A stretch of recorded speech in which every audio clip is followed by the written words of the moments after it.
Oh shit, they got Frank singing today? Yeah. Damn, what Frank do? Hey, you find out, dog. Pray like I should, but I got something to say on the hood. Hey, quiet, help him out, y'all. 2, 2, 3, we gon' slide on his ass. I got this switch for whatever he grabs. But you know how we spend. I see what you mean. Put that on phone. I see what you mean.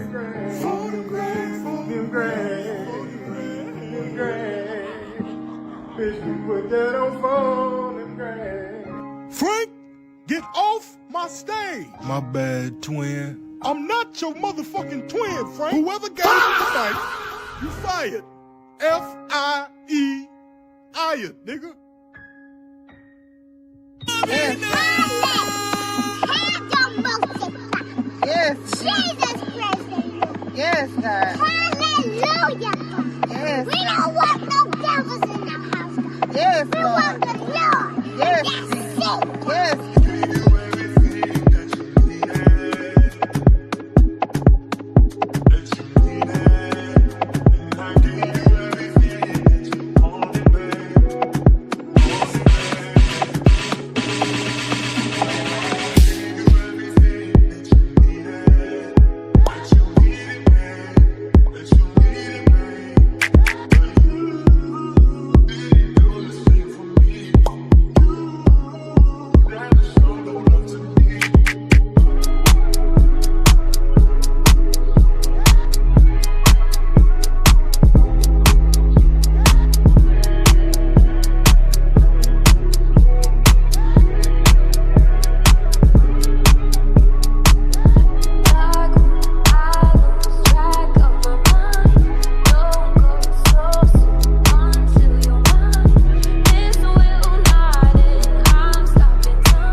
grip, nigga. I'll switch your bitch ass down right now, nigga. Really, hoe, nigga. Nah. What the hell, let me tell you, nigga.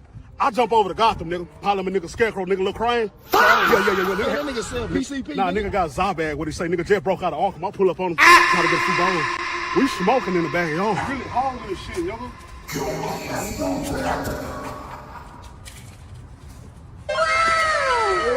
Hey, Kin-Fo, y'all smoking juice?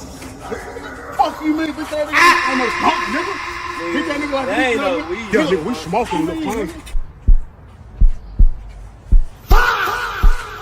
Your boy duck out, nigga. Next thing I know, nigga. Ooh. Hell nah. I'm feeling some type of way, nigga. Come on, man. Nigga, the lace nigga up, nigga. Bitch ass nigga. I'm talking about straight water, nigga. Dump. I'm hot in the bit, nigga. I'm coming out my clothes. Paranoid in the bit. Next thing I know, nigga. Keep my name out your mouth when you don't know what you're talking about. Chasing a nigga.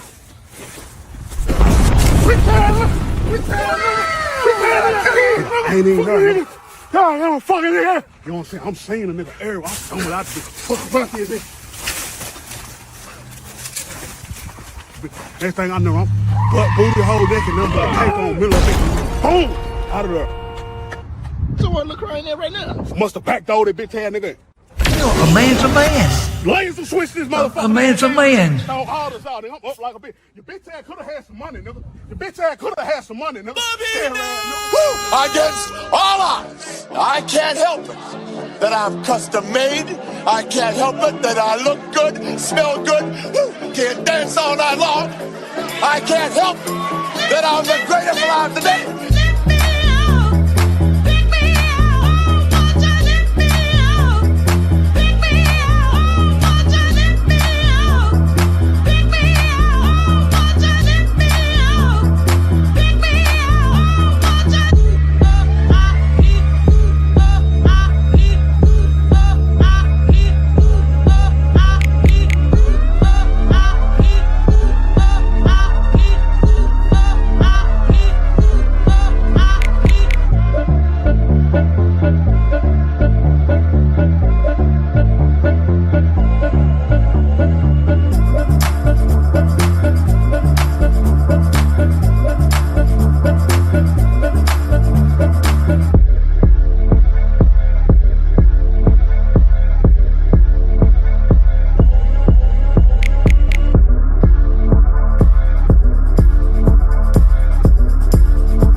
I'm tired of y'all lying to the American people. I name on my chest. Did he win a ring? Sure. Do I care? No. I could name 87 dudes I take before Jaden Black. Will I name them? No. I'm right. You wrong. You see this big ass head? It's full of fucking nothing. But let's get back to sports. According to the stats that perfectly support my agenda, Jaden Black fucking sucks. See, y'all keep watching basketball. I watch the numbers that support my argument. Jaden Black, chill with all that black smart shit. Or start learning Chinese, because that's what you'll be playing, motherfucker. Mr. Rabbit-ass Mind, you wanted to see me, sir?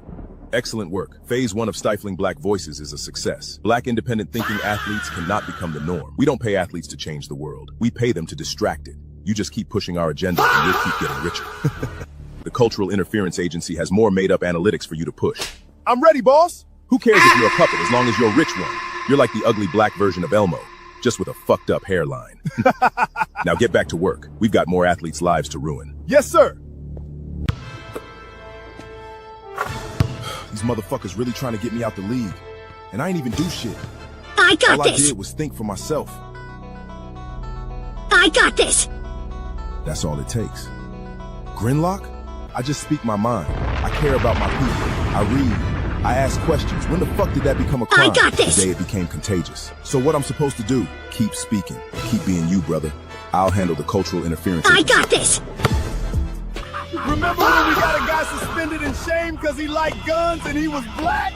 That shit was too easy. We do this to I got all this. the superstars in all entertainment. I got this. I love being a I got this. interference asset. Why do the saxophones keep getting louder? Fuck whether you believe in What's so God funny, or not. Five Head? Get him! You I take the got A's. this. I'll get ugly, man. Bet. What the fuck? I'm Motion Man. I can either give you motion or I can take your motion away. I got this.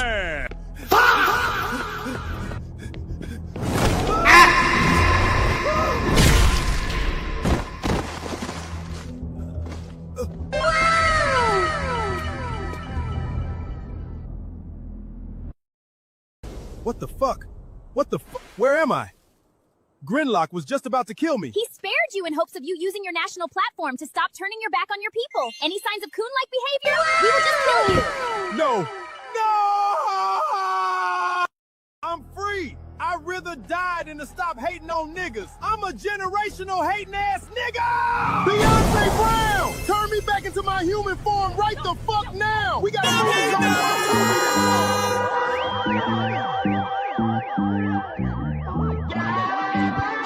We getting the show started pretty soon. What up with it, everybody? I know that ain't little if I see out there.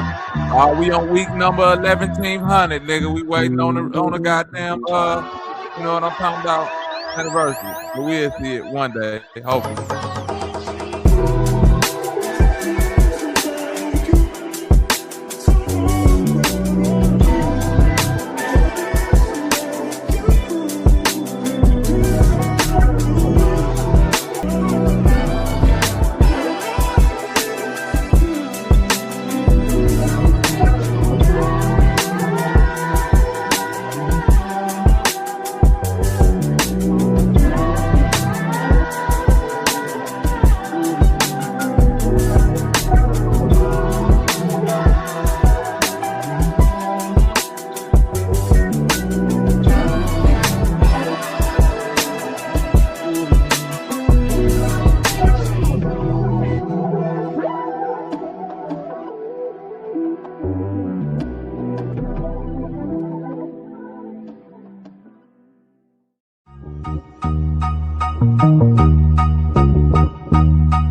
What up, what up, what up? Yeah. Live in effect, live and direct. How y'all doing, goddammit? Welcome to the one and only Bobby's Night Sunday service. Provided to you by the shit show, goddammit. We are in the building.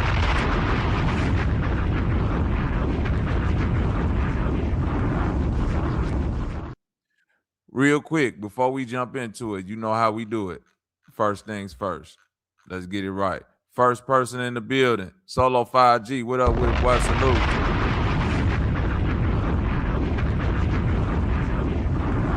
What's up with my sis Cajun Spicy in the building, goddammit. Cooking up some of that goddamn A2 fan jambalaya on this Sunday. You know what time it is. Just Pride 12. Salute. My cousin Dean General, what up with it? Unc, salute. Mastermind, Scorpion in the building, salute.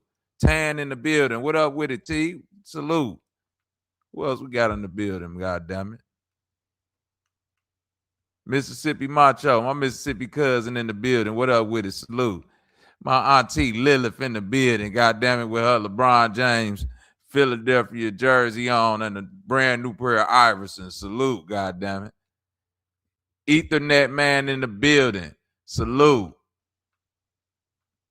My man Chris Hill in the building. Salute. What up with it though? Salute, salute, salute.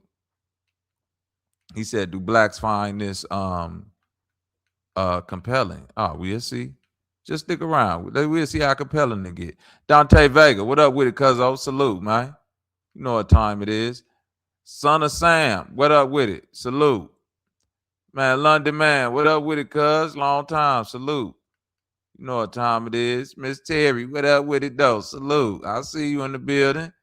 Yeah, salute to everybody that pulled up, man. Much love to all of y'all.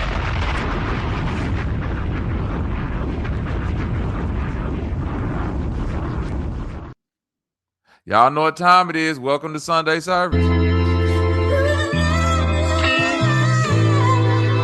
Go ahead, put the big hat on. It's that time.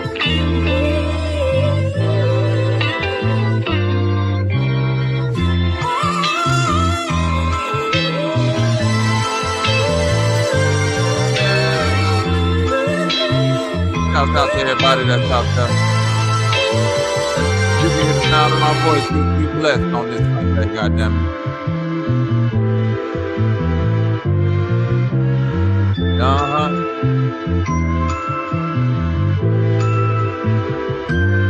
Matter of fact,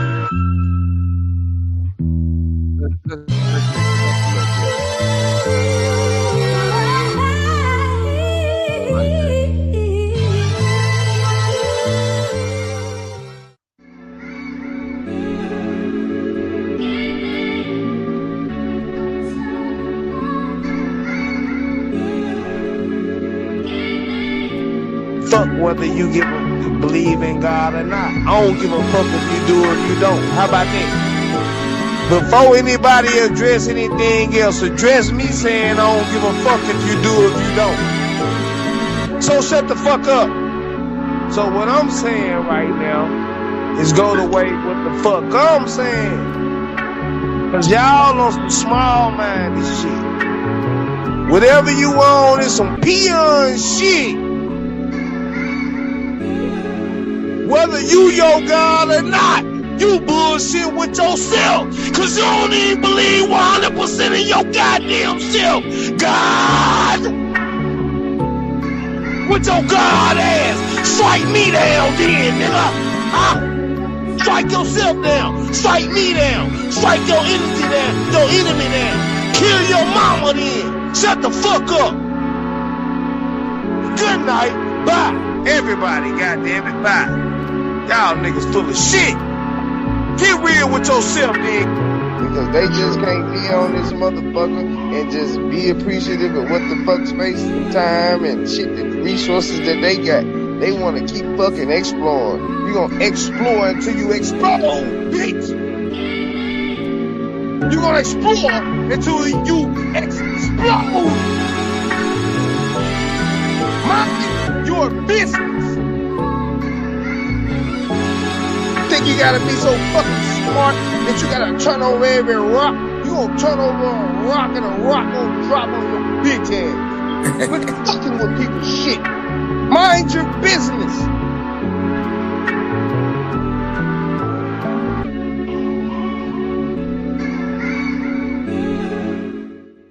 All right, y'all, let's jump off into it. Had to take that little quick intermission. You know what I'm saying?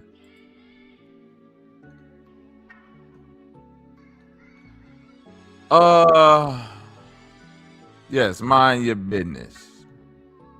You know what time it is. Let's get into it, man. Cause it is a lot to get into. Definitely is a lot to get into. God damn it. Why would my computer do this dumbass shit right now? It ain't my computer. It be a StreamYard screen. Do some funny shit. Hold on, y'all. I gotta load out and load back in real quick. Give me 3 seconds.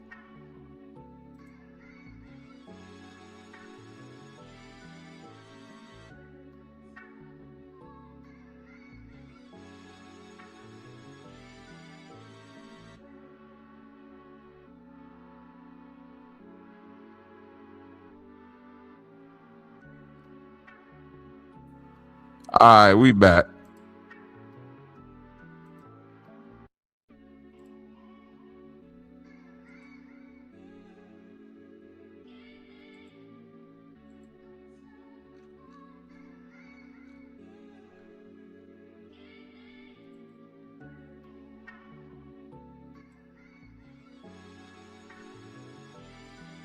All right. Hopefully y'all can hear me loud and clear. Where are we gonna start today? Let's start with Stephen A. Smith. And shouts out to everybody that stayed patient. You know what time it is. We gonna start with Stephen Coon Smith, hater #1. And big shout out to LeBron, nigga. God damn it. I'm from Chicago, but real recognize real. We can recognize greatness. Nigga still commanding what he command in his late 40s, man. Mid 40s, I mean. However old that nigga is, he ain't supposed to be doing the shit he doing at his age, god damn it. Can't hate on this nigga, man. And he finna go win a championship in Philly, nigga. Y'all know the name. Y'all know what time it is. Hey, that's a good name, Mississippi Macho. Salute. We gonna keep that in mind right there, my nigga. But let's hear what Stephen A. Smith had to say about marijuana. Now, the NBA done got it to the point to where, nigga, marijuana damn near finna be legalized in the country, and this bitch ass nigga sit up there and got the nerve to say he think marijuana is a performance-enhancing drug. Listen to this stupid-ass nigga right here. The weed, a performance-enhancing drug. Really? How? Let me explain why. If you go out into the streets of America, believe it or not, these NBA players, I mean, they next level, please don't get me wrong, but you got some cats on the street, these some bad motherfuckers, they can really, really ball. They can play. Yeah. Right? There's two things they're lacking that the professionals don't. The level of discipline, night in, night out basis, committing yourself to whatever, and nerves. You could be a badass player, but in moments you get fidgety. Yeah. Weed helps subside that. Yeah. Calms the nerves. No, those nerves are a part of it. Yeah. It ain't just your athletic ability, it's your poise under pressure. It's your nerve. Poise. When, like, for example, to bring it to the ladies, Naomi Osaka, when she had her mental health issues, her mental health breakdown in some people's eyes. I'm like, go get all the therapy you want. But as much as I'm a fan of yours and I feel sorry that you're going through this, as a sports fan, not so much, because that's part of the competition. When you going into a visiting territory, if you go into a match and the crowd favors somebody over you, booing you, that's a part of it. Right. Heckling you, that's a part of it. You know, trying to test your nerves and get you riled up, that's a part of it. So to me, if you are using a drug that allows you to calm your nerves and it elevates your poise, that's a performance enhancer, because you are immune to the pressure of the moment. It's game 7, Tori, and you got to go to the free throw line, Sumatra, and it's 2 seconds left. You got to make both to tie the game. You miss one, it's a wrap. You got to make them. That's nerves. I've seen the greatest walk up in pressure moments and fold. In any sport, we've seen it. So if weed is something that helps that, that's a performance. This a bitch ass nigga right here. I just want y'all to like really look at the face of a bitch ass black dude that then got so far on the side of the fucking white people because he don't even understand how detrimental this dumbass shit he's saying is. This is a bitch ass nigga. This is the same type of bitch ass nigga will walk into a room full of white people to do a high stakes deal and sit around and sip cognac, smoke cigars, and all type of performance enhancing drugs to calm their motherfucking nerves. But then sit up here and say this stupid ass coon ass shit. This some retard halfway ass shit. It's to calm if they calm their nerves and I didn't think the most. What the fuck are you talking about, nigga? How's that a performance enhancing drug? How is the shit Naomi Osaka went through with her mental health? So basically you saying if she would have took something like something that the doctor prescribed to her or smoke weed to deal with her mental health, you say, no, fuck that. A part of that is nigga being able to deal with it in real time, nigga. If you gotta go to the therapist or whatever, nigga, deal with that shit outside the game, nigga. If you can't take the pressure, get out these the same bitch ass niggas that go to strip clubs to do deals and all type of weird ass shit so they can cut down the pressure of the situation. But then want to get his goofy coon ass up here on the podcast. And then again, he doing look at his face. He's angry. Dude, like literally, we are on the edge of them just legalizing weed in all aspects. We on the edge of it. And the way this nigga trying to get around that shit again for the sports players is by saying, fuck it, we go label it performance enhancing for them. This is a bitch ass nigga right here, boy. Performance enhancer. It should not be allowed. I consider weed a performance enhancer. And I hate who the fuck podcast is he on? The Culture Table Podcast. Quote, she was just so ghetto. The Culture Table Podcast. And look, Look at this goofy ass shit. Y'all just up there agreeing like a motherfucker with what the fuck he talking about. That's true. That's true. It is a performance enhancing drug. Like, god damn, man. It's a weird, I hate weird ass niggas that get around weird ass females and just put motherfuckers up here to just, it's true. That is what it is. It's a performance enhancing drug, Stephen A. A performance enhancing drug. It's a weird ass nigga. Really? How? Let me explain why. If you go out into the streets of America, believe it or not, these NBA players, I mean, they next level, please don't get me wrong, but you got some cats on the street, these some bad motherfuckers. Anytime about you got some cats on the street, they bad. So basically, what he trying to say is cats on the streets that if they can smoke weed and calm their nerves, they would be in the NBA. But we passed that point, Stephen A. Niggas been smoking weed. They only test one time during the season. Now they don't even test for weed no more. So niggas can smoke weed. So all them niggas that you talking about that's on the streets that coulda, shoulda, woulda ass shit would be in the NBA, nigga. Cause they been smoking, nigga. The fuck is you talking about, nigga? The Michael Irvin was snorting fucking cocaine to take hits up the middle, nigga. Pause. Whatever the fuck that mean, man. Shout out to my nigga Waking in Mind for the $5 super chat. Right, fam. Right, fam. Hold on. Let me read what he got to say. Right, fam. Like niggas gonna be hitting the blunt with 2 seconds left and hit a game-winning free throw. Like, exactly. What the fuck is this nigga sitting up here talking about?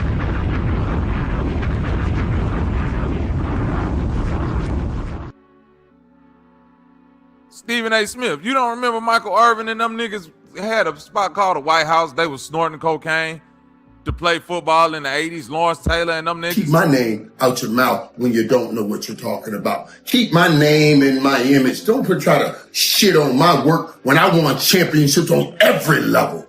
On every level. When they can knock niggas out. I call passes in the midst of pain. Y'all don't do that. Y'all ain't never had to do that. So shut the hell up. Hey. All I'm saying is this, man. Yikes, man. All I'm saying is this, bro. You're dealing with a different breed of niggatry, conery, when the country is saying we're going to legalize weed, but like you're saying it's a performance enhancing drug because of nerves. Brother, do you know cigarettes calm your nerves? Do you know tobacco calm your nerves? Do you know we would literally have to then go back and probably erase how many decades of Major League Baseball records? Because all them niggas used to do was chew snuff on the motherfucking dugout and tobacco to calm their fucking nerves, to help them focus. Motherfuckers was smoking cigarettes in the fucking locker room in the 80s doing basketball, 𝘾𝙀 and them niggas to calm their nerves. If your argument of a performance enhancing drug is something to calm your nerves, nigga, we seen Luka fucking Doncic drinking a motherfucking beer after the game. So you mean to tell me he wouldn't drink one before the game to calm his nerves? Like, get the fuck out of here. You dumb as hell. But see, you niggas like to hone in on weed because that's mostly associated with black people. You ain't talking about beer and cigarettes and all of that, because under your example, all of that shit should be a performance enhancing drug then for an athlete, because all of it help calm your nerve in a specific way per whoever using it, nigga. You dumb as hell. I'm sick of Stephen Cohen Smith, man. Pack this nigga up, dog. They can really, really ball. They can play. Yeah. Right? There's 2 things they're lacking that the professionals don't. The level of discipline, night in, night out basis, committing yourself to whatever, and nerves. You could be a badass player, but in moments you get fidgety. Yeah. Weed helps subside that. Yeah. calms the nerves. No, those nerves are a part of it. Yeah. It ain't just your athletic ability. It's your poise under pressure. It's your nerve. Poise. When, like, for example, to bring it to the ladies, Naomi Osaka, when she had her mental health issues, her mental health breakdown in some people's eyes. I'm like, go get all the therapy you want. But as much as I'm a fan of yours and I feel sorry that you're going through this, as a sports fan, not so much, because that's part of the competition. When you going into a visiting territory, if you go into a match and the crowd favors somebody over you, booing you, that's a part. A part of it is you dealing with mental health issues, bitch ass nigga. What are you talking about right now, Stephen A. Smith? Bro, your old uncle is sitting up here just trying to say anything to appease this white demographic, man. He finna run for president. Watch what I tell you, bro. He trying to do the Donald Trump thing. He's a hoe. I don't like this nigga, man. I really don't like this nigga. Skip look like he about to check out, cuz, like, I'm sorry, man. Just redo the whole thing, man. Redo the whole thing. I heard somebody say Mason Cam signed with ESPN. Is that true? I hope not.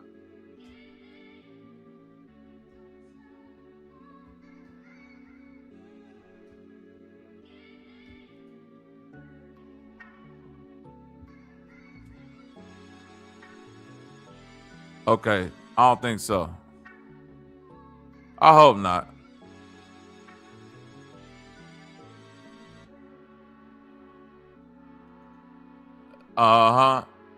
So Mason Cameron Shaw's like that, like this nigga's dead, bro. He's dead in the water.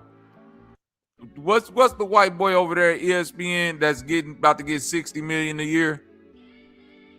Y'all tell me his name in the chat. He the one with the biggest shit over there at ESPN right now. The old kicker for the that nigga used to kick for the Colts, didn't he? Payne Manning and them niggas, didn't he? Y'all know exactly who I'm talking about. Damn, I keep forgetting this goofy white boy name, man. He's a goof troop too. But he the biggest nigga over there, man. Pat McAfee. There you go. Pat motherfucking McAfee. He's the biggest thing over there at ESPN right now. He got Stephen A. Smith washed up. They really don't even need that nigga. You see what I'm saying? The whole point of him is to keep they DEI shit together, whatever the fuck ESPN got going on. I don't know. But nobody gives a fuck about no Stephen A. Smith like that, bro. Not like I don't know 10 niggas that's like, yeah, let's have more Stephen A. Smith. The players don't like this nigga no more. Nobody like that shit dead. We watching Jeff T. We watching Gilbert Arenas. We watching what's the other Mason Cam. Niggas will watch Gillian Wallow do a sports show before we watch goddamn Stephen A. Smith. Like, nobody give a fuck what this nigga talking about no more. It's just crazy that he know that his voice still big enough though on some ESPN shit to where if he jump out there and say some, yeah, nigga, weed is a performance act, nobody was even thinking like that. What the fuck gave you the bright idea to wake up on a goddamn Monday, Sunday, Tuesday, Wednesday and say, you know what I think I should do? I think I should go explain to the people how weed is a performance enhancing drug, and motherfuckers who going through mental health issues and shit and all of that, if they using weed, they using performance enhancers, and they shouldn't be allowed in the NBA or to play tennis or none of that shit. And all the examples I'm gonna give you is black people. I'm not gonna tell you about all the white people that smoke weed or do what the fuck they do. I'm gonna tell you about Naomi Osaka and all these other coon ass niggas who want to sit up here and just think they go smoke the weed. Yeah, I'm bringing that back too. The weed. I'm gonna say it just like that, so y'all know I'm back on my big coon shit. This nigga's a weirdo. That man said that's a part of the game, dealing with mental health issues. Get the fuck out of here. Right. Yeah. Heckling you, that's a part of it. Yeah. You know, trying to test your nerves and get you riled up, that's a part of it. So to me, if you are using a drug that allows you to calm your nerves and it elevates your poise, that's a performance enhancer. Wow. Because you are immune to the pressure of the moment. It's game 7, Tori, and you got to go to the free throw line, Sumatra, and it's 2 seconds left. You got to make both to tie the game. Ooh, look at them. Oh, like he's saying some real deep ass shit. That's a part of it. When you in Utah and the white boy call you a nigger to your face and say, nigga, we gonna hang you after this shit, and you in Boston and they say you fucking monkey ass, think you smart ass nigga, Jaylen Brown, you monkey motherfucker. When they do all that shit, that's a part of it. You gotta block that out. You gotta be a coon like me and be able to just say, yes'm, yes'm, yes'm. I surely is not as smart as you said I was, boss. Yes, sir. Yes, sir. You gotta block that out. You gotta think about the millions of dollars that they paying you and don't just deal with the pressure. You can't be no mentally weak motherfucker when they talking shit and calling you a nigga and degrading your intelligence and saying shit like, this nigga think he the smartest motherfucker in the room, even though you got MIT level intelligence and all of that shit, and you are 9 times out of 10 the smartest nigga in the room, man, woman, or child. Even though all of it might be true, but be like me, motherfucker. Stress yourself out till your motherfucking forehead show through your skin, nigga. Cause you done did so much cooning that your hairline has even betrayed you, my nigga. Do what I do. Don't do what the real niggas do. That's what Stephen A. Smith trying to tell niggas. Get the fuck out of here. The greatest walk up in pressure moments and fold. Yep. Yeah. In any sport, we've seen it. Yeah. So if weed is something that helps that's a performance enhancer. It should not be allowed. I consider weed a performance enhancing drug. Really? How? Let me explain I why. consider you a hoe ass nigga. Stephen A. Smith, the type of nigga you would catch doing cocaine, cuz. Straight up. I already know it. I already know just off the way he talking, he's the type of nigga that you will walk in the room, that nigga get up from the table. Huh? Who at the door? Huh? Close the door. You got a dollar bill I can roll up real quick. Now, baby, we going to the moon tonight. He's that type of nigga. He talk all that shit, but when he get around them white boys and get them white boy drugs in him, he be all game.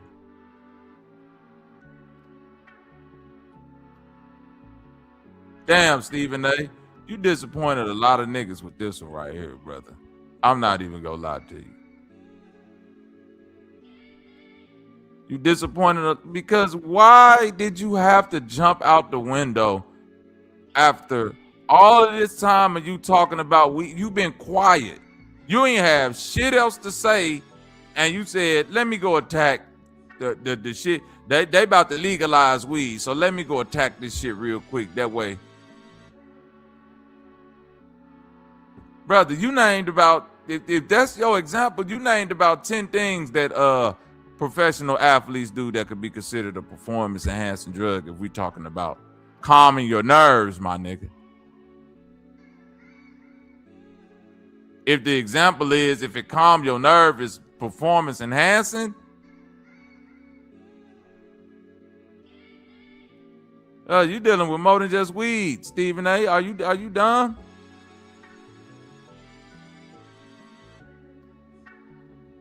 Man, your uncle off cocaine, cuz.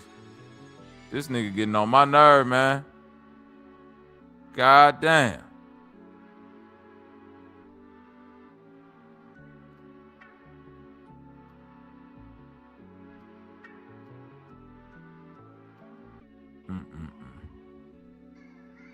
It's all to the good, though. Let's get into another story real quick.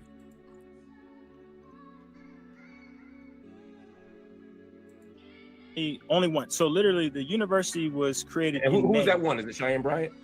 Cheyenne Brandt. The university was just established in May. Shout out to my goddamn sister. In regard to Lila for the Dr. 10 Bryant's jewels, about baby, school the not being points. I registered, appreciate it it. was just started in May of 2026. So it's not going to have any type of standing online. It was just established in May of 2026. How many doctors have you given out total since May? Only one. So in the history of this school, which started in May 8 weeks ago, yes, you've given out one degree, and that is to Cheyenne Bryant. So if you've only been open for 8 or 9 weeks, how have you been able to do an earned doctorate? I mean, I understand an honorary doctorate because that's based on life contributions, social contributions, status, etc. But an earned doctorate is usually done through coursework. You couldn't do coursework in 2 months. Yeah, I'm very familiar with what's required of an earned doctorate. It usually takes 4 to 6 years. Yeah. But as a private Christian university, we actually reserve the right to waive traditional policies and procedures. So how we conducted that particular decision was we initiated a process called prior learning assessment and credit for prior learning. And what that is that's an assessment on one's previous work in the field of psychology or theocentric psychology. And that is a process where we grant credits based on their vocational experience, their career background. There was also a forensic analysis conducted on the therapy sessions and life coaching sessions conducted by Cheyenne Brandt, and she has approximately 20 or more publicly available. And we made the assessment based on her prior learning and her work in the field of psychology to provide her with this Doctor of Psychology, Theocentric Psychology degree.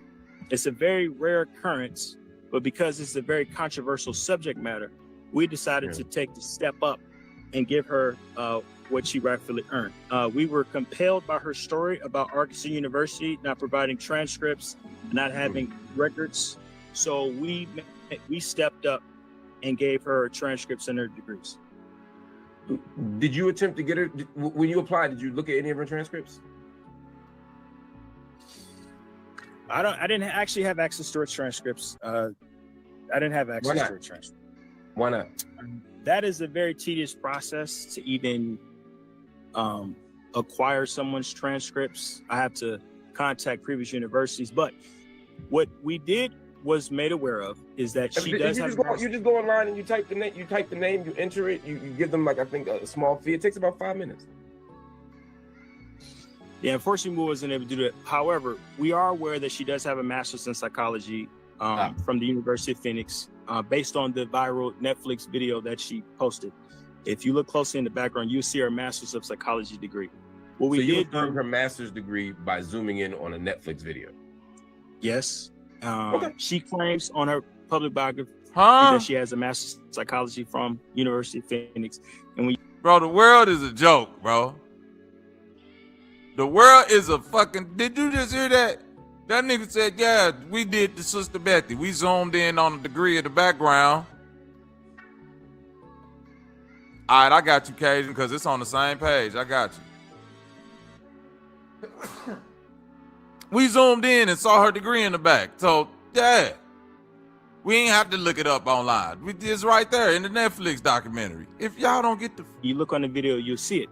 Also, we did confirm her attendance at the doctoral level of her participating in courses at Arkansas University as a doctor, as there are various students who stated that she was in the same class. So that's verification that she attended doctoral level classes at Arkansas University.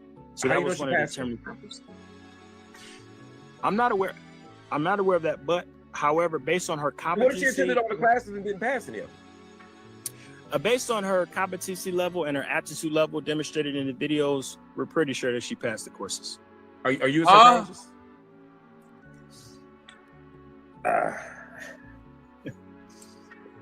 I am a therapist. Are you trained as a psychologist? What? I am trained as a psychologist.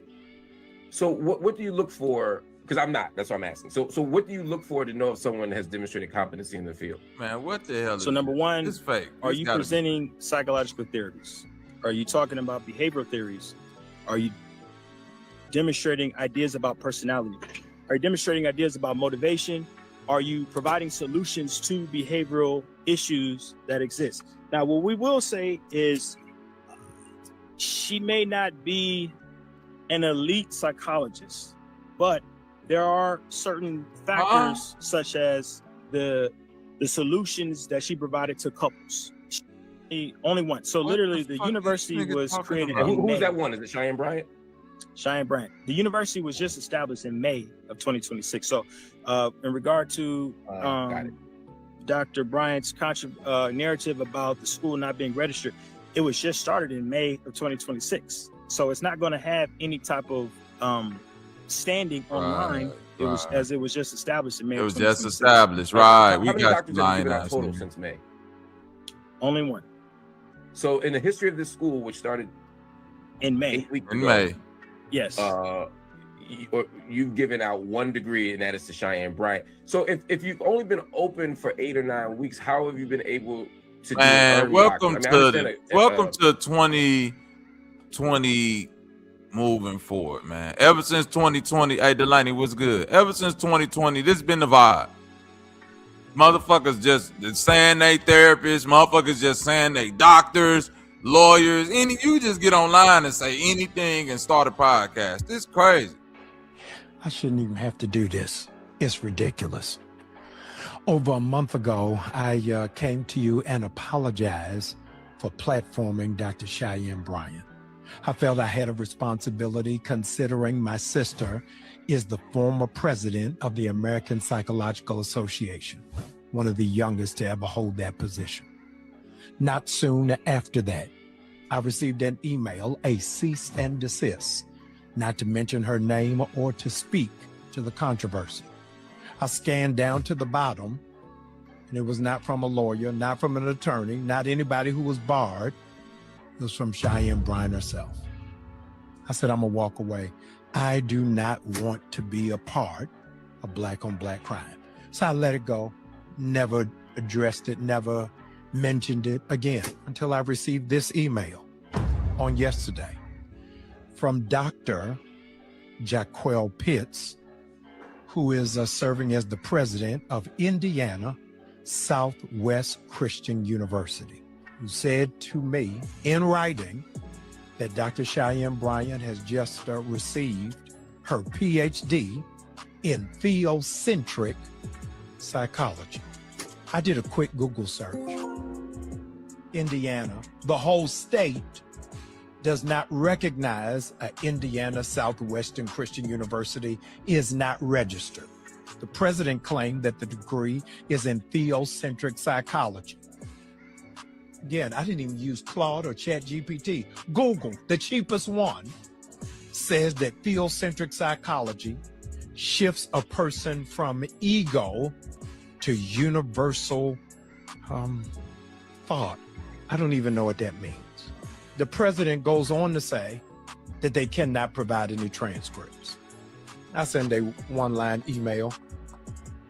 Who are y'all accredited by? And he sent me back this. Accreditation religioso. I don't know what this means. But ladies and gentlemen, the last line that I've highlighted for you is no transcript can be provided. I'm not going back and forth with y'all. The president of Indiana Southwest Christian University doesn't even have a college email. 𝘾𝙼𝙎 is on Gmail. So if you want the transcript, email him directly, and maybe he'll be able to give you answers I'm not able to provide.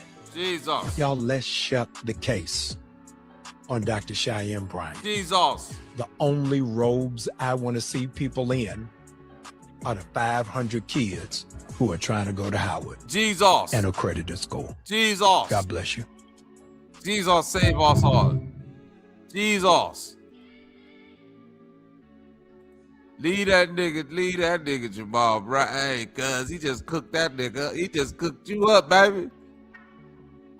That nigga said, I said, send me back your accreditation. They sent me back some shit said, accreditation religioso.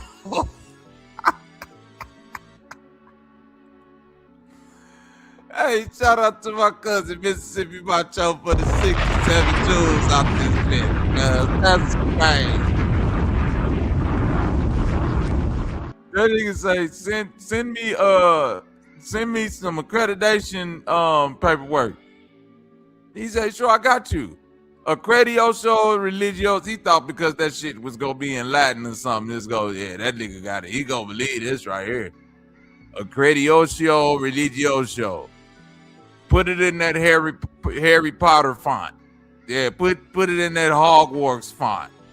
They'll believe that. 𝘾𝙤𝙤 𝘼𝙎𝙤.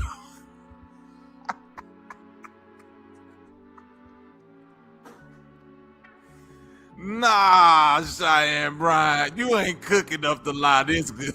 It's just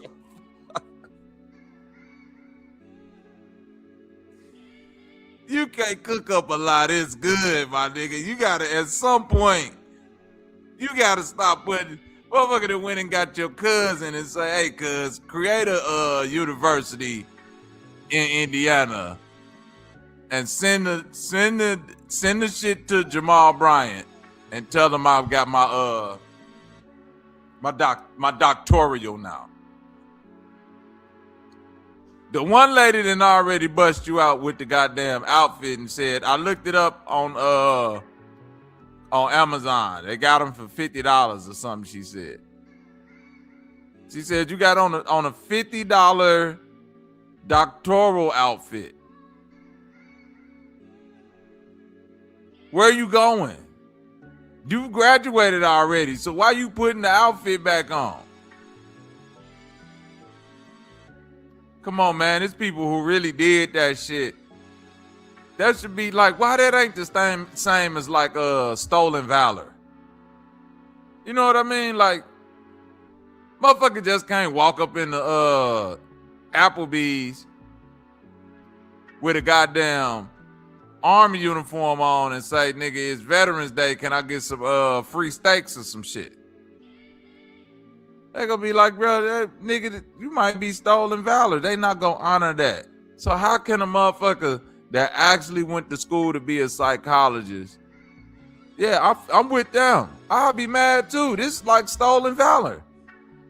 Nigga, I really walked this degree down, nigga, through the mud.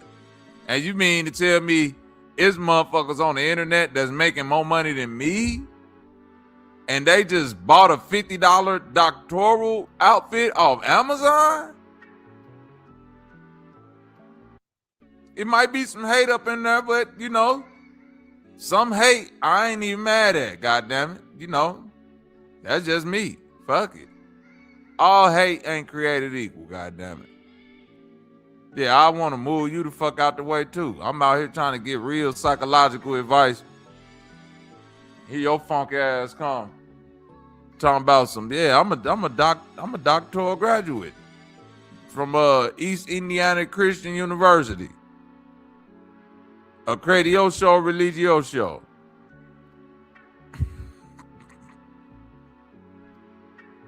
Amazing. You can't make this shit up, I swear. All right, give me a second, y'all. Hold on. Give me one moment.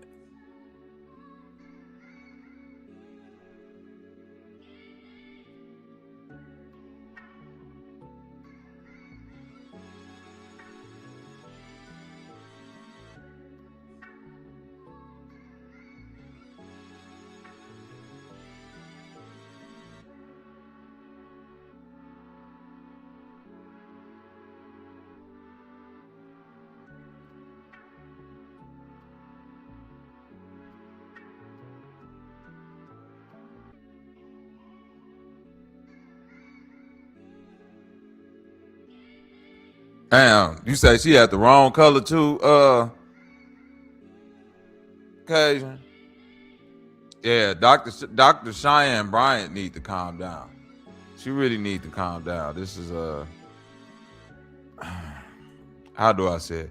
It become disgusting behavior at a certain point because you discrediting too many people who really did this shit. And that's when they gonna start walking you down. You know what I'm saying? It's the same way how niggas be with the AI music shit and like, nah, we have to be like, at a certain point, the niggas who really make the beats gonna be like, nigga, that's AI, that's AI. You can't be mad. if you sitting out here just fronting and not saying you using AI, you up there like, yeah, nigga, I really play the drums and 18 instruments. Motherfucker be like, nigga, no, that's AI, nigga. You ain't did all of that.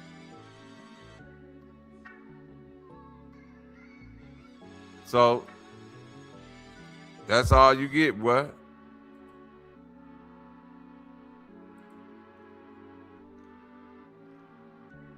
That's all you get. All right, let me find another story for y'all weak ass niggas.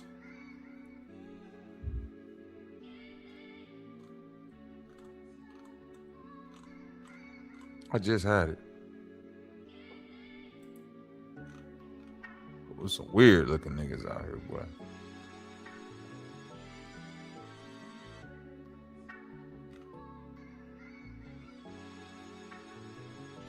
Here we go, Charleston White. That's what I meant to say.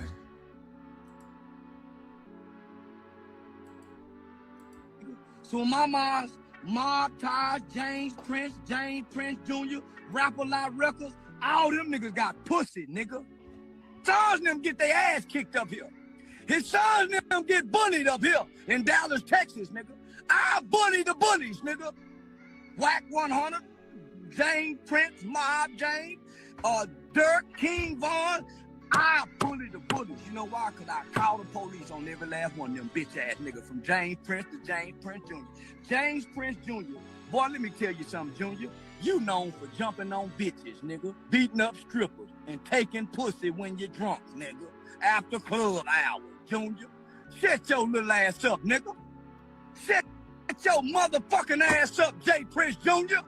You known for beating up stripper bitches and taking pussy when you're drunk after club hours, nigga, during the after hours. Is that true? Stop talking like y'all the mob. I'm sick of you niggas. Whoa. Mob, Taj, James Prince Jr., Rapper Lot Records, all them niggas got pussy, nigga. You ain't no goddamn mob, James. You ain't no goddamn mob, James. And y'all ain't got no goddamn mob time. They need to put you in the feds, nigga. Oh, wow. James Prince needs to go to federal prison. Oh, and his sons need to go too, nigga. Oh, I'm sick of you niggas playing like y'all the mob, nigga. And y'all ain't got the same connection as the Italian gangsters, nigga. Dang. Kill a politician then, nigga. Dang. Put a hit out on a cop then, nigga. If y'all the goddamn mob. Or shut y'all goddamn ass up, James and James Jr. I hate the Prince family. I hate Rapper Lot Records. I hate what you niggas represent and stand for, nigga. A bully family that really weak. Y'all ain't the Kennedys, nigga. Y'all ain't the Bushes. Y'all ain't the DuPonts, nigga. Y'all ain't the Hineses, nigga. Y'all ain't the Hiltons, nigga. Y'all bully your own people, nigga. Damn. So fuck mob ties. And I mean that from the bottom of my heart. Now send somebody to try to kill me, nigga. I'm gonna put you ain't no goddamn mob, James. Jesus. Ain't no goddamn. Never, this is J. Prince's response. God damn. Never allow maggot to draw you down to his level. A maggot will always beat you at being a maggot. Eventually, maggots become flies, eating shit, agitating others, and spreading contamination until their last days. I've lived with roaches, rats, and flies most of my life, all trying to eat off my plate. Eventually, the universe rewarded them all, and no weapon formed against me shall prosper. To all the human rats, roaches, and flies who keep campaigning, eventually you'll be elected. Congratulations. Damn.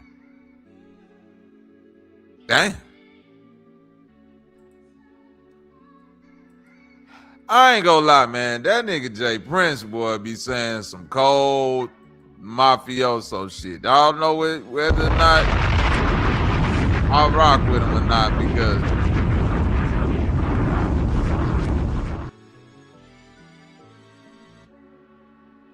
I don't know if I rock with it.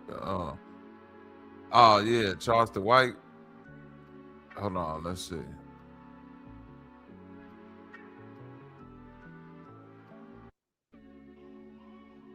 Hold on. To what I said I served time for murder. Look at this self-proclaimed exonerated murderer. Man. But he ain't tell you about what he did to his cousin. to now or anytime after the day above, contact the victim, Shalonda Price. Khan was 11 years old of age when contact was made. Sexual or direct penetration was made. Defendant has previous convictions. Huh? Yeah. No. Why you ain't tell about this? Man, then got your mother involved. Second. If he seen her, he wouldn't even know her. If he seen her mother, he wouldn't know her. She would have to say, "Oh, I'm your cousin so-and-so." You want low down parasite. Get your mama to lie for you. I continue to ruin other folks' lives. I told my parent I never ever went back over there again. Everything else was handled accordingly. You know, some families are the families that like to keep stuff under the table because you know, everybody, the way we grew up, everybody business ain't nobody. We got. I know, but I had to. But she clocking people right now. I actually, because that, you know, those are your local people. Your father say coming to collect your debt soon, boy. We out. Welcome back. I hate we had to have this conversation. Yeah, I heard a little about this. I heard a little about this as far as him having a case against an 11-year-old family member. Y'all got to send me some more research about that, because I've been trying to find it, but I can't really find too much on it. I find other people talking about it, but I want some shit. What's up with the Jim 97, 98? Yeah, Jim in the building. I need some shit that's a little bit more, you know. Because in the past, when I did that, you know, motherfuckers always. Cage, you say that was his mama on Tasha K? What type of shit is that? Who put their mama on Tasha K? Cause like that in itself is weirdo behavior. Like, why your mama on Tasha K, brother?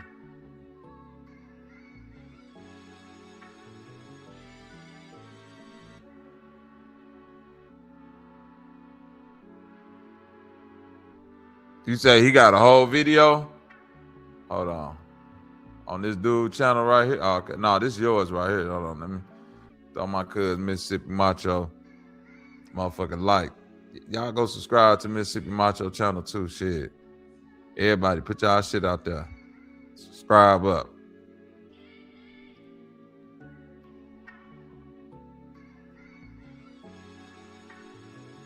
Oh, that's crazy though. I didn't know that. Promise you, I didn't know that.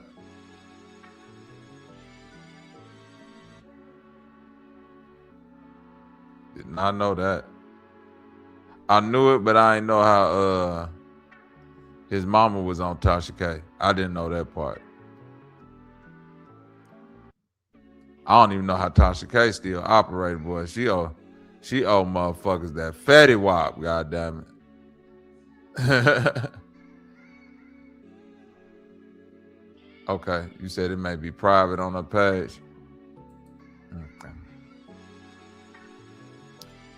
I can believe that too.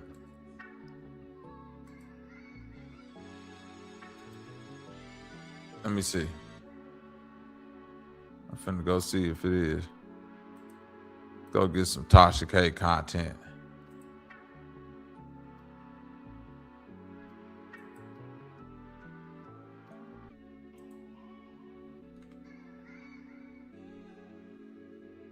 Let me go find this Tasha K shit. 1 second.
All right.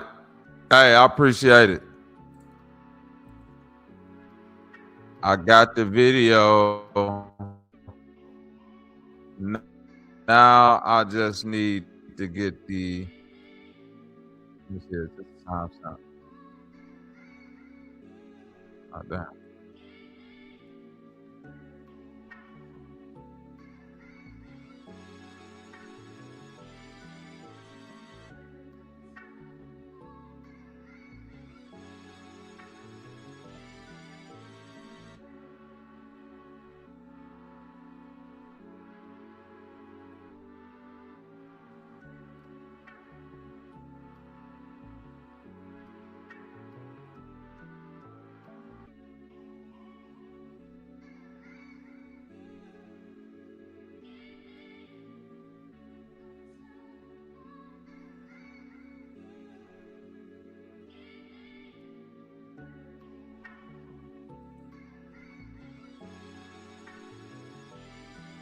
I'm trying to find the part where this motherfucker.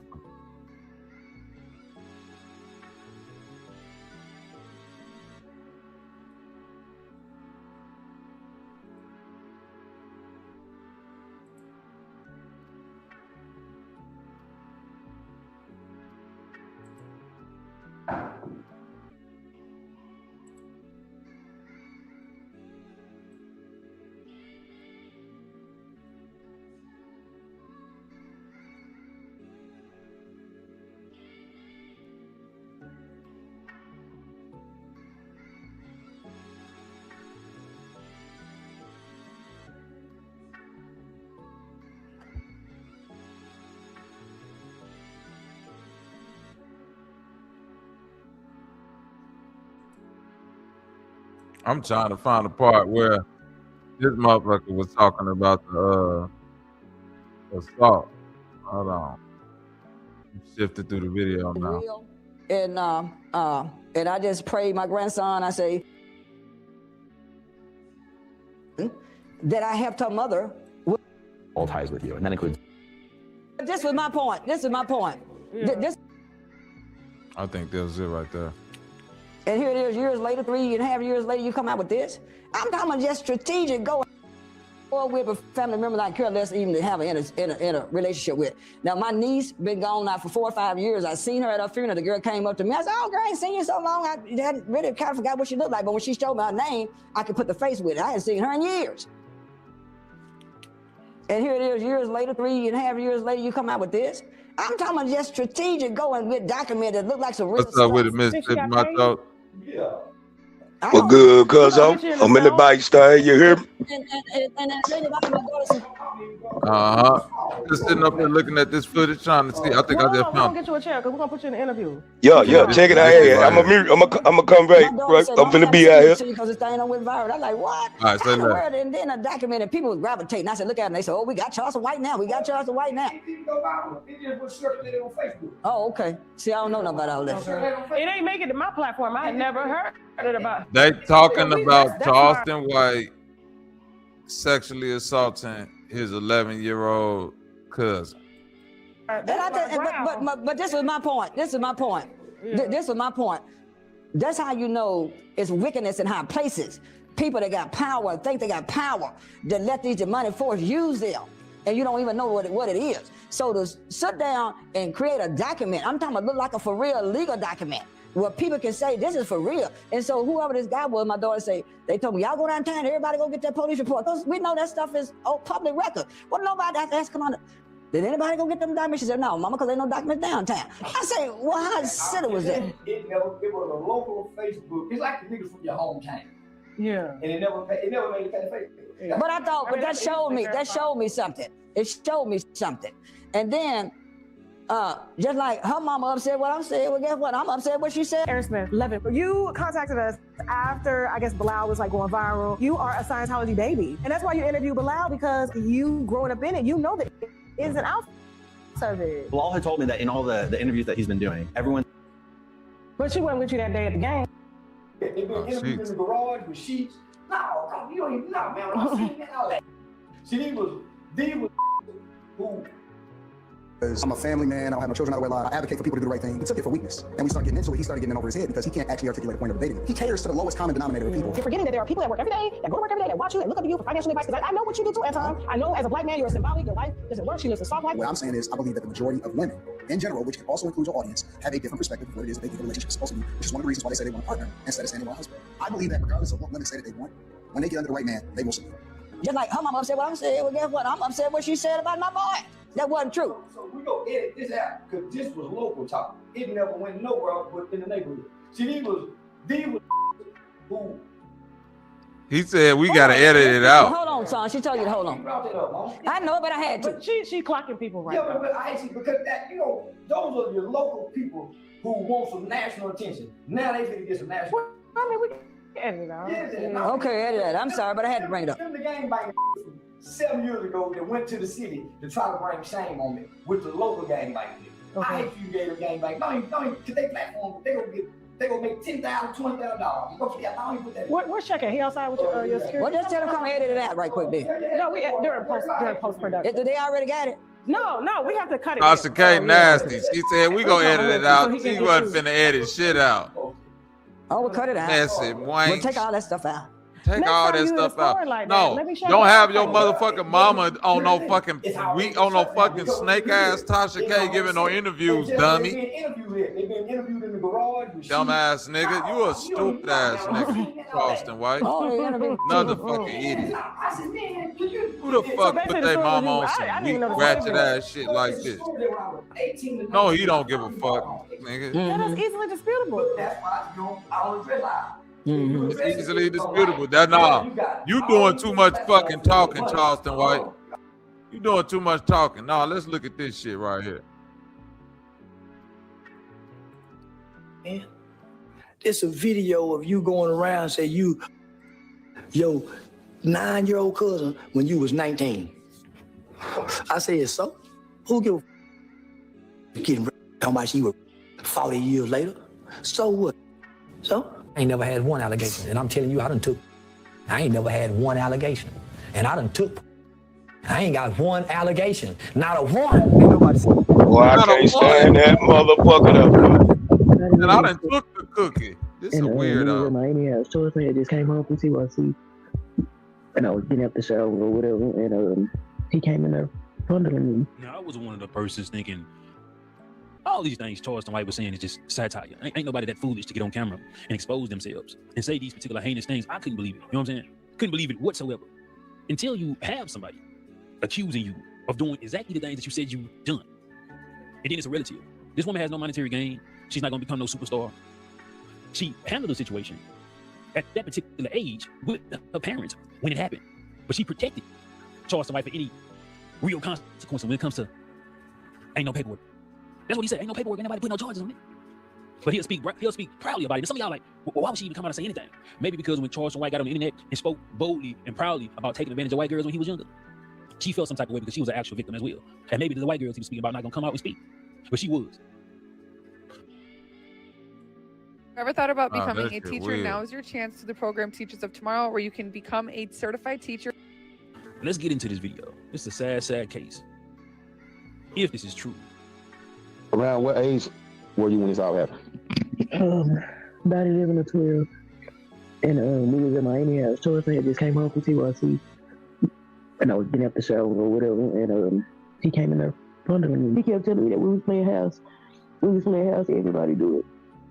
And then, You 11 years old. You're 11-year-old little girl, man. What are you thinking at that time? Were you scared? So like terrified of it? I was scared. Of course I was terrified. Because what am I supposed to think? I'm a child, you know? Right. I mean, what would you, I mean? Yeah. Wow. But From the time I told my parent, I never ever went back over there again. Everything else was handled accordingly.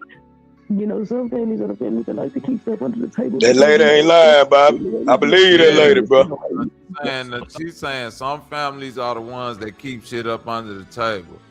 And now it's making sense why your mama was sitting up there trying to like talk about the lady like, oh, I ain't seen you since this and this and that. And Had the mama looking weird up there with Tasha K, dumbass. And that shit looked crazy, cuz. Yeah, you get the mama look weird now because it's like you could tell the mama trying to talk around it, but not talk about it. Like you talking about people in high places, lady. Motherfuckers talk about this nigga touching on people. What the fuck you talking about? Evil in high places. This nigga ain't Jesus. Deal with what's being talked about. God damn, boy. Don't put your people on the camera, man, if they don't know how to talk. That's all I'm finna tell you from now on. Talk about in most families, they sweep certain things on the rug that's been done in the family to protect individuals. The victims, the parents, the cousins, whatever. So what she's saying is gonna resonate with a lot of people, men and women that have been victims of somebody like Charleston White, allegedly. I watched one of his videos recently because I heard about how he was gonna making jokes about when we was little, we used to have sex with our cousins. Paperwork on what happened, but just what I wanted to reveal because I didn't feel like everything was appropriate at the time. We got district clerk office paperwork here now. So the district clerk. Thursday of November 1998, Charleston White signed a court order arrangement to now anytime after the day above contact the victim, Shalonda Price. Khan was 11 years old of age when contact was made. Sexual or direct penetration was made. Defendant has previous convictions prior to current event. Paragraph 1 states the test was positive for defendant's semen. And shout out to OG Murder because I'm using his video to try to piece together the things that she said. But she's going to go into how there was semen found. They did go through a legal route to get some type of justice for her. But then she's gonna speak about how they didn't want Charleston White. This is her words. They didn't want Charleston White to actually get in any type of trouble. He just came home from doing juvenile life. So before he can go through that system again, he was offered a plea deal. This is why Charleston White speak about a lot of his records being sealed. But I don't know if a plea deal can pull up on your record. But he speaks so boldly about these particular actions. I wouldn't even think nobody would do something like that and come out and confess to doing it and it actually be real. That's me being naive. They say somebody show you who they are, believe. It was basically like a plea made before he was able to be sentenced. I didn't want to fully prosecute him because they was making me feel bad about it because he was my cousin, you know. Right. And so with me being so young, I was just like, okay, well, I don't want him to go to jail. I want this to happen. He's done a lot of things and he's been involved in a lot of things that he doesn't seem to go to jail for. So, I mean, we had everything from the detective's name to the signature of the district clerk. I mean, I don't phone numbers. And this says, this is crazy. This is crazy. He been tested positive for the semen, it all matched up. Direct penetration, sexually direct penetration was made. Defendant has previous convictions prior to the current event. Paragraph 1 states the test was positive for defendant's semen. This is crazy. We got a detective's name and phone number on here. March 16, 1999. Yeah, Charleston, you think you hide from all this? You think you hide from this? Was it any kind of friction in the family, like people telling you lying? Yeah, a lot of it came from like my aunts and stuff, saying that I just wanted attention and stuff like that. Like, I really don't want to make this about anybody other than myself, you know what I'm saying? He's not the only one. He has they have like 2 more cousins, family members that's victims. She really want to bring them into it, so we're not going to say their name. But for my immediate family, everybody was out on board after everything got processed and was, you know, systemized or whatever you might want, whatever great language you might want to use for it. And I haven't had to really revisit that except when he came to Stop 6 working at the club, and then he had put that program there for the kids. And I was just thinking, damn, for a person who always doing shit. You know, what's going on? You know, like, if I was that young, that means Charleston was 19, right? 19, 20. I don't just think about it every day. I remember the exact ages both of us was, but I do know he had just came home and he was a whole lot older than me, you know. People think like that is funny and it's a joke, but if you ever go on my page, anything that I'm on there doing for the jail motivational speeches or anything, if you just listen to it, it'll tell you the whole story, you know what I mean? This ain't something I just started dealing with, it's something I've been dealing with.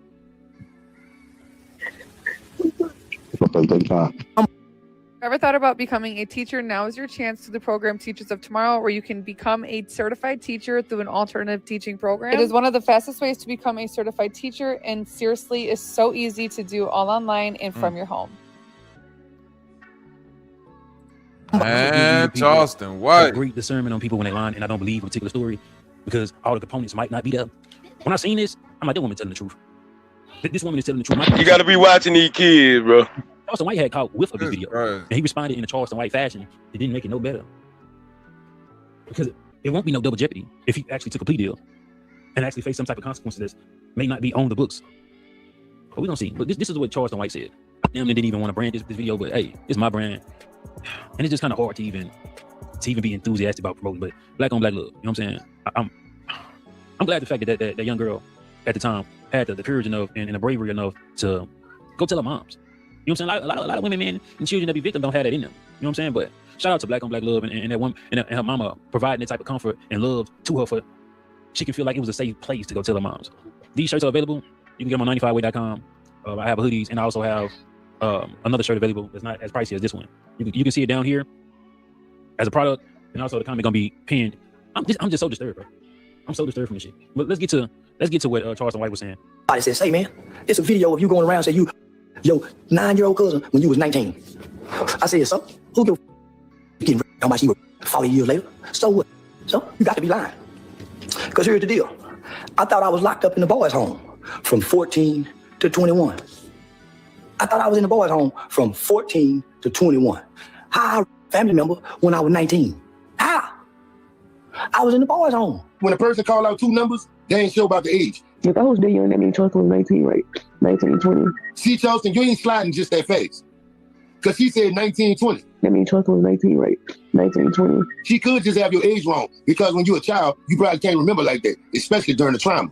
See, when she said 19, 20, she didn't for sure say you was 19. See, on your video, you made it like she said you was 19. She said 19, 20. She not sure about your age, bro. 1991 to 1998. 14 to 21. How? I didn't get out of the boys' home until I was 21. Till I was grown.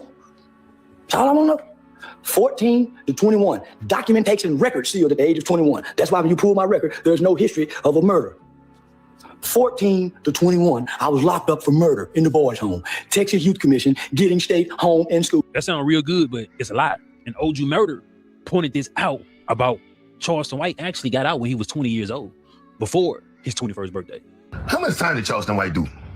Charleston White served 6.5 years in a Texas juvenile facility. He was sentenced to 12 years under Texas juvenile determined sentencing laws for his involvement in the murder at age 14. He served his sentence at the Giddings State School, part of the Texas Youth Commission, from 1991 until he was released just before his 21st birthday. Now, what does all this mean, y'all might ask? First of all, he keeps saying he was in jail from 91 to 98. That's 7 years. Charleston, you only did 6.5 years, right? Now, if you notice the part I had highlighted right there, it said he served his sentence at the Giddings State School, part of the Texas Youth Commission, from 1991 until he was released just before his 21st birthday. You caught that?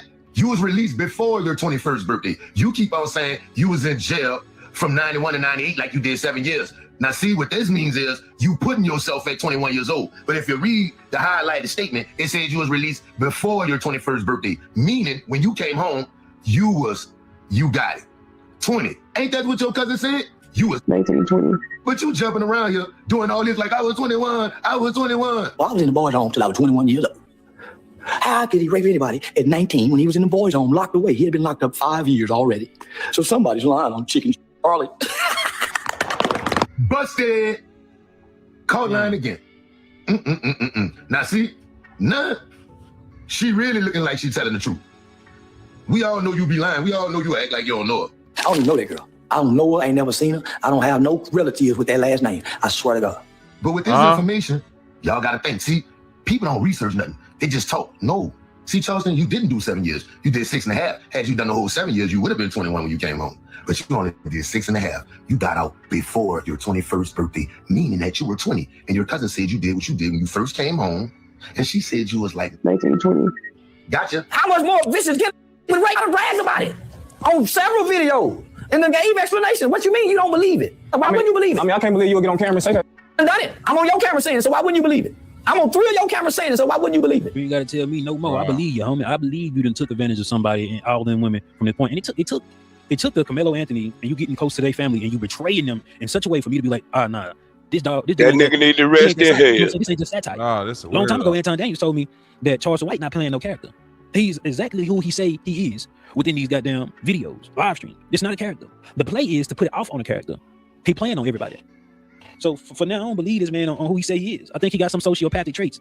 You feel me? And they may have developed in the boy's home due to the PTSD and trauma of him actually seeing a white man. God dang, that nigga something else, boy. That man's sick in the head, man. But let me know what y'all think.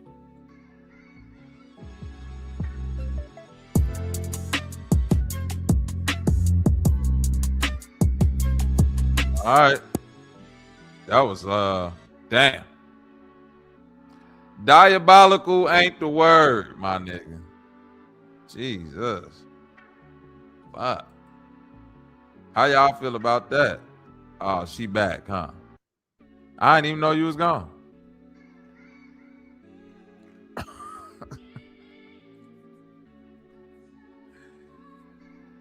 All right. Let's get into one more, man.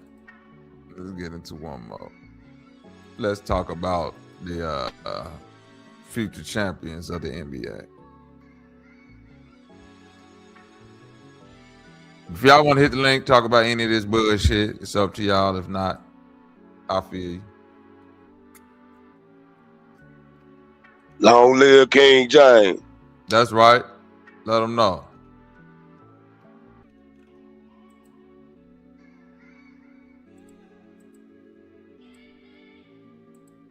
Say, he the best candidate we got.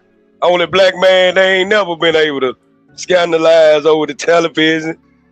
Took care of his children, his wife.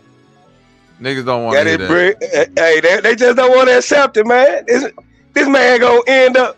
Look, I bet you Bryce gonna end up being a Philadelphia 76er with his daddy, with a Ryan. All of that. And then we gonna see what they got to say then. He already got everything you can name, every scoring title, anything y'all want to name, he got it. I don't know who did this AI because that ain't Tyrese Maxey. That's Tyrese Flaxseed. Whatever the fuck that is. Check them boys out. Yeah. There go your NBA champs right there, y'all. LeBron Abdul-Malik James, nigga. Let's go, nigga. For the Philadelphia Mud, it's the Big Beard Squad. They finna show Tyrese Maxey and VJ Edgecombe how to grow their beard out, nigga. They repping for the goddamn all Muslim. It's a Muslim thing. Y'all don't get it. Y'all ain't people's science. That's what Jaylen Brown on some Malcolm X shit, nigga. Repping for the black man. Knowledge. Give a fuck what y'all talking about. This team right here, sponsored by French Mikhail Tovel Nashik, Raphael Sadiq, Allah Akbar, Alama Salaikum Salam, nigga. No haram. These niggas is making salat at halftime. They praying 3 times to the east, then they whooping your ass. That's why he went to the east. So he can already be facing east when they do the 3 times prayer. Y'all ain't even peeping the science, nigga. Good. This Muslim LeBron coming out the closet, boy. Big Abdul Malik, nigga. Muhammad energy. Uh-oh, that look. There go my boy Young Nate. Hey, I've been waiting to see you, cuz I knew you was finna pop out, boy. Man, I bet you some nigga heated out there, boy. Boy, that nigga say, boy, we got a chip coming. Hey, Young Natives, I'm a Philly fan for the next 2 years. I don't give a fuck with nobody. Unless Caleb Wilson develop ahead of time, I want to see LeBron go and get them next 2, boy, with the all Muslim Sixers, boy. They finna have Maxey finna grow a beard, then Edgecombe finna grow a beard, nigga. Them niggas finna be the Malik Rams, nigga. 6-4. You know what I'm saying? Oh, no, I'm with it, man. I'm with it. This is like when T.O. went to the Eagles back in the day. They at least making it to the finals. Listen, I just need niggas to really peep game. This is the best team, LeBron. Yeah, arm, leg, arm, head. You already know. Look, you done put it together that quick, awakening minds. They gonna say, man, them niggas some conspiracy niggas. Nigga, hey, we just peeping the science, nigga. This the Allah team, boy.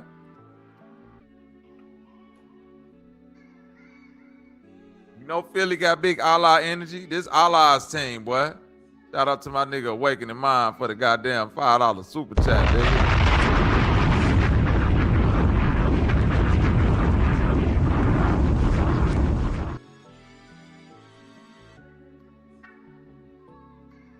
But peep game though. Really peep game. Who we got out here? LeBron, Maxey, Embiid, Jalen, Edgecombe. This is the best team LeBron has ever went to free agency wise. Let's just get that clear. If you thought the Miami Heat was a super team, or if you thought like what's the other squads that he went to when he came back to the Cavaliers, they called that a super team with Kevin Love and Kyrie and LeBron. When he went to the Lakers, they called it a super team with him and Anthony Davis.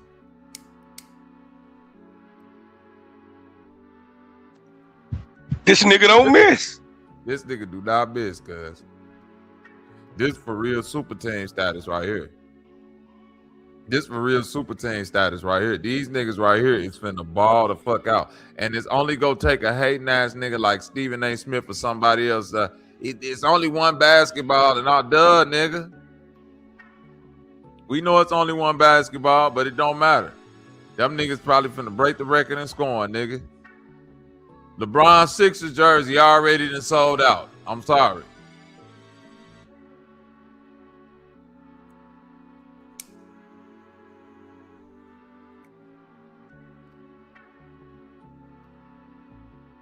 Oh yeah, this hold on.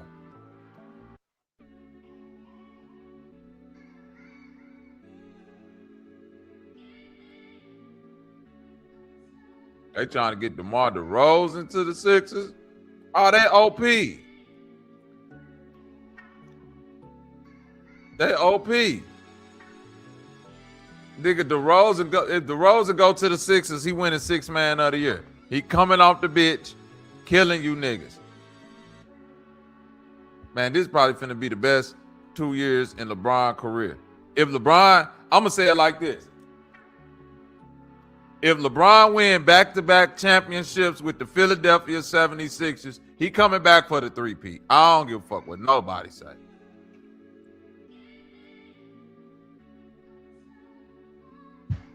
He got 3 years in the fam.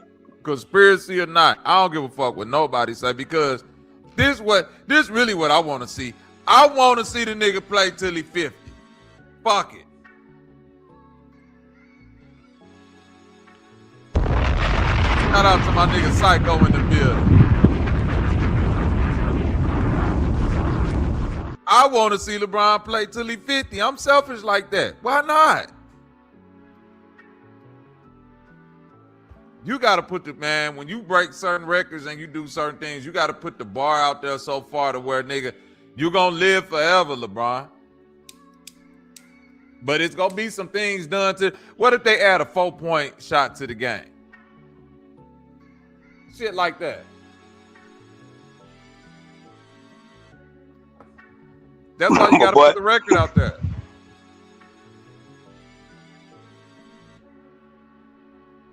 That's why you got to put the record out there.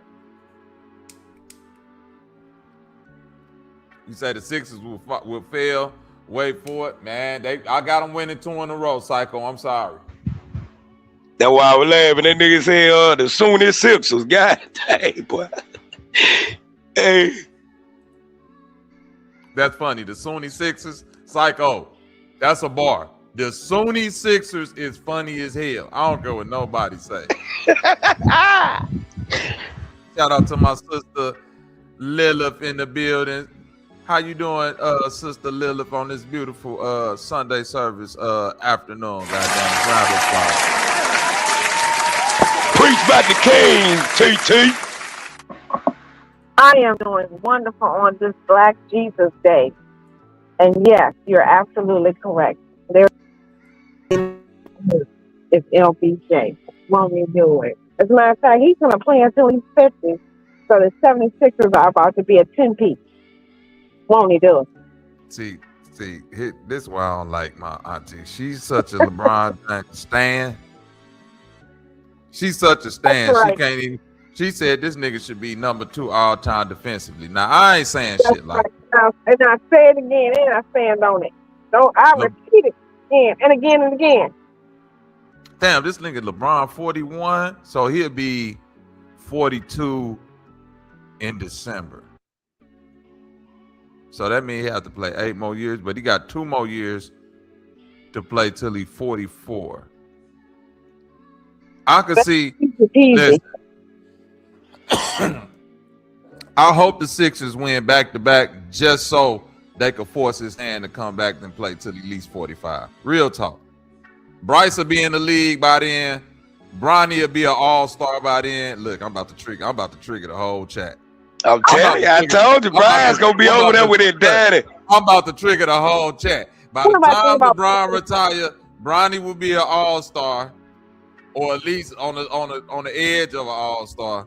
Bryce gonna be in the league. He gonna be one of the top rookies, and LeBron gonna lead the league to his sons. God damn it, that's how we go. That's how we go end it. That's right. Bronny about to be the face of the league, surpassing everybody else. About to pass the torch, yeah. That's right. We about to pass the torch. No, Bronny ain't gonna be the face, but he gonna be up there. You're doing a lot. You're doing a lot. See, that's what I'm saying. You do too much. You put too much sauce on it to where they don't even want the sandwich no more. Damn. Face of the league. I said, and I stand on that. Fight me. Because I ain't scared of none of y'all. That's right. And then when I brought them up, they gonna be like friggin' frat, like Clyde and Dr. Jekyll. Yeah, Mr. Hyde. Whatever that shit is, they gonna be like the happy face, frown face, and the sad face, clown face. Because one gonna be laughing at everybody they polarize, and the other one will be feeling sorry for everybody they polarize. So you about to see the Twin Towers. You about to see they gonna be doing their thing. Only thing that's gonna hold them back is they have no nothing. Bench. No, they ain't got no. Oh well, they got Anthony Simons.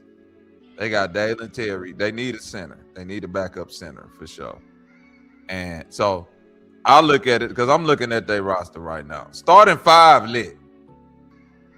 You got Jaylen Brown, VJ Edgecombe, Joel Embiid, LeBron James, Tyrese Maxey. You gonna need a backup center that could be a starter because I just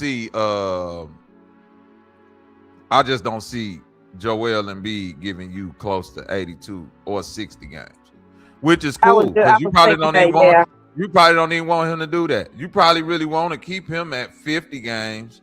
That way he could give you everything he needs to give you in the playoffs. That's one. So you're going to need a young backup center that could really be a starter. I listen, if I was them, I would go all old nigga team. I would go try to get DeMar DeRozan. I would try to get a younger backup center. Yeah, I think that's going to be very important. Real quick.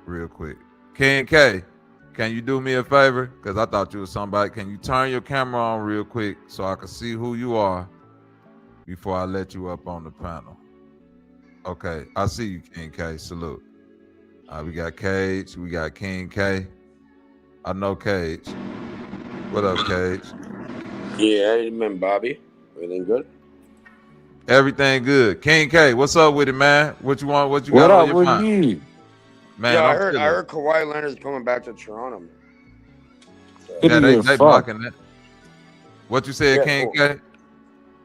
I said I love music. I don't love basketball. Yo, Oh no, KK did you know? He's my friend, man. Oh, that's your people. Yeah, he's family. He's good. Okay. Yeah. All I said was, I don't like basketball. I like music, my brother. Hey, ain't this old buddy from Russia? Nah, this ain't him. Wait a minute, King K. But if we talking about basketball, I'm with y'all. you should let us talk about basketball. Of course. That's the Your joke. thing. I'm saying, I'm hearing Kawhi Leonard's coming back to Toronto. We won it in 2019, the Raptors. Blacklight, what's up with the salute? No, they blocked the He's not they coming blocked back the to Kawhi Toronto? Leonard. They block his there. He got traded, but they blocking the trade for now. God damn. Because He should have he's left in the first place. He should have he's been. wrapped up. Well, I would agree with you. He probably should have never left Toronto. And he went to the little LA bullshit, whatever, man. Get back to Toronto. I forgot. Bro, crazy. When they won, bro, the city went crazy. Because you from Toronto, ain't you, Cage? Yeah, born and raised, Green Street, Toronto. Yeah, okay. I forgot. You is a Toronto native. You from the 6, ain't you? Ain't that what y'all call it up there? Yeah. The 6 boroughs. Yeah, it's 6 boroughs. Yeah. Oh, that's why they call it the 6. It ain't 5 boroughs like New York. And also, no, there's 6 boroughs, and then there's also the 416, which is our area code, the main area code. 416. Bro, people underestimate. Like most of the biggest artists and actors and everything come from over here. For example, yeah. I didn't know that. Elon Musk studied at the University of Toronto. He studied there. Oh man. Yeah. Okay. Neo from the Matrix, the actor, Toronto. Oh, I thought he was Lebanese or some shit. Okay. What? What's his name? Fucking. Nah, he's from Toronto. Fucking Jim Carrey.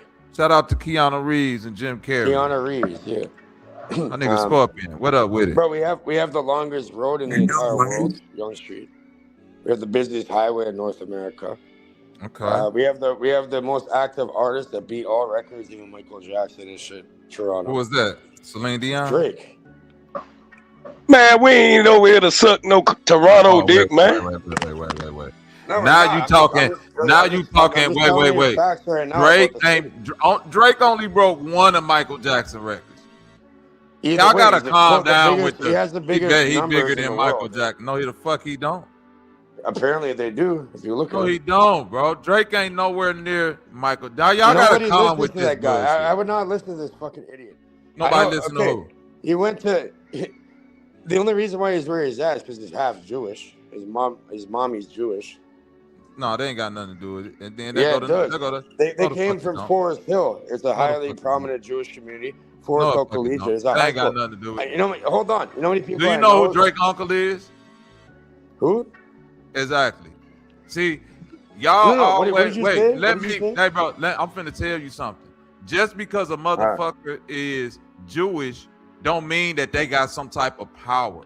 Jewish people, literally in America, are the first. Wait, let me finish, bro. Let me finish. In America, Jewish people are the people that first lived in the ghettos. All right, so it's broke ass Jewish people. I don't. Drake mama don't got more. Drake mama and all that Jewish bar mitzvah shit, and people thinking just because you Jewish and you be around a bunch of white people that they got some type of pull like that. No, bro. Drake. Black ass daddy. Over here, let me finish, bro. Let me finish, cause Drake got a black ass. Drake got a black ass daddy, who got a black ass brother. Drake uncle is matter. Brother coming from a Jewish womb. Oh, Drake uncle is Larry Graham. Do you know who that is? I have an uncle named Larry. You know who that is? No, they're not. Fuck your uncle Larry right now. I'm talking about Larry Graham. He's dead. Do you know who that is? Yeah, I've heard of him. What he do? All right. So if you heard of him, what does he do? He produces music. For who? Interscope. No. No. So instead of just guessing shit, okay? No. I'm not guessing. You is guessing. There's probably a lot of different people. Ain't no probably shit. Larry Graham Jr., Drake uncle, this nigga right here was a motherfucker. bass player Rock for and Roll Sly Hall and of the Fame Family. in Yeah. 1993. So, hold on, let me finish. You don't know shit. Let me finish. Okay. Rock and Roll Hall of Fame. He was a member of Sly and the Family Stone, and he's the creator of the slap bass, nigga. You ever heard somebody say I'm playing slap bass? I play the bass guitar. So do you know what slap bass is? Yes, I know. Yeah, this the motherfucker that invented it, Drake uncle. So all that Jewish shit about just he's born Jewish and all that, man, nah. Black people made him famous still. That was niggas. He come from a damn near royal bloodline on the nigga side of musicians. So I don't give a fuck how many bar mitzvahs he had in Canada. Hold on. Drake went to Forest Hill Collegiate, okay? I don't give a fuck where he went to school at. Bro, everybody I know that went in there, they're all big in media. They have stupid amounts of fucking... Bro, listen. And what he did in media was Degrassi. He was a nerd who got shot and put in a fucking wheelchair. In order to get into the music, he had to tap into some of this shit right here, this Larry Graham shit. Bro, but I'm saying it's we seen the bar mitzvah video. He ain't even have rhythm as a child. Search for Forest Hill and Drake. Forest Hill High School Drake. Nah, man. I don't want to look it up. It's a real place, bro. I'm telling you. I know it's a real place. That's Degrassi. We not doing No, the I'm not Degrassi talking about the talk right fucking now. goddamn show. I'm talking about real life. Nigga done switch me all the way from the NBA to talking about Drake. I'm talking about real life. I know he from Forest Hills High School, bro. He said in every rap. I know. Yeah, he says that in his fucking shit. Yeah. He keeps saying that in his raps. What you mean? He I said don't all listen to his music, bro. Okay, so if you don't listen to his music, fuck Drake right now then. Drake is a made up artist who influences himself on the new styles that's coming out. Have you ever heard of that? Can you search up the Drake equation? All right, it's done. I already gave you the Drake equation. His daddy and his uncle are the ones that. I'm not talking about a person. I'm talking about the equation. What about? Ain't no Drake equation. We talking about the NBA right now. All right. We're going back to that. Run back Kawhi Leonard, back to fucking. Where you at, Scorpion? Right now, bro. I'm letting y'all get it out. Get over here. Let's be real. Let's just talk reality, Scorpion. I'll Sub-Zero you. It's the best starting five LeBron has ever went to. Yes or no? Nah, the one in Cleveland, the first stint in Cleveland was better. I'm just trolling. I'm fucking with you, Bobby. That is. No, I'm just fucking with you. I was just fucking with you. No, I'm just since you said the reality, I just had to fuck with you that time. No, that's the best starting five he been with. That's the best starting five. I give him that. Go ahead. On paper, because this shit could crash and burn. I'm not one to just, you know what I'm saying, say what it is, even though, you know, looking at it, you know what I'm saying, this is a championship team, but you know, you still got to go out there and play. But I'm saying when they put together him, Chris Bosh, and D-Wade, you still had the center and the you still had that center position and that point guard position that was kind of like, okay, Mario Chalmers, you know, Joel Anthony has them. Like it wasn't nobody that was like, you know, stopping going to no All-Star game. When he went back to hold on real quick, Cage. When he went back to Cleveland, you had Kyrie, you had Kevin Love, you know what I mean? But they still had to fill out the roster later with Shump and goddamn J.R. Smith. You know what I'm saying? Which at the time, I ain't gonna lie, that might have been his toughest starting five before this on paper. But again, right. We gotta see it play out because if these niggas don't win a championship, that Cleveland starting five with Kevin Love, Kyrie, Shump, J.R. Smith, him, that's still the toughest starting five. But if that was a tough one. If this starting five right here going to win a championship or do something, yeah, this might be the one right here because he don't gotta be running back to Toronto, man. He ain't gotta carry the load. he don't got to carry the scoring load. This Right. This what I'm saying. This nigga could really go out there and do that Magic Johnson shit that he's been talking about his whole career. We could really honestly see it with this team. We could really honestly see LeBron say, "I'm finna just be the point guard on the court." Like on paper, what about LeBron's kids? But man, how they gonna run? It's gonna be LeBron at the point, Maxey at the 2, Edgecombe at the 3. Bro, King Brown James is getting too old now, man. Embiid at the 5. This is kids going. Okay, one time. That's how the offense go run. One time, as a kid, we went into a basketball tournament, right? And whatever, it's probably like some Asian mall or whatever, and the guy. I ain't even gonna lie, Cage. I don't feel like hearing that shit right now. Much love to you, though.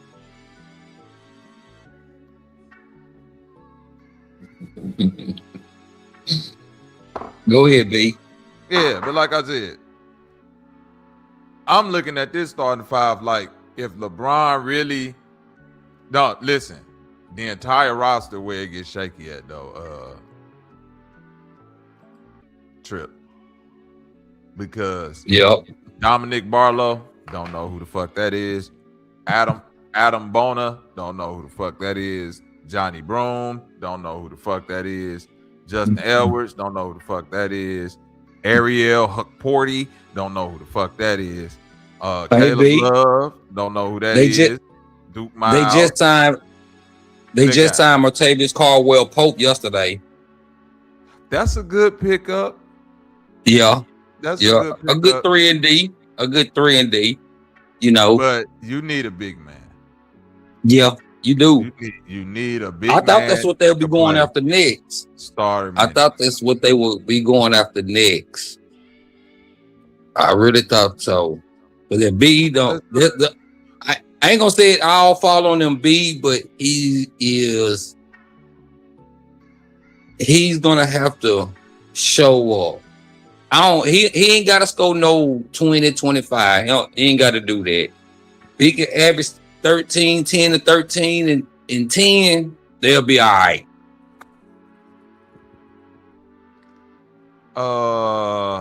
It ain't really no free agents out there that they could offer the money to. Yeah, they ain't nobody out there for real. I'm finna say the only thing they could be waiting on is before see what big man that will come available for the trade deadline. That might be their best option right about now. I would assume. They don't got to trade assets for nothing for real. They ain't got to trade assets for nothing. That's why LeBron signed for so low, so they can try to get somebody. Right. I'm looking at it now. You got Bismack Biyombo. That's probably the best one out there. You gotta grab him right now. As of right now, I would. I ain't again, like you saying, he ain't the best, but he can get out there and rebound and play a little defense. I wouldn't be saying that's gonna get him over the hump, but that one I feel like it wouldn't be a bad pickup considering what you already got. And like I said, you don't really need him to. Hold on. This is the Powell that I think it is. I get Dwight Powell from the Dallas Mavericks. He open. Yeah, he a veteran. That wouldn't be a bad pickup either. But you only need him as a backup. Yeah. Facts. That's why they wouldn't be a bad pickup. Them two right there could help you a whole lot considering what you got, as your centers, backup centers, and backup power forward. They veterans. Once they get in there, they gonna know their role and they gonna play their role. They ain't gonna do too much because they ain't gonna really they ain't gonna have to do too much anyway. Because at any given time, you can have one to two players for us, LeBron, Brown, and Maxey on the court at all times. And one of those dudes can take over the scoring. I think they can because they just got Kentavious Caldwell-Pope.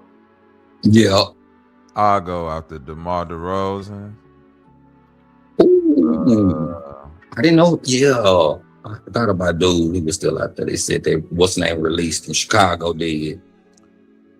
I would get rid of them young niggas, a couple young niggas, and I would go get Russell Westbrook as well.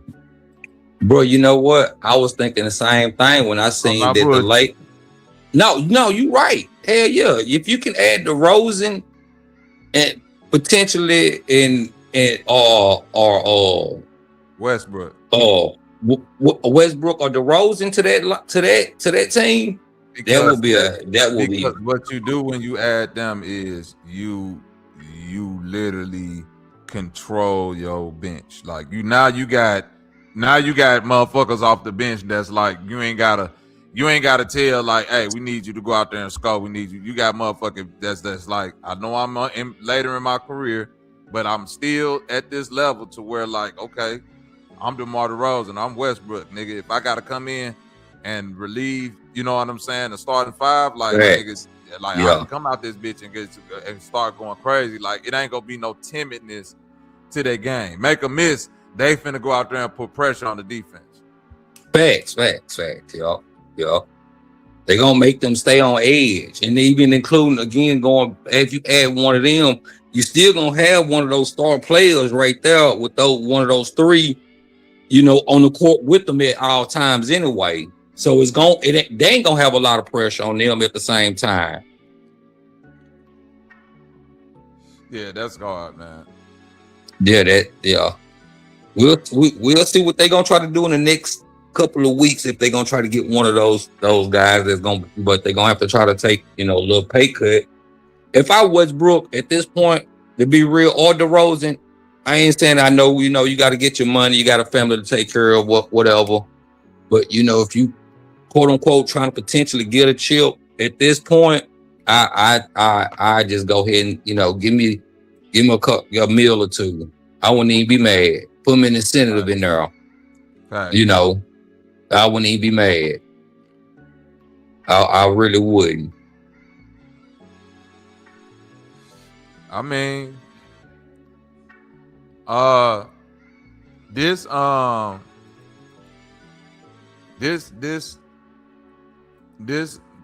season, what up with the dark matter? This NBA season finna be fire. That's all I gotta say.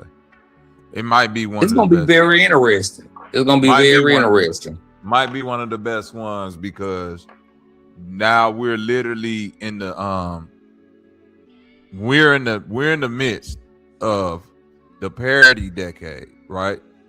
So yeah, what's gonna be the takeaway from this from 2020? Because we 6 years in now. So what's finna be the takeaway from this era right here? Finna be who got what team either got multiple championships or what player got a couple in. You see what I'm saying? Right. And it's like LeBron and Jalen, they got one already. That could be a two bird and one stone thing. Who else got one already? Jokic ain't never out of it. So we can't just forget about Denver. Can't forget about OKC. But hold on, let's speak on that real quick. Going nowhere. Go ahead. Let's speak on this right quick about OKC. You like what they doing over there? I'm gonna ask you that before Yes. You want to know why? Go ahead. Why? Because their formula is so much like San Antonio that they're sitting on developed talent.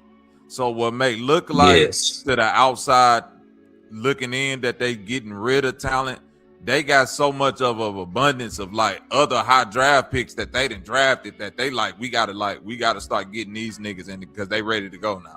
You see what I mean? So true. It's like a catch-22 with with OKC. I don't see them really taking too far of a step back. You know what I mean? They might not be number one in the West, but they still finna be like, nigga, right there for the championship. They still damn near like the favorites in the West, because I don't really see who. You know, you got Minnesota, maybe. Minnesota, maybe. Yeah. No, they still got us. The dark horse in the West to me is Portland, though. With Ja Morant and Dame Lillard. Yeah. Offensively, they might be a problem. They might They be could sneak it. Well, they was already what last year. Well, we had to play them in the first round, so we was second in the West, right? So they had to been seventh. So shit, that upgrade right there might push them fifth or sixth. But this is what I was gonna say about OKC. Yeah, you hit it right on the head, because these bastards could let's say it like this. Dude, was it Sam Prescott? He came from San Antonio and went over there, so he know what he doing. But they gave away Lou Dort. That was my only biggest question. A lot, I was having this conversation with somebody else. It was like, well, he couldn't shoot this. I say, man, sometimes you don't have to worry about that. You need that guy, and you know you need this on your team. A guy that can go in there and just defend 1, 2s, and 3s. I think that's where they kind of. I ain't gonna say they're gonna fall off, but that was a guy to me, like what you would call a glue guy. Like, he's gonna go in there and try his best to shut your best player down, as long as he's a 1, 2, or 3. Mm-hmm. That's the part that I really didn't like. I'm like, oh, y'all gave that nigga to the Hawks. I was like, but the other guys that they got back, I think Joe left too. I think the other Williams is still over there, but that dude Dort, I ain't saying he is super like great, this, but look at it like this. They looking at it like we already have enough defensively as a team unit. Yeah. Where whatever we're gonna miss from Lou Dort defensively, we're gonna make up just off being young and talented athletically. You know what I mean? True. I get you. And basically they looking at it like Jared McCain need them minutes. Cason Wallace, he need them minutes. Yeah, I get you. Topic need them minutes. You see what I'm saying? AJ Mitchell need them minutes. Yeah. Like somebody, like if somebody gotta move out the way, it's gonna be you, because you're a little bit older. This probably the most valuable you gonna be. Like, they make all their moves at the right time. No, that's right. He know what he doing over there. Let's get what we finna get for you, because we still got Caruso, who is our, you know what I'm saying, defensive vet. Like, everything you bring, we get from Caruso anyway. So I mean, true. I didn't look at it like that. If somebody gonna be expendable, it's gonna be you, because you younger than Caruso. You a little bit. We can get a little bit back more for you, and it's good business. These niggas for the next maybe 4 to 5 years, bro. That bitch over there, he is making moves, and I'm not liking that shit, because this nigga got, I don't know how many first round draft picks, bro. My nigga Lou laughing at us. You know, Lou think he the sports aficionado. What you laughing at, Lou? Go on, hit the link. My brother Lou, man. I'm fucking with you. Go ahead. Oh, okay. Yeah. No, I would just say he over there making some moves, like you saying though. I'm not liking that shit, bro, because I mean we kind of like on the same trajectory too for as the Spurs. We ain't got a lot of draft picks, but our core is very good. But we're gonna have to, add in a little veteran. But what he doing over there at OKC is, I've never seen this shit before, bro. I ain't gonna lie to you. I mean, you might can pull up and see, like, going back to that Paul George trade. Ever since then, these niggas got like 2 and 3 first round draft picks from like the next fucking 5 years, bro.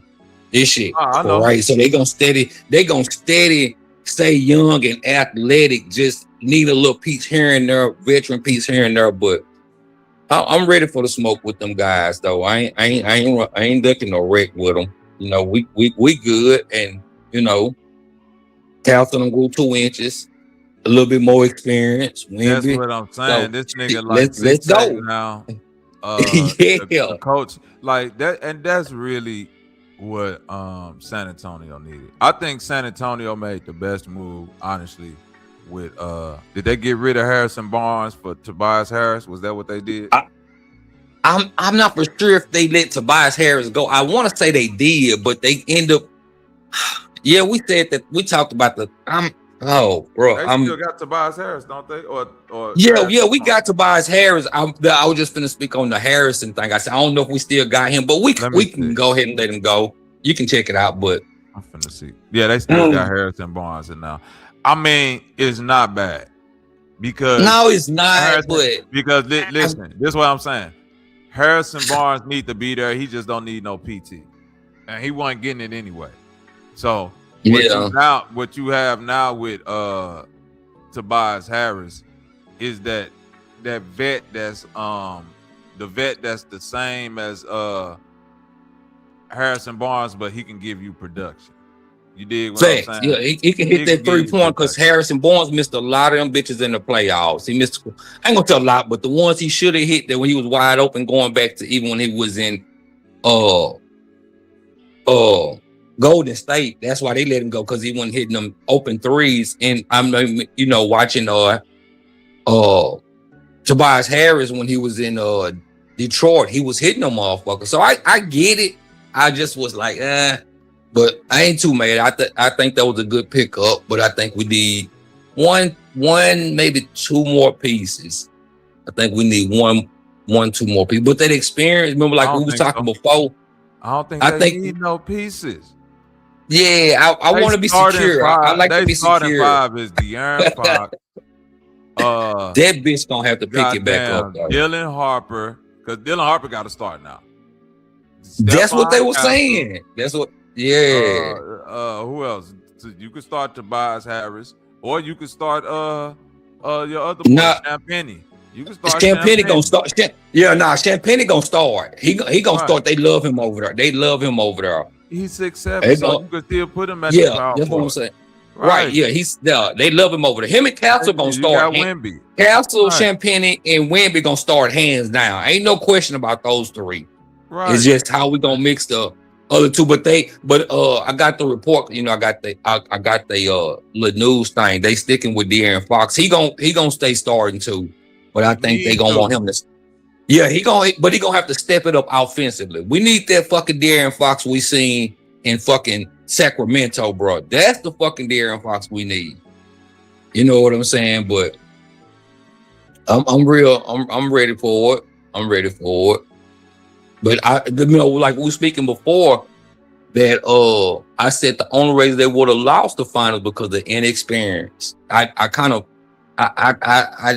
knew it. I kind of knew it, just like the inexperience, especially facing a veteran team. For that, Cat done been there for some years. Brunson done been there. They might not have made it to the finals, but when you got just a little bit more experience, and considering these guys over here haven't had too much experience for them, especially finals, playoffs is, but I kind of figured that's what we would have lost. But I'm not. I think that kind of was the best thing for them too. I think they're gonna come in and be so fucking focused and geared to getting back. The league might be like, shit, we don't want to see these boys. You know what I'm saying? They gonna be hungry. They done tasted it. You know what I'm saying? So they gonna be looking forward to, this year and ready to get back to that same spot and, see if they can change their result. But hey, I think Boston like, fuck. Yeah, Boston like they should be hating ass niggas. Fuck. Hating on the smart man. Yeah, I'm just saying just do the LeBron coming up like, god damn. Nah, they shouldn't get rid of Fox. You tripping, man. What you say now? I'm looking in the chat when they said they hope they get rid of Fox. Nah, De'Aaron Fox Nah, he good. He He good. He good. Nah, he good. He just got to step his game. I think he got to be a little bit more consistent. I think that's what he need. Fact. Yeah, I think this is he got to be more consistent and be willing to. When he see Wemby ain't got it going, that's my time to fucking take over. I ain't trying to hear nothing you saying, Cal. So I ain't trying to give me this ball and let me go down. Part of that Can't is the coaching, though. Yeah, a part of that is the coaching. That's what I was saying about the coaching in the finals. Like your coach got to be willing to see that this ain't the time to run through Wemby. It's the coach got to damn near say like, hey, Wemby, I know you know what I'm saying. You is who you think you is, but fourth quarter time, I need De'Aaron to I need him to get these shots. Yeah, I need him to be. You see what I'm saying? Like we gonna give you the first 3 quarters, but it take the coach to do that. It take the coach to say get the ball out of this person's hand. It take the coach to say don't do like. It was too many mistakes through goddamn games 1 through goddamn 5 for the coach to be like, hey man, like, y'all got to put the ball in like a somewhat vet hand, and that's goddamn Fox. Yeah, you see what Harper did when he came off the bench. He come in, even that soon as he touched the ball, he going in. He going straight to the basket. I'm finna shoot me something. I'm finna try to get myself going. And I think that's the kind of like mindset that De'Aaron Fox should have had. Like, he needed that type of mindset. That's what I'm saying. All of that's a part of coaching, though, because think about what's being said. He's coming in the game obviously ready for the moment. Why is the coach now taking him out the game? Yeah, you see what I'm saying? I'm saying coaching is working against them in all ways. Like your best player in the series is Dylan Harper.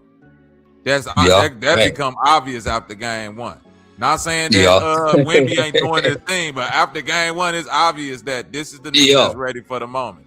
It's obvious. He didn't shy away from that shit. Right. He came in. And what else is obvious is that De'Aaron Fox is overcompensating for trying to feed the ball to Wemby. All of that gotta be addressed by the coach. That's true. The coach gotta be the one that say, hey boy, go get your shot. Fuck Wemby right now. And Wemby gotta be willing to, you see what I'm saying? Because that's what he gotta relinquish. That's what Popovich did. Popovich had to be like, hey, Tony, go get your shot. Like, don't think about Tim right now. Just pick and roll. All right. Let him do him right now, because he gotta get in the flow state. Yeah, we ain't worried about, but see, that's like little weird shit like that. He gotta be happy. You know what I'm saying? Everybody on their team is a rookie, including the coach. So coach, right. But I think they did. It ain't that bad. But he gotta have that mentality, kind of like Duncan. Like shit, I don't give a damn. Hey, if Tony got to get us 20 this quarter, it is what it is. I don't give a damn if I come out this bitch with 8. I'm trying to win. You know, Wemby gotta kind of have that mindset. It's like, to me, he trying to prove something. You see what I'm saying? It was like, nah, Wemby, you need to get that ball to him. And you know, if you ain't going this game, you can't go 2 for 16, you 0 for 7 from the 3-point. You know what I'm saying? You gotta be like, I gotta find somebody to get this bitch going. Hey, Fox, here, do you know what I'm saying? He gotta have that kind of, Duncan mentality. You know what I'm saying? To succeed. You see what I'm saying? You still gonna get yours, bro. Right. You still gonna get yours. Hey, I know you yesterday. I seen you pulling up that all defensive thing yesterday. I didn't have time to hit the link, but I was busy than a motherfucker. But I was sure want to tap in with you, bro. I looked up some shit, bro. I looked up some shit, and they somebody was saying that they got Wemby at like what they had Wemby like 38 or something like that, 30 something, and they were like that was too high. Yeah, 37. They were like that was too high. So I end up looking up this nigga stack, man. You know this nigga got 627 blocks already. What's the all-time record? I don't know, but I'm saying that's what Wemby got so far in his career. 627 blocks. I'm like, I did not know that shit. I'm like, oh yeah, he gotta be a little bit, that 37 wasn't doing him justice, considering, you know what I'm saying? I don't even think Akeem, Shaq was on that type of pace, not even Duncan. What this about is what finna be 5th year? I mean, you can correct me if I'm wrong. I want to say what this about his 5th year to have 627. That is, man. Woo. That's different, bro. Man.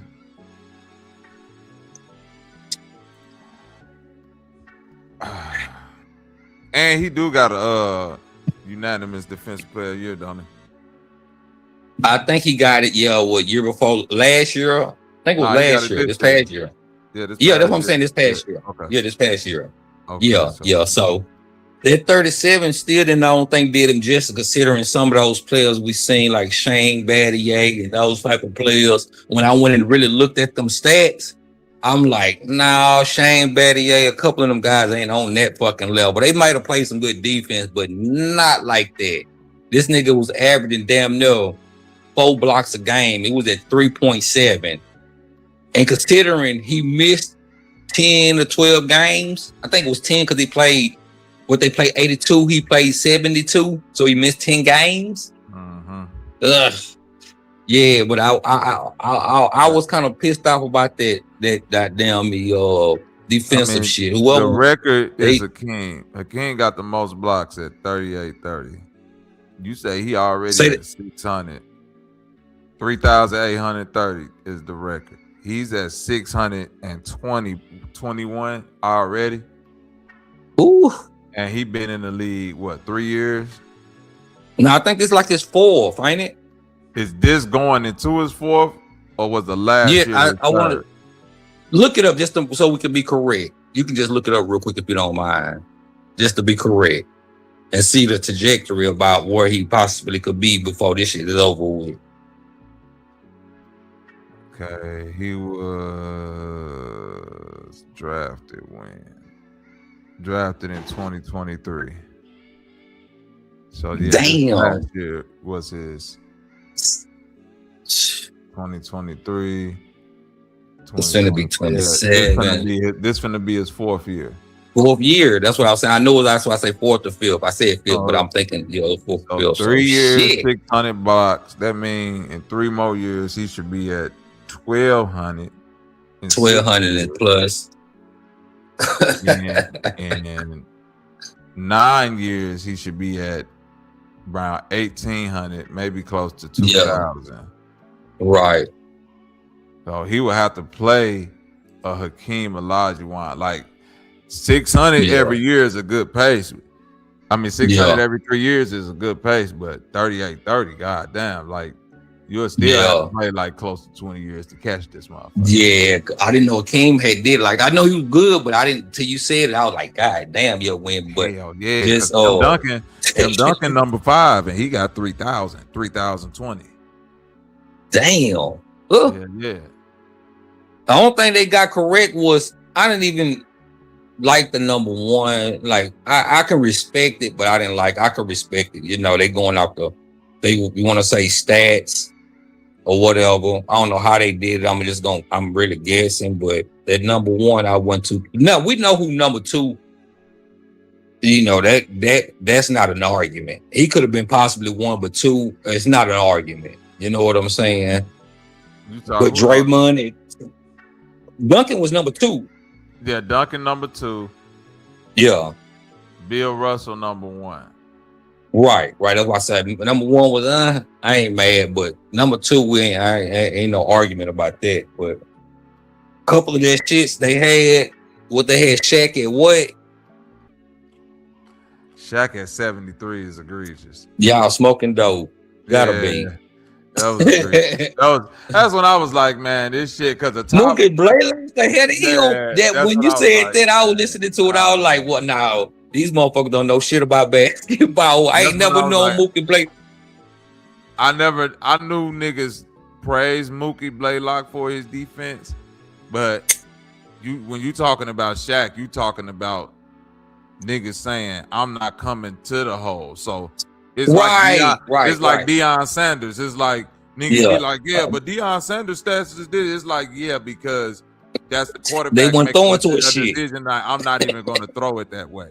This nigga off the ball so much. I'm not, and that's the decision niggas was making when Shaq was in the paint. He would have had way more blocks if niggas would have challenged them, but motherfuckers was like, we just gonna stay out here and shoot jumpers. Like, you don't got no real footage of nobody dunking on Shaq or none of that. Niggas was saying out the fucking paint.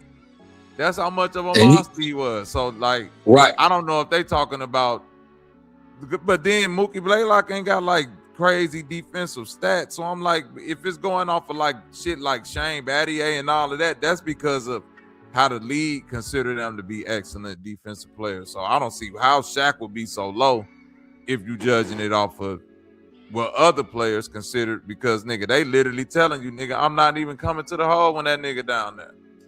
Facts, yeah. And it was more or less like with 𝘾𝙤𝙥𝙃, he didn't play no outstanding defense. What I mean, you can call it defense. He took a lot of charges, man, if you can remember.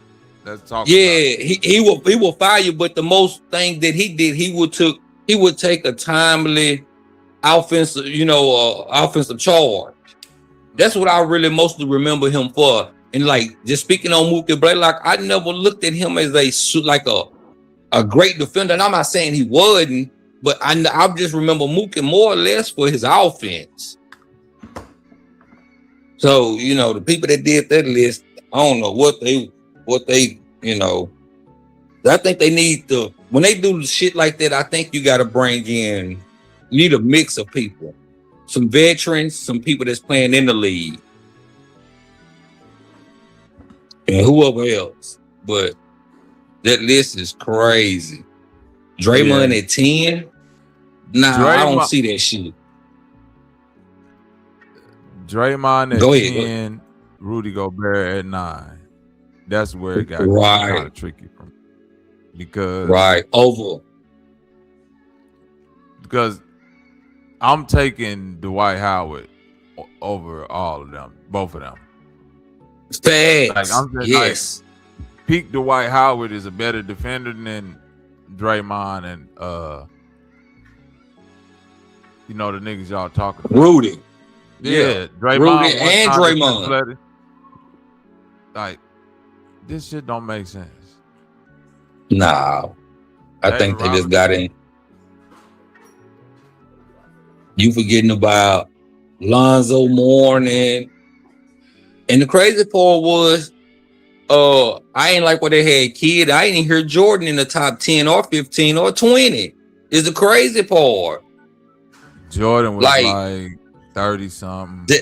Nah, they gotta be. Come on now, bro. You can hate him or love him, but defensively, come on now, bro. You gotta come on, dog. You don't. Yeah, they know what 9 defensive first teams, 7 or 9. I can't remember the exact number, but shit, 6 or 7 plus. You don't make that shit by accident. You know what I'm saying? So the people that made that list, they have no idea. Facts. And that's why I say, like, I think you need a mixture of players, of veterans, of people that's out the league, if you will, and people that's in the league, because they IQ of what defense actually is a little bit better to me.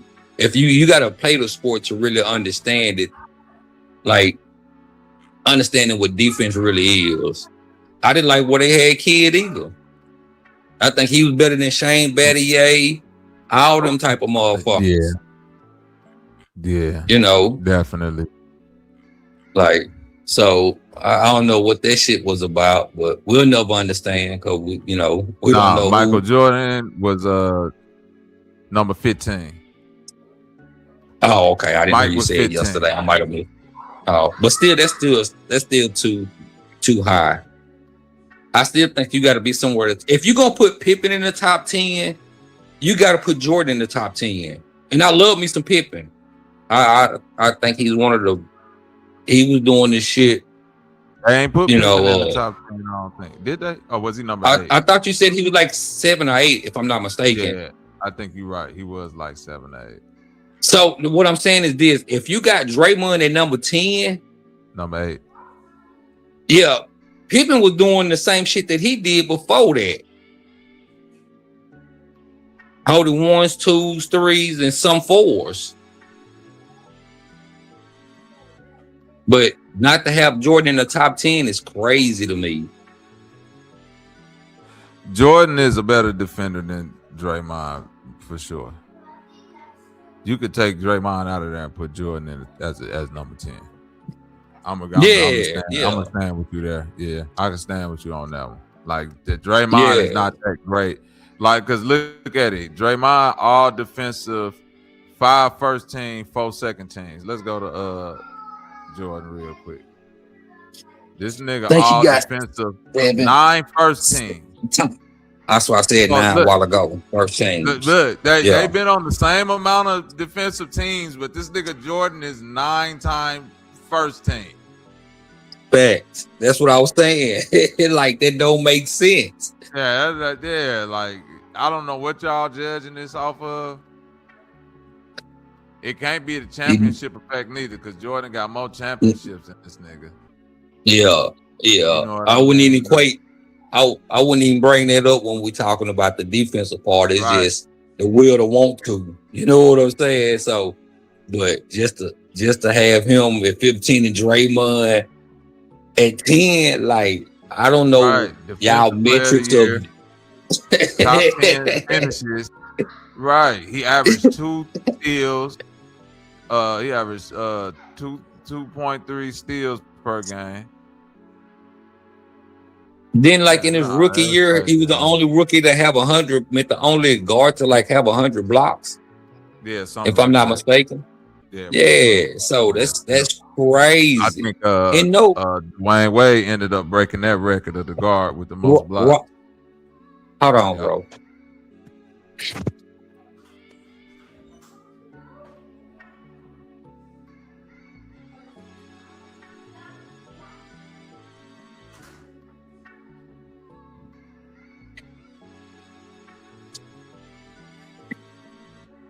Yeah, so I'm like, that shit crazy. I didn't get that part.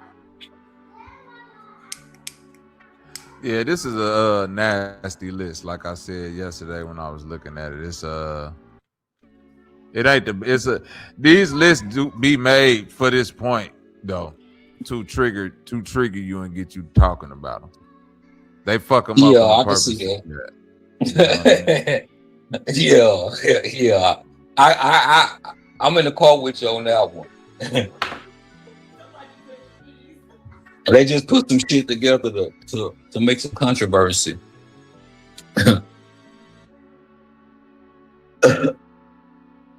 But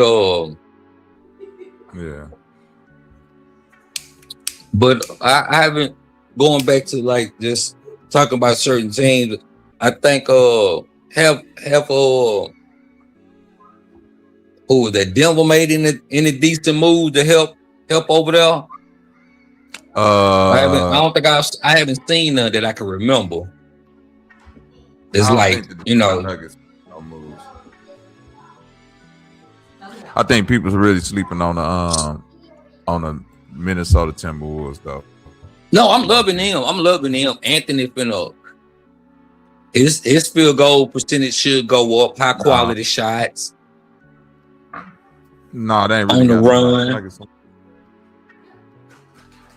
I think they need another piece or two. They got Jokic still. Murray. The only person I could see they added is Marvin Bagley. That name sound familiar, but I don't remember seeing him play. Marvin Bagley the third. He was the top draft pick some years back. Oh, that's why. Yeah. We'll see how that work out for you, Denver. Y'all got to make a splash if you're really trying to, you know. But I'm right there with you on Minnesota though. I'm loving that shit though. I ain't gonna lie.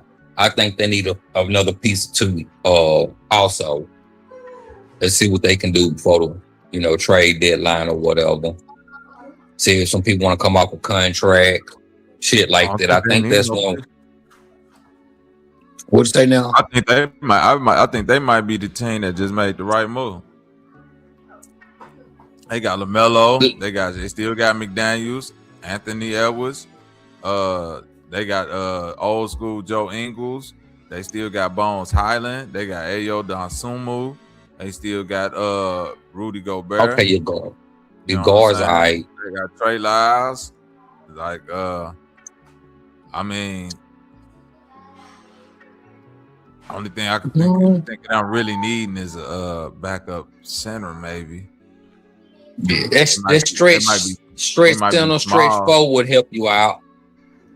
That stretch center, stretch four would help you out a lot, I think. I think that would be tremendous to help Anthony and LaMelo. Mm-hmm. I think that stretch 4, stretch 5, they could.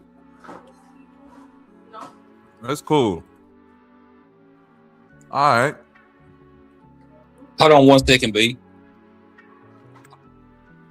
All right. You said they got the best team, you Trip? I'm still sticking with Philly got the best squad. I'm sorry.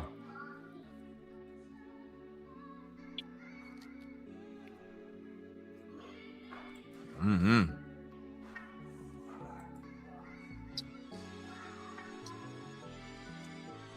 I'm gonna make an early bet. Philly for the finals.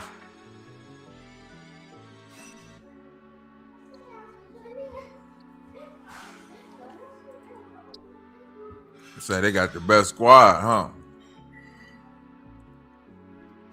Yeah, I see it. What time is it? 3 o'clock.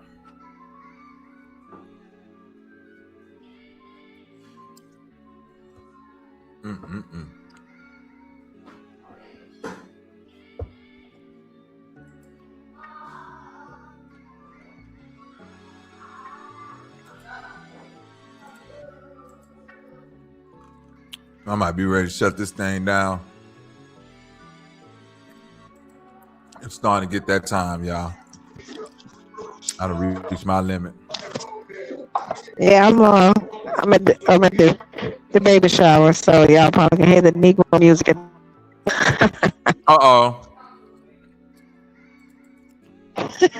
You know, the colored people. Tumbling trying to lie. She knows she the DJ. She gonna try to put it on them people like it's not.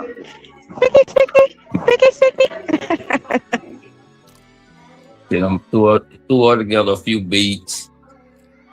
You been there brung under that. Yeah, some of them beats I taught Bobby. Right. You took some of that famous microwave brisket as a dish. Oh no, that don't leave the house spoil. So now that's at home waiting for me when I get back home.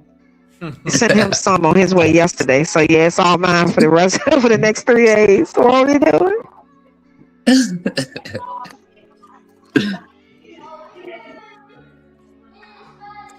Lou, what up with it, man? Miss Scorpion, I do have to re-up on some liquid smoke. Why don't they do it? No, okay. Not the liquid smoke. What up with it, Lou? But you let it marinate in there overnight, then put it in the microwave, or you cook it in the microwave with it? How you do that? Both. I let it marinate overnight in the liquid smoke and the Worcester sauce. Shouts out to Zach Pot. The Worcester sauce, and then when I go to cook it in the microwave, I add some more smoke and Worcester to it. It'd be so delicious. Yeah, but now I can't have people, knowing my secrets and stuff, and they be trying to duplicate what I do. That's just like my bad. That's just like Bobby. The real reason why he want to shut the line down because it's about that time to start on them. You know how he do on the weekend, them pork chops. Yeah, I already go. There you go. Yeah, I already. I think he said it humbling. I think he said he was grilling some chitterlings. I think he said he was grilling some chitterlings today. Grilled chitterlings. Yeah. Huh? You niggas. Yeah. He formed them into patties. He formed them into patties. Yeah. But he likes to call We know better.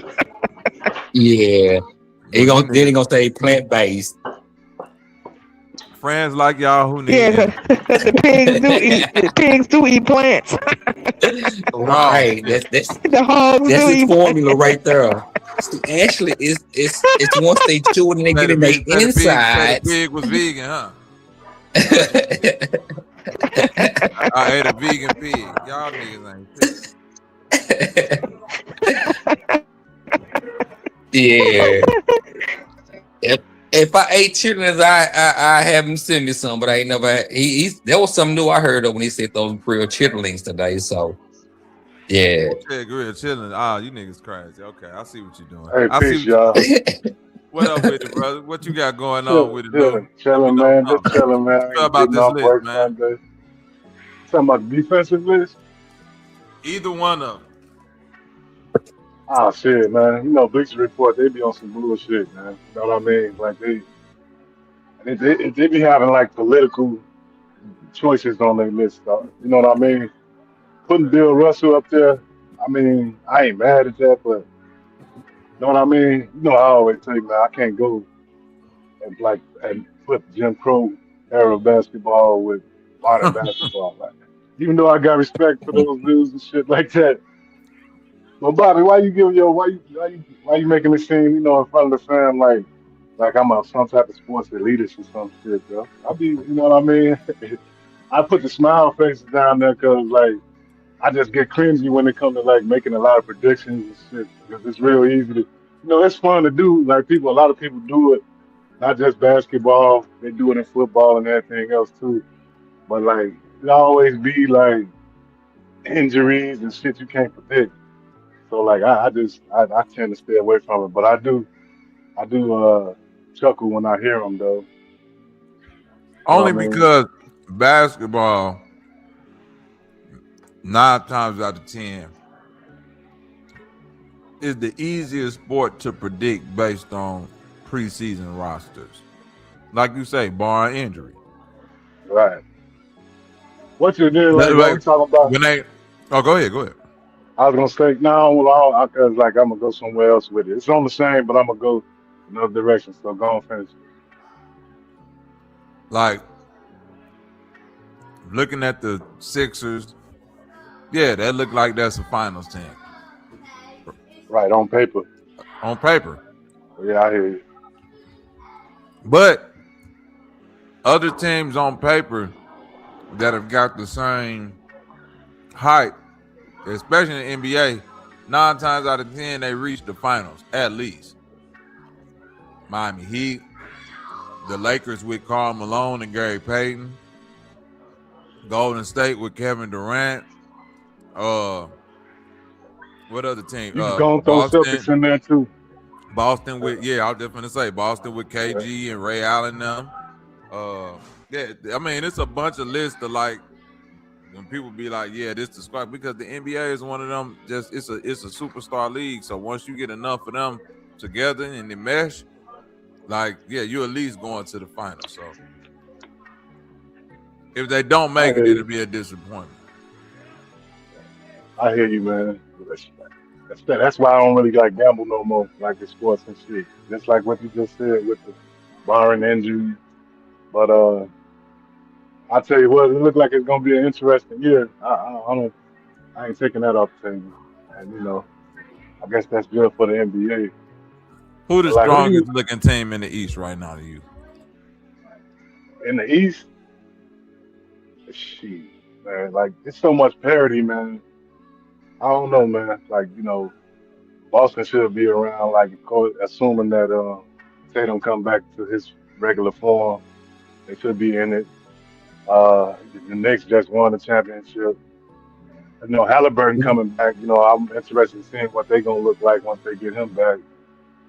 Then of course, like these teams we talking about now. You know, the Sixers. You got some teams gonna take a step back, like Milwaukee. I think Boston would take a step back too. Yeah, they're gonna miss Brown gone. So I don't care what they say about, you know, the bad chemistry with the locker room or whatever. So yeah, they might I mean, like, it's a lot to say. Like, if Tatum get back to form, you know, But just think about this: is what me. I'm looking at it like he didn't win it no chip until Brown came there, and we seen what Brown did when he left there. And I get you on the injury. If he still come back to full form, but you're gonna be missing that defensive guy. See, I think that's what people like miss. It's the points, but also just the defense being able to take on the opposite team best player. Got that perimeter, hell yeah. And you gotta find another guy to do what he was able to do at the same level. Who y'all think's gonna be?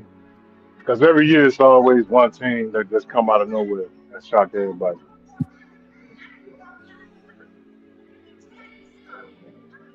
Who y'all think that might be this year? The dark horse.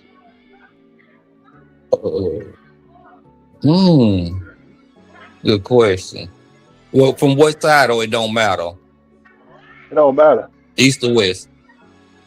You can go to West. Bobby might have said one team like Portland. I think that could, because that coach they got up there. You know, on what he got going. Now, talk with John Morant. You know what I mean? I don't know. You know what I mean? Then he talking about Dame trying to know if he can stay healthy. Yeah, I can see them, but that like they made the playoffs last year, so not knocking them. I get what you're saying, but I'm not like I kind of like me. I want to take them out the equation because they at least made the playoffs. Like if it was a team that didn't make the playoffs in the West, it would be hard for me to say right now because I think the West is so like besides the top teams that's obvious, right now it'd be hard for me to say. But I like the East. I'd probably say either the Wizards or the Hawks. But the Hawks make the playoffs. But so in other words, maybe just the Wizards. I won't be shocked over that. The Bulls might make the playoffs this year. I got to look at their full roster. They got a lot of depth. They ain't really got no high end. But if the rookie come along like he looking like, they might be able to make some noise. Talking about old boy from North Carolina, am I correct? Wilson, yeah. Yeah, Wilson. Yeah, they say he's been showing out in the Bulls got two superstars low key. Who the other white dude, the white dude? Buzelis. Yeah. Once they unlock his game, I think him and Kelly Wilson gonna be amazing as a duo. Hell yeah.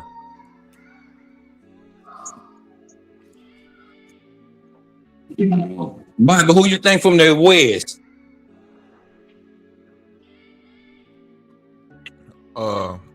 OKC or San Antonio again. No. He said like a dark horse. We know somebody that probably didn't make the playoffs, but probably gonna make them this year. Oh, dark horse team, Utah. Yeah, absolutely Utah. I forgot about them. I didn't think about them. I need to see their roster, see what they look like. Utah got a monster roster. Jaren Jackson, Lloyd Markkanen, Keontae George. Now they got Darren Peterson, Ace Bailey.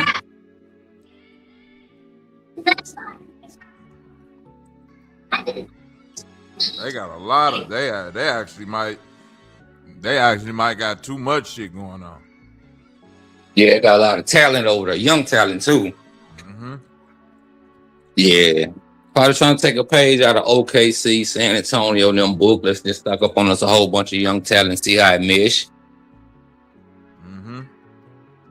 Ain't no bad, ain't bad, because you know, all your superstars getting older. You got Bron, you got Durant, Steph, you know, for the last 10 years, they, you know, they getting up in age, so that ain't no bad thing. Yeah.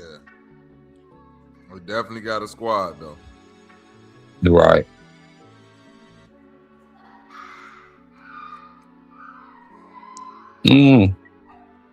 I know Bronson say he ain't finna take no more pay cuts. Yeah. They ain't finna pay him no more money neither. Exactly. I was thinking the same thing too. Like, nigga, we got one. We don't give a fuck after this. Well, shit. What do you mean, nigga? We got our championship. Yeah, I was thinking the same thing too. Be like, nigga, we don't give a damn. We got us one out of your shit. It is what it is. Cause he gonna want that Supermax money. They ain't gonna give it to him. But nah, hell no, I don't think they're gonna give it to him either. I was saying. The only reason I asked that question, y'all, because it seemed like, you know, like the last, I say, 8-9 years, like it's been a different team every year. There ain't been no repeat. But it's been a different team that's been on the bubble though. Yeah. Cause like some of them, like he was saying earlier, like if you're going back 8-9 years, you still gotta equate Cleveland, Miami, Golden State. You know, or you know, you want to throw if you go from 2020 up.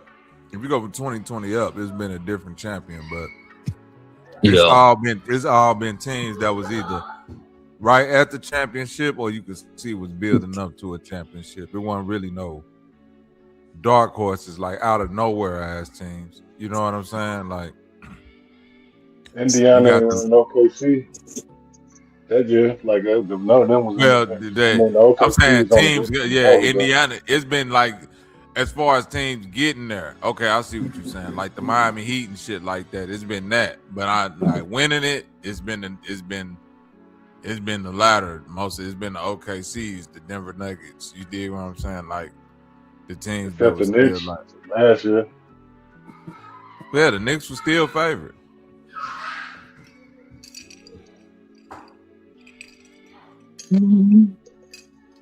Yeah, you can see that coming. I think you could put it together. I think the formula still stands solid with the Knicks because they was the team that was like building towards the championship, and the Spurs was kind of like the out the blue. You know what I'm saying? Not in the playoffs, and then all of a sudden they're in the finals. I guess the reason I wasn't looking at the Knicks, like that, because Tom Thibodeau was their coach. Right. I just there wasn't no way I was picking him. Being no finals and shit. So you was giving a lot of credit to old Tom. Nah, I was counting them out because of Tom. Oh, okay, I got you. Nah, they ain't had Tom Thibodeau this year. Oh, Mike Brown took a black man to get the job done. It seems like they don't want to give him no credit though, man. Mike Brown? The media. He probably deserved more credit than most. He probably definitely deserved more credit than most. A lot of coaches, for real.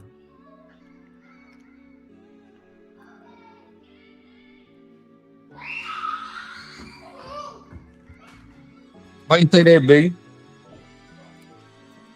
Because he did the right thing. He did the right thing as far as like adjustments that he made within the playoffs, like him making Cat into like a point center. You know what I'm saying? Right, I get you. He definitely outclassed. He definitely outclassed San Antonio. That was the most significant factor if you look at it, especially when them games was, getting close down the wire. It wasn't really Cat. It was Brunson. I don't know why, but nah. It wasn't too I'm much talking about on. Mike Brown. I'm talking about Mike Oh, he's a Brown. veteran. Yeah, he's a vet. But if Pop was sitting over there now, that'd have been a different See what I'm story. saying? I agree with I know. that. Oh, I mean, I give you that, but don't just, I don't like the look, He's supposed to been doing that. He been coaching for what? How long? And I'm going against a second year guy that never made it to the finals. I mean, you expect that, But if there was Pop sitting over there, we'd be talking different, right? Yeah, it wouldn't have happened. Oh, okay. Like how they collapsed wouldn't have happened if Pop was over there. That's my point. That game 3, like that Wemby game when they threw the turnover instead of them just calling the timeout and setting something up. That was a coaching move. That was a coaching move. Right. That's what I mean. So I mean, he did what he's supposed to do. I'm not knocking it, but it wasn't just really just Cat. It was just they was young because they had a lead every game. I ain't mad at it, but when you're young and you're inexperienced and you got a veteran coach, veteran players, they did what they supposed to do. Right. So, he learned he got a veteran assistant coach now that done been there, done that. That's gonna help him out a whole lot too. Pop do got a blemish on his record though. Who? That Miami Heat series, I think 2013. Who you think got a blemish? Pop. When San Antonio lost to the Heat in 2013. What blemish is that? Explain that one. It's like some of them games, I think he took Duncan out on one of the final possessions or whatever. The one on that Ray Allen possession. He had Duncan on the bench. No, the reason, I kind of felt that way, but when you look at it, he didn't really want no mismatch, which he should have been in there to get the rebound. I get it, but even with that, we right there in the game. Just think about if Ray missed a shot. I know it would have. I'm not mad at that, but it was just really dealing with Ray hitting that shot. I get what you saying, but when it boiled down to it, Ray hit the shot. He should have been there. I agree. Like he should have been there just to rebound, but he wanted some, You think he was counting it over? You think he was like, nah? You think he was saying like, it's over with? Say that again. I said, do you think he was already counting the victory, counting the dub? Who, Pop? Because he said, like, Ray wasn't supposed to hit that shot. No, I don't think Pop that naive to go ahead and count a victory. I don't think he's that naive, considering the talent that was on the floor. No, I think Pop gonna go with his move. If he win or lose, he gonna own up to it. You never heard him? Have you ever heard him make an excuse? No, he ain't have to do that. So he gonna live and die by it. Just think about years ago when Steven Jackson was going off and he put Tony Parker in, and Tony Parker turned the ball over. We lost the playoffs. He stood on it. Shit. He one of those dudes, hey, right or wrong, he feel like that's what he needed, which shit, I was pissed off about it like Steven Jackson hit by 5 or 6 threes, and Ginobili was not having a good game, but that's Pop. He gone. The guys he feel, you know, Tony, Ginobili, Bruce, and Tim, those is guys. He's gonna ride with them till the wheels fall off. Nah, I don't think he actually counted that. I think he was looking at maybe switches, and he didn't want a bad matchup. He probably just didn't want a bad matchup with Duncan on the floor. I hear what you're saying. Like, you know, like Ray made the shot, tip your head to the offense. You know what I mean? But that's what I mean. Like you know, niggas like to nitpick. You know what I'm saying? Oh yeah, like, yeah.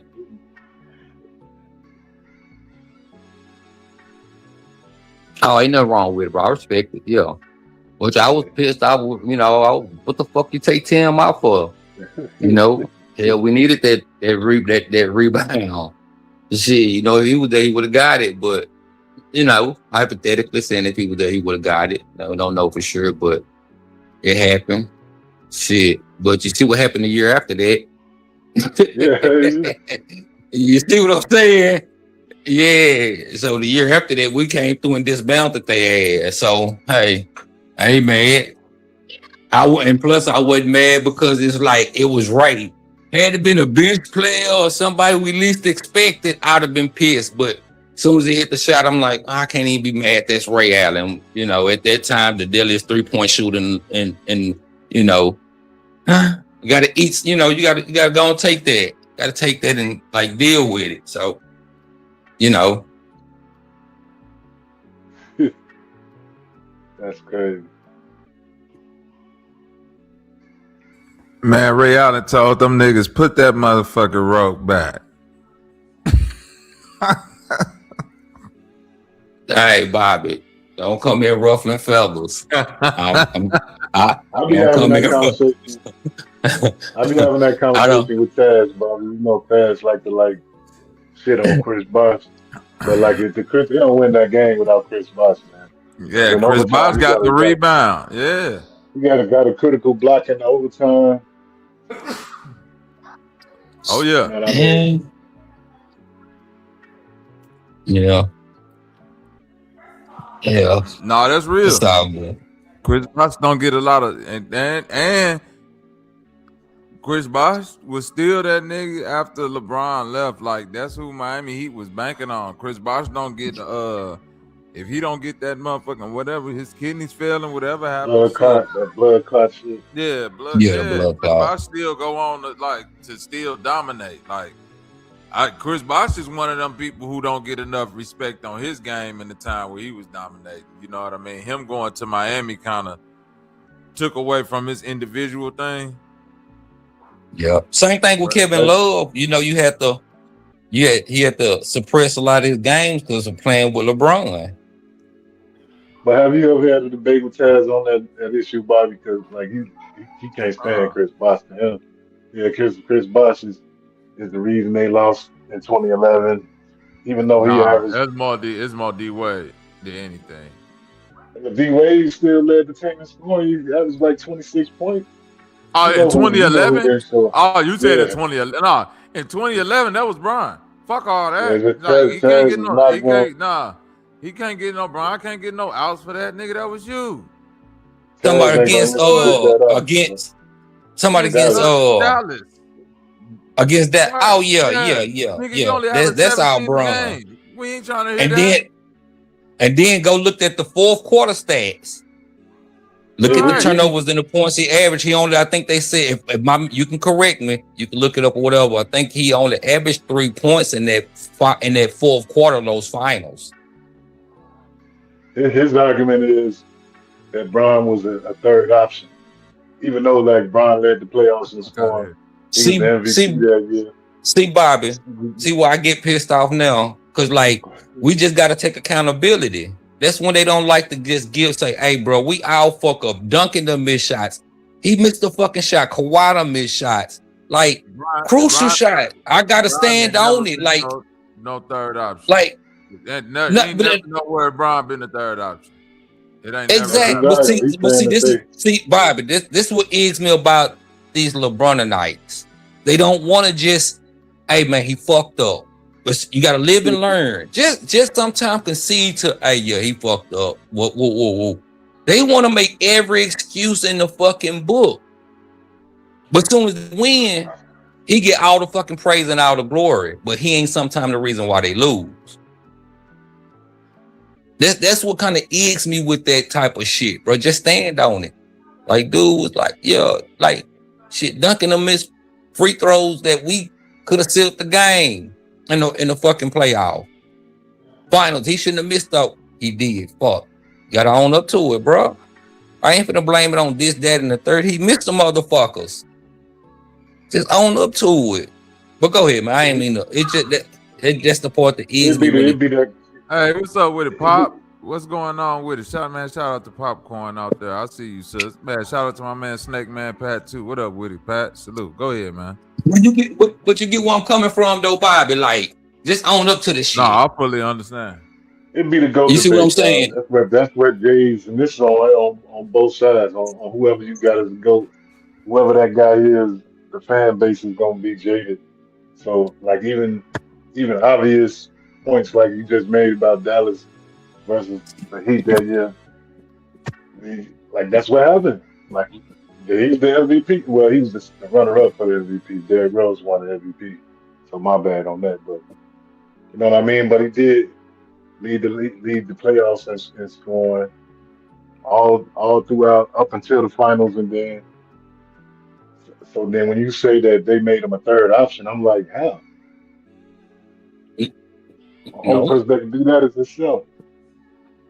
Exactly. Now, what it was, when they threw that zone in there, they didn't know how to beat that zone, and they knew Bron couldn't shoot. Just that simple. Just simple as 1, 2, 3, bro. Yeah. And that's why I love this guy. Dallas had an elite squad. But how IQ? It wasn't even that. It was literally because LeBron, like, for some reason, refused to keep attacking though. Like, Dallas had elite defense, but I mean, your point of attack is JJ Barea and Jason Terry.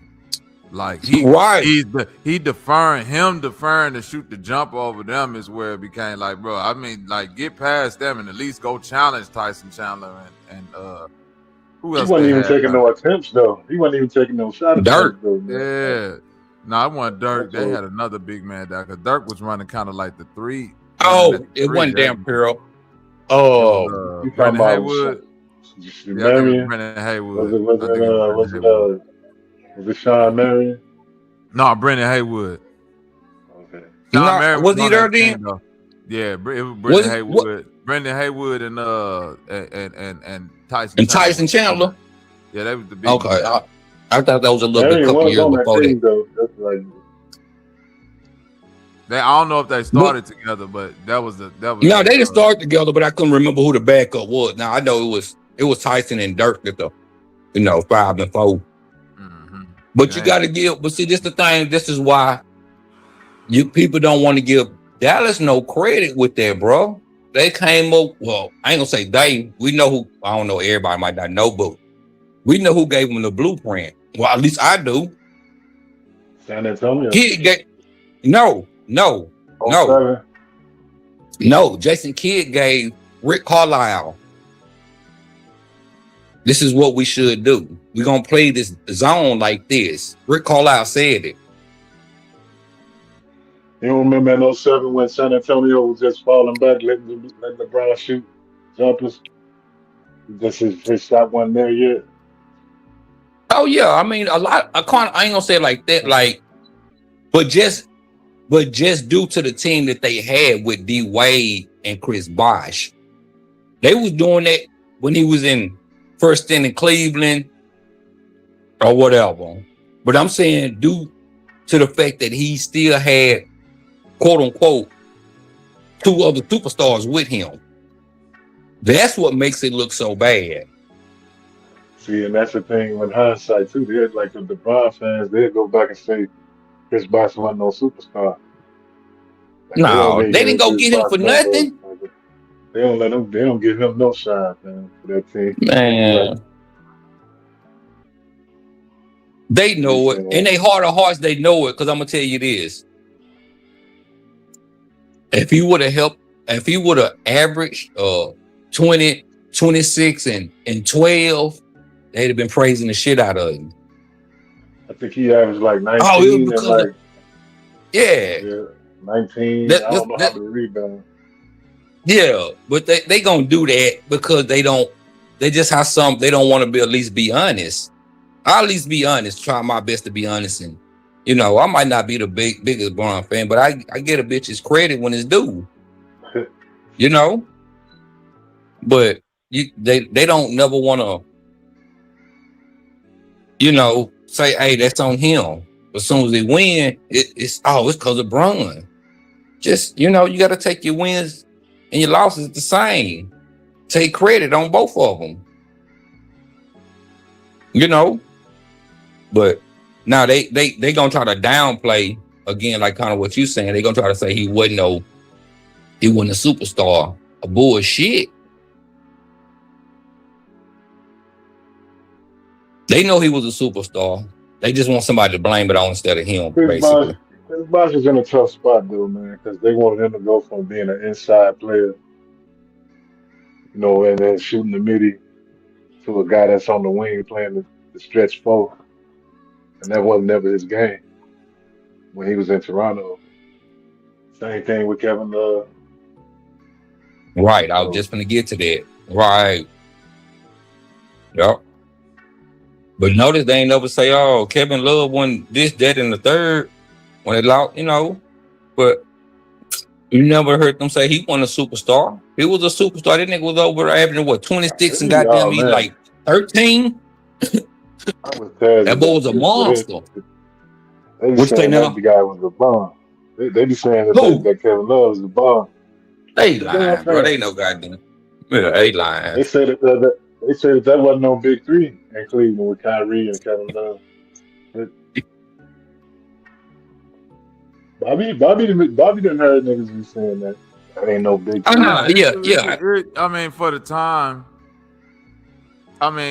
I get why they say it wasn't a big three moving forward because Kevin Love didn't necessarily live up to what it is. But how he went into it, it was a big three, regardless of how motherfuckers want to rewrite the history.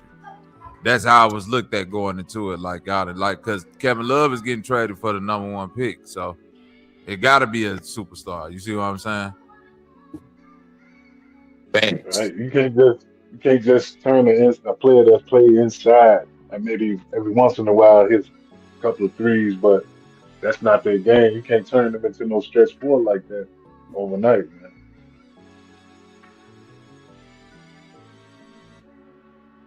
Look at Psycho down there. They didn't realize they had to keep that paint open for Bron. He couldn't, for Bron and Wade, he couldn't sit there and do what he did in Toronto because that'd have messed up what those two do best, that's going downhill, getting to the basket. Look at Psycho. Now, Psycho, here's the difference. If I'm getting on Pippen, which I never call him a bum, but I be just trolling. I just be pushing back because people like to they like to over the balance. You know what I mean? Like they like to over elevate what Pippen was, and I just be putting him back to where he was at. Where he really at. That's what Psycho be trying to get at me because he a Pippen fan. My bad, fam.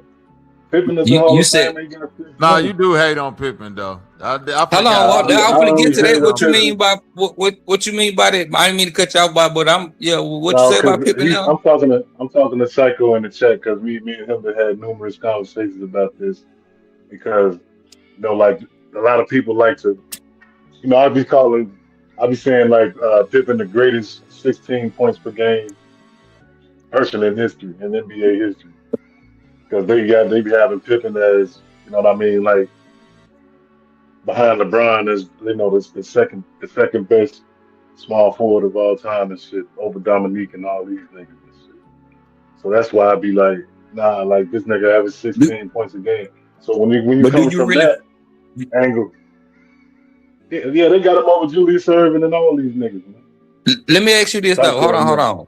Do you really feel that way, or you just giving pushback just because?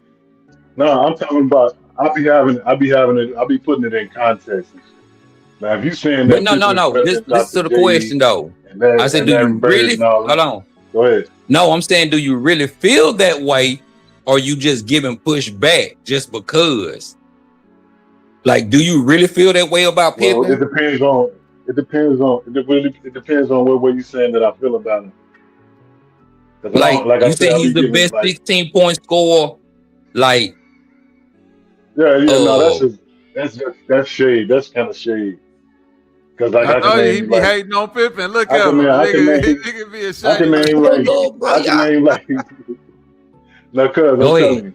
I can name. I be just throwing that out there because like, you know, it's like 50 or some small forwards that averaged over 16 points. So I be just throwing that in. I know Pippen is one of the greatest defensive players all the time. You know what I'm saying? He was a great Robin to Jordan's Batman. You know, they won 6 rings. Jordan wouldn't have won them without him. I mean, I get all that. But like when you trying to like put him up, you know, like with Larry Bird and, you know what I mean, LeBron and all these niggas, that's the only reason why I be, you know, and this is mostly the LeBron crowd. But Psycho get caught up in the mix because, you know what I mean, when I be addressing them, you know what I mean, he be thinking I'm just attacking Scottie Pippen. Okay. Scottie Pippen could have won 4 championships with his own squad like LeBron. I don't know about that. He could have got 4 of them. See, that's the land of if. See, we can't do that. I ain't going to the land of if. Man, you put a young Scottie Pippen, or at least in his prime Scottie Pippen with that Portland team, they get 4. We saw the young Scottie in the land of if. In the land of if, man. We saw the young Scottie Pippen though. So you don't think Pippen is? You don't think Pippen is good as people say he is? What you saying? Like, I think it's modern. I think it's like prisoners of the moment because of that GOAT debate. That people, all of the people that's, you know, anti-Jordan, they put Scottie Pippen on another level, on a level that he's not at. Why he's not at that level though? It depends on what level are you saying that he's at though? That's what I'm trying to figure out. Right where he's at. With the praises that they give him, he really deserved that. Because you know why? One thing you don't really realize, he sacrificed his game because of who he was playing with. See, that's some F shit, and what his team needed. So if he was going out there, that's a what? Saying like what if? That's a what if. No, I said I'm not saying what if. I said he sacrificed his game. You don't think Pippen actually sacrificed his game just because he was playing with an elite scorer? When Jordan went there, we know he sacrificed his game. Because when Jordan went there, we saw what them numbers look like. That's how we know he was sacrificed. They made it to the. Hey, Bob, I was just gonna get to that. When he left, they went right back. How much was he averaging the year before? How much was he averaging the year before? I don't know what, 16, 17? Hell no, he was averaging like 20 something, like 21 or some shit like that. So you saying it's like he averaged 16 as a career? That's what I be making fun of. Stop. But,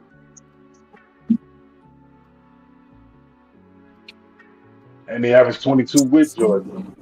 So it's like, where's he sacrificing his game at?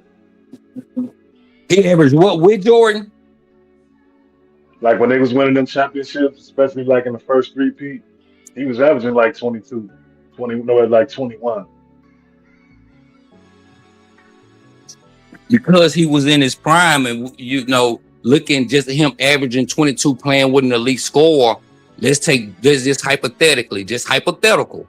Let's take Jordan away. Let's just say he would average probably about 6 or 7 more points.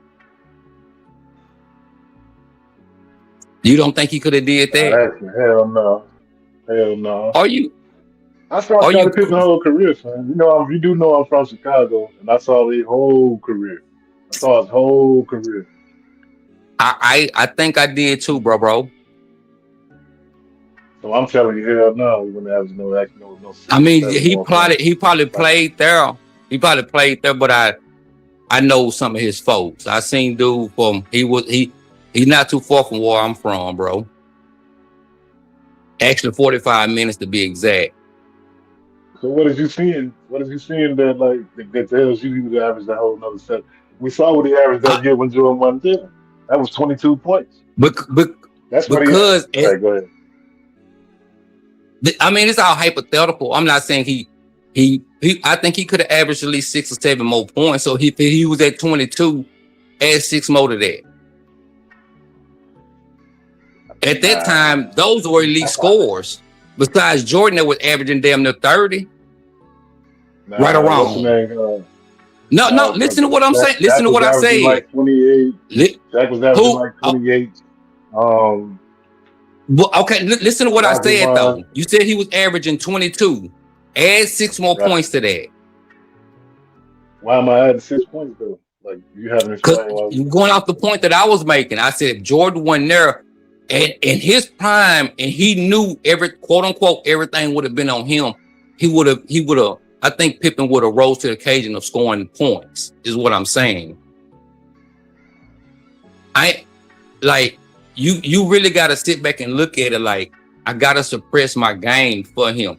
Kind of going back to what Kevin Love, what Bosh did.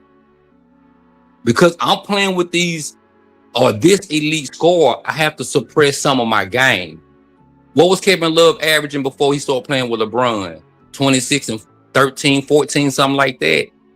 Right, I'm just saying. My point to you is that there's no evidence that Pippen can actually do that. When we saw him play with it, play the whole year without that's why I said it's a hypothetical. Yeah. I'm saying reason I'm saying that is because if Pippen would have knew and he would have got a chance to get more shots, that's just a hypothetical. I'm not saying for sure, bro. I'm just saying if he possibly could have got more shots than what he was getting, he could have got more shots. Right there. In 94-95, he got more shots. And then 95, 94-95, and then 95-96, until Jordan came back, he got more shots. He still averaged the same numbers. Okay, let's even take that. Okay. But what happened when Jordan left? Where did they go to the next year? Didn't they have damn near the same record if I'm not mistaken? If I'm not mistaken. I think they won like 52 games. No. Bobby.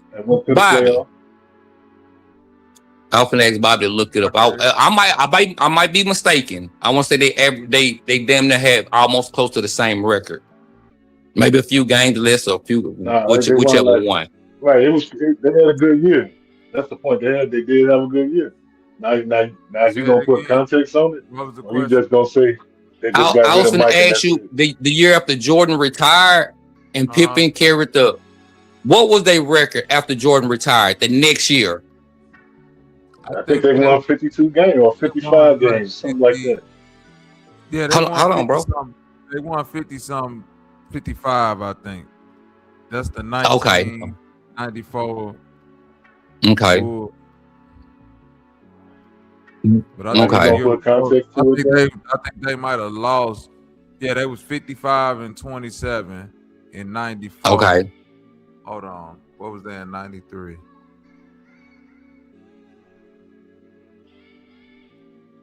All right, and this is what I mean. Like you see, Psycho said they went to the Eastern Conference semifinals, man. Psycho, what up with it, bro?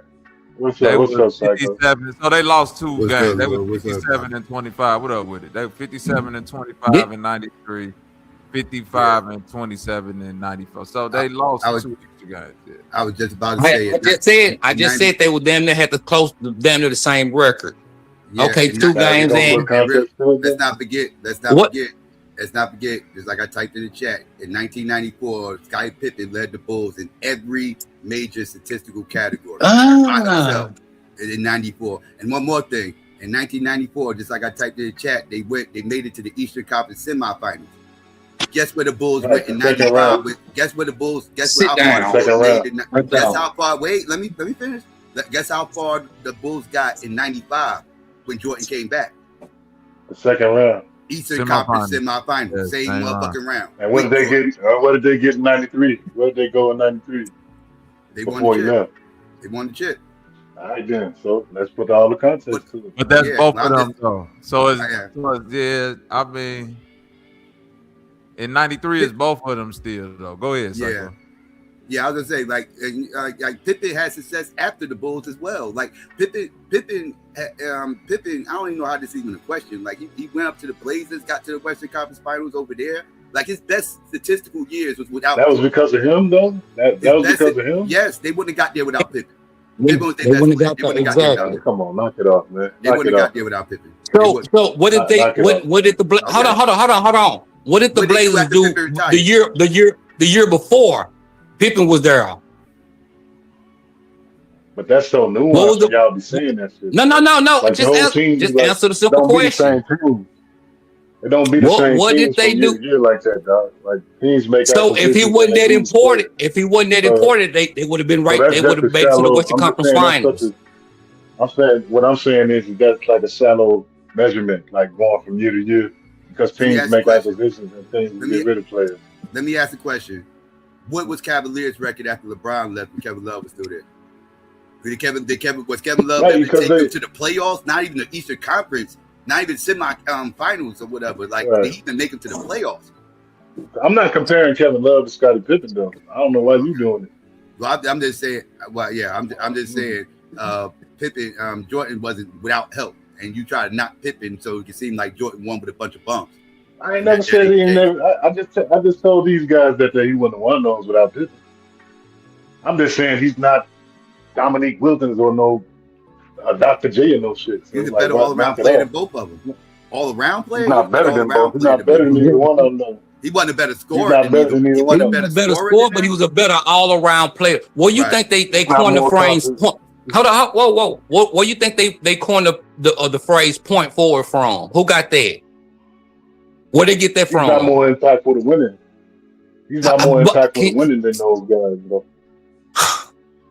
How come if you just said he couldn't do it without Jordan, he impacted regardless? So when Bird was winning them, he impacted and winning 3 championships. So he's saying Pippen was over there and give it a Bird, and then give them Pippen. They still gonna win all them championships. That would be a hard question to answer. To be honest, different offense. They played now you understand that what it's slow down, half court offense. Throw it down low and move around. They didn't play the same offense y'all played. Now you see my issue, bro. That's the only thing I'll be doing is just like putting the stuff in the proper context. That's all. But like when you can't even honestly admit to yourself that Bird is a better, is a more great all-time. He's a better scorer. Listen, if you were saying, if you just talking about, hold on, if you just talking about scoring, you have a point. But when we talk about hold on, let's put it in this content then. Me personally, just my personal thing, when I look at basketball, I look at both sides of the court. How can you impact both sides of the court? So if that's the case, Bird is not a better defender than him. See the difference? Right. Bird wasn't no all defensive team type of guy, but he was a solid defender. And then he also but my point is he also was he's also a way better rebounder than Scottie Pippen. So what are we talking about? Because at the position he was playing. But what I'm saying is this: Pippen was still a better all-around player than him.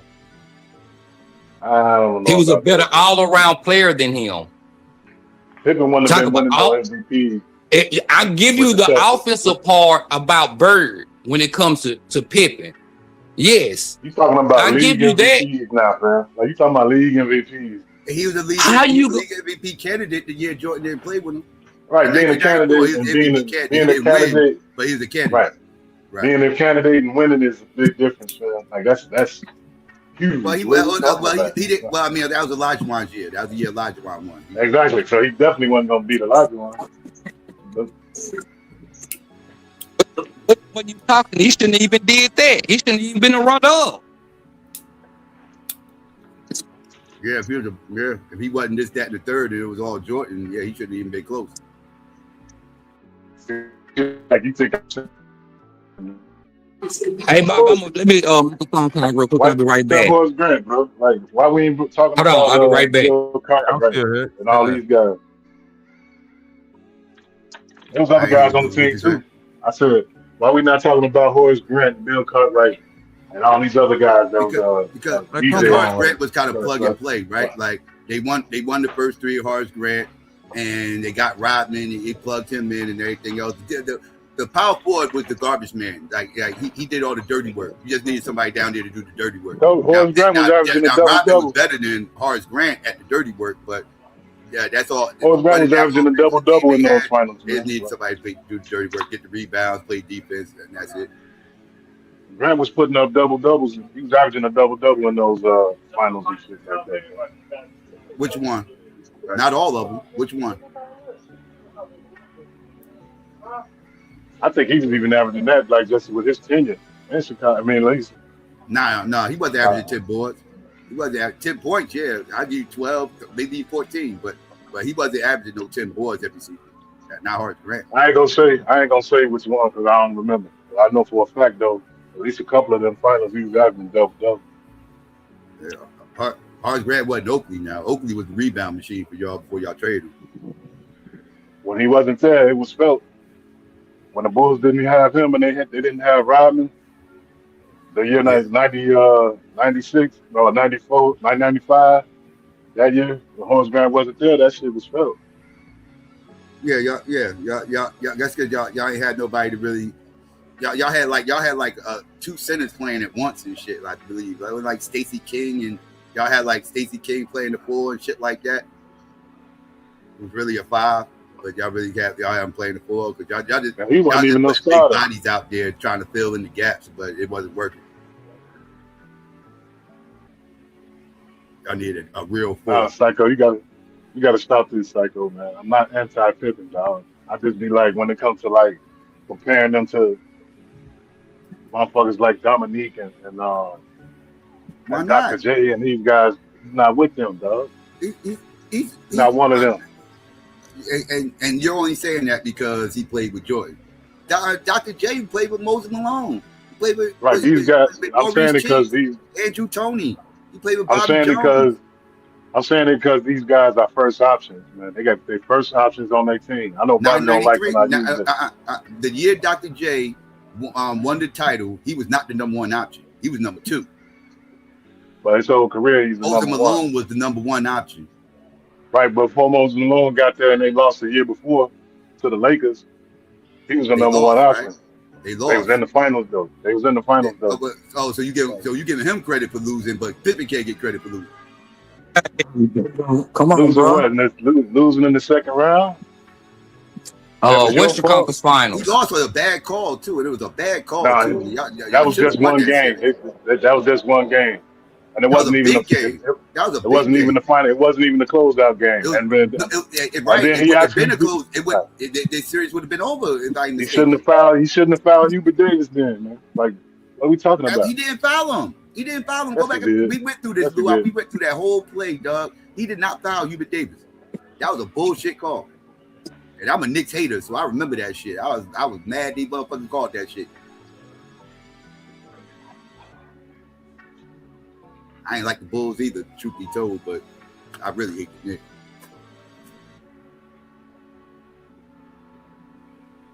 I just don't agree that, like I said, that he's like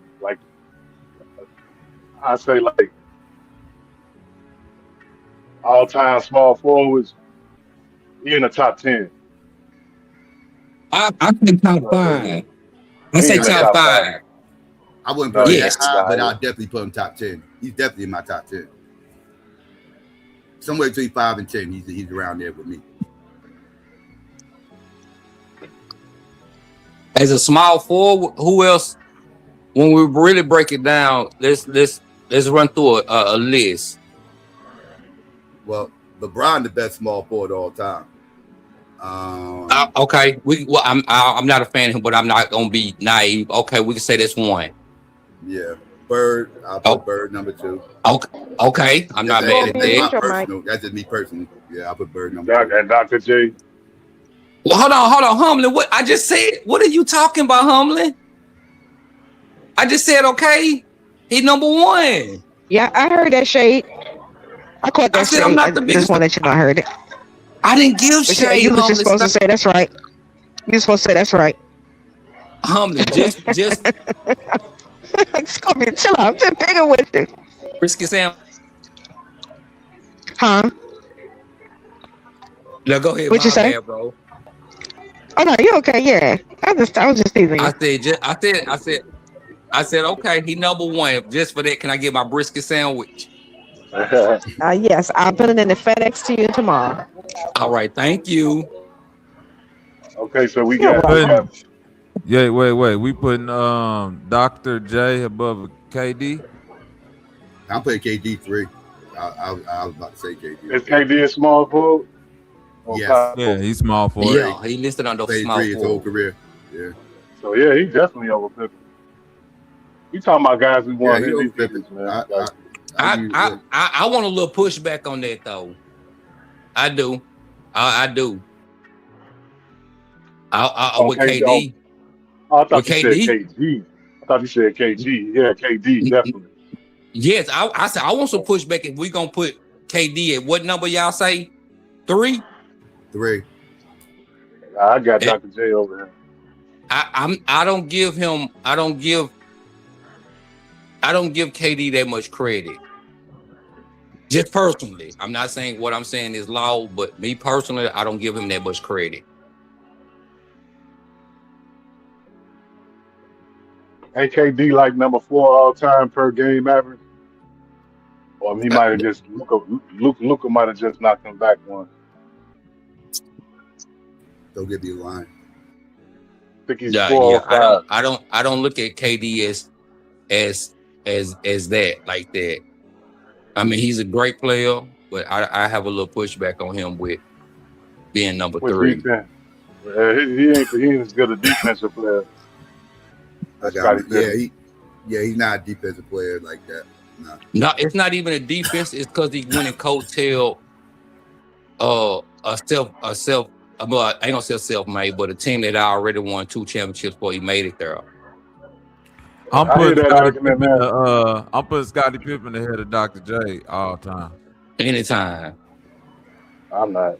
Dr. J status. He get the status vote. But we talking about the actual stats and what they did on the court. Yeah, he ain't fucking with Scottie Pippen. The only thing that Scottie got over him is rings, man. And he a better defense. I think Dr. J messing with him statistically. Dr. J over him statistically. No, he not. Scottie Pippen averaged 16 you points a game. Can you look that up? He played longer. No, I'm just talking averages. I think he the averages. Yeah, if you go to averages. If we go to averages, yeah, I think Dr. J gonna beat him in averages. Yeah, Pippen played longer. Pippen played 17 years. Julius Erving played 11. Pippen got 6 chips. Dr. J got 1. Yeah, that's already out the water then. So Dr. J got 11 All-Star games. Scottie Pippen got 7. How many first-team all defense? Pippen got 7, 8. I didn't get there yet. Dr. J got an MVP. Pippen don't. NBA first team. Dr. J got 5. Pippen got 3. All NBA teams, they both got 7. 7, okay. All defensive team, Scottie Pippen got 8. Dr. J ain't got none. All defensive teams, Scottie Pippen got 10. Dr. J got none. Steals leader. Scottie Pippen was a steals leader one time. Dr. J never. Now when we get to this though, this is where it evens out. Because Dr. J averaged 22 for his career. Scottie Pippen averaged 16. Rebounds. Scottie Pippen 6.4. Dr. J 6.7. Okay. Assists. Scottie Pippen's 5.2. Dr. J's 3.9. Okay. Steals. Dr. J averaged 2. Dr. J averaged 1.8. Okay. Blocks. Scottie Pippen averaged 0.8. Dr. J averaged 1.5. Damn. Dr. J was out there swatting shit, huh? And peep this, Dr. J played 6 less years than Scottie Pippen, and Scottie Pippen only got 300 more points than him. That's it. Damn. He played 6 extra seasons. I gotta put respect on that. Yeah. What about the rebounds and shit? What that look rebounds? Yeah, total. You talk about total? Yeah. Dr. J got 5,601. Scottie Pippen got 7,494. So he got him by almost 2,000. Blowing out on that. With 6 more years. Scottie Pippen got almost twice as much assists as Dr. J. There he is right Dr. there. J got 3,222. Scottie Pippen got 6 more years. 135. I mean, that's where the 6 years went into passing the ball. Mm-hmm. Yeah, Dirk was the power forward him though. On averages. If you keep it on averages, he's competing with him. I see the Dr. J argument check out once you just look at how many years he played though. That's crazy that he put that up in 11 years though. So. And that's because they only counting NBA season too. This ain't counting his ABA year. Yeah, he ain't counting the ABA. Oh, they throw the ABA stats in there. This shit, he fucking pipping up then, huh? I got you. Oh yeah, we need some ABA stats. They switched that rule, didn't they? To where now the ABA stats count as your NBA. Well, now on stats. this website I was looking at, this website was only counting NBA. But if you talk about the Hall of Fame, matter of fact, no, they didn't. They didn't switch it in the NBA. They requested that they switch it in the NBA because they switched it in Major League Baseball with the Negro League. It was the Negro League. They had the Negro Leagues with their official stats, and afterwards that became a conversation. People were saying the ABA stats should be counted and everything else. If you count the ABA stats, Dr. J stats go through the roof. If you count the ABA, this nigga, he gonna be probably in the top 10 all-time scoring and shit like that, right? Yeah, so, I got you. Yeah, they should have been did that shit. Dr. J is a top 15. I agree. Dr. J is a top 15 all-time nigga, though. Like that's why I'm like, how you got Dr. When you put it in that context of the ABA, it make a lot more sense. What up with it, Trill? But he a top 15 all time, man. Scottie Pippen, like at best on the list that I've seen, top 25. Yeah. So he ain't better than no Dr. J. That's true. I ain't gonna argue the Scottie Pippen Dr. J shit no more. That's dead. But what other power we putting Dominique above? That's the conversation now. I love Dominique. I wore 21 in high school and all that shit and everything else. I love Dominique, but yeah, it'll be hard for me to say I could pick Pippen over Dominique, even though Dominique scored way more points. But that's all he did more than Pippen. Pippen probably got him in every other statistical category. For me, it's and again, Bobby, I know you don't like it, but these guys is number one options, man. Here we go. This number one option. And then for you to cut. Okay. You keep saying they number one options, but does that really actual matter when we talking about winning? Hell yeah. They got more responsibilities. But is Dominique Wilkins above John Stockton all time? Dominique Wilkins, John Stockton? Yeah. His playoff record is what? As far as what? Just players. As far as players. No, just players. Just his playoff record don't hurt him. With the NBA ranking, put Dominique Wilkins above John Stockton. No. No. But I'm saying, but John Stockton, his entire career was a second option to the second option argument.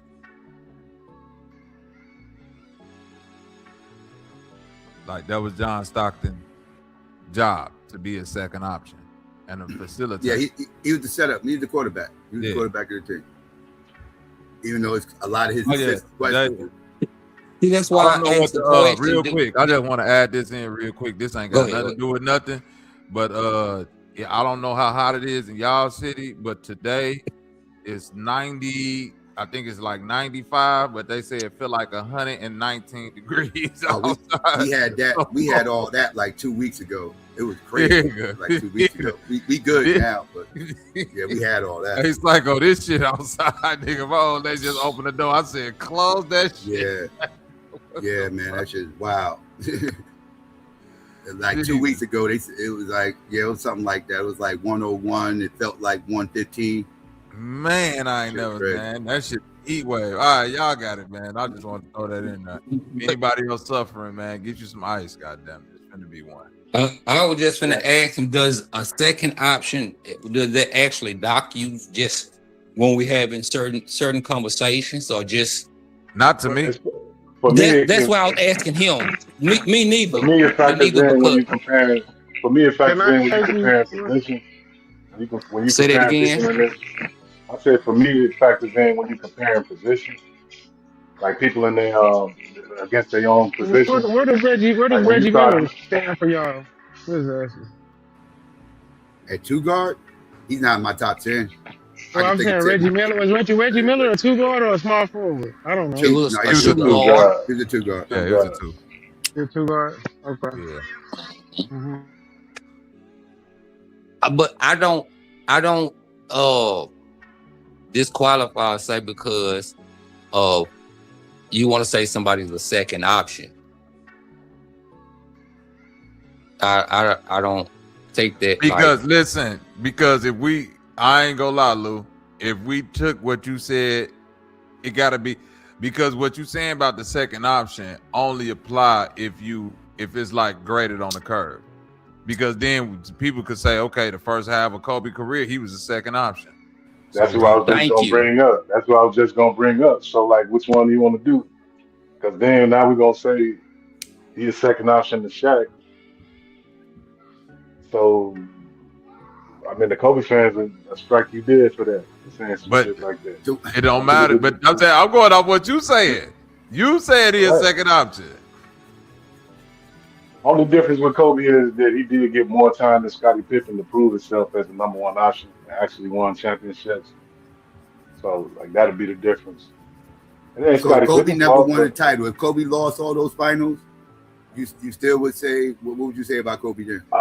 Obviously, the obvious answer is, of course, he'd be looked at different if he wouldn't have got. That's why he was so desperate, like, to prove that shit. I agree. He wouldn't be in the GOAT conversation. I agree. He wouldn't be in the GOAT conversation if he lost all those finals. To me, even though don't he kind of disqualify. pushed out the way in the GOAT conversation, but he's still there because he won those titles. The reason why I don't, because I'm looking at the impact that person has on their team. But if we being honest though, if we talking about second options, right? D Wade as a shooting guard got 2 less championships than Kobe. Yeah. But he won his championship. His first championship was him as the Finals MVP. Finals MVP. Right. You see what I'm saying? Like, so I'm saying where but I'm saying when people rank Kobe all-time shooting guard, they throwing all of that shit in the soup. You feel me, Psycho? They not going. He was the second option when they saying 5 championships. Yeah. They saying he scored 81. They said he scored 81 in the game. Right. And then he scored 81 when they was garbage, but they still throwing that in the soup. Everything going to soup. And I'm like, well, okay, but I'm going off. But to the second option thing, that's why I'm saying it shouldn't really mean much, Lou, because Pippen was a second option his whole career, but that's the position he played. Like, we looking at they got Draymond Green on the screen right now, and this nigga they've been a 4th, 5th option his whole career, and they got him number 10 all-time defensive. I'm like, how the fuck he better than Dwight Howard? So let's go to another Lakers team. So when Magic first got there, who was the number 1 option then? Kareem. Right, but is Magic not a top 10 NBA All-Star? Both of them in the top 10. Everybody on their record got both of them in the top 10. The number 2 I don't look at Magic like that. I don't personally. That's my personal thing. I don't look at Magic. That's why it's hard with John Stockton. That's why that John Stockton question was so hard, because he's facilitating, leading the league in assists over Magic a couple of years. lead the league in NBA assists total. But this is what Pippen is asked to do. And listen, Pippen asked to be the facilitator, the defender. You see what I'm saying? And the second scorer. And sometimes play point. Hey, Lou, are you talking about the triangle though, man? Are you putting Pippen? Are you putting Pippen above Worthy?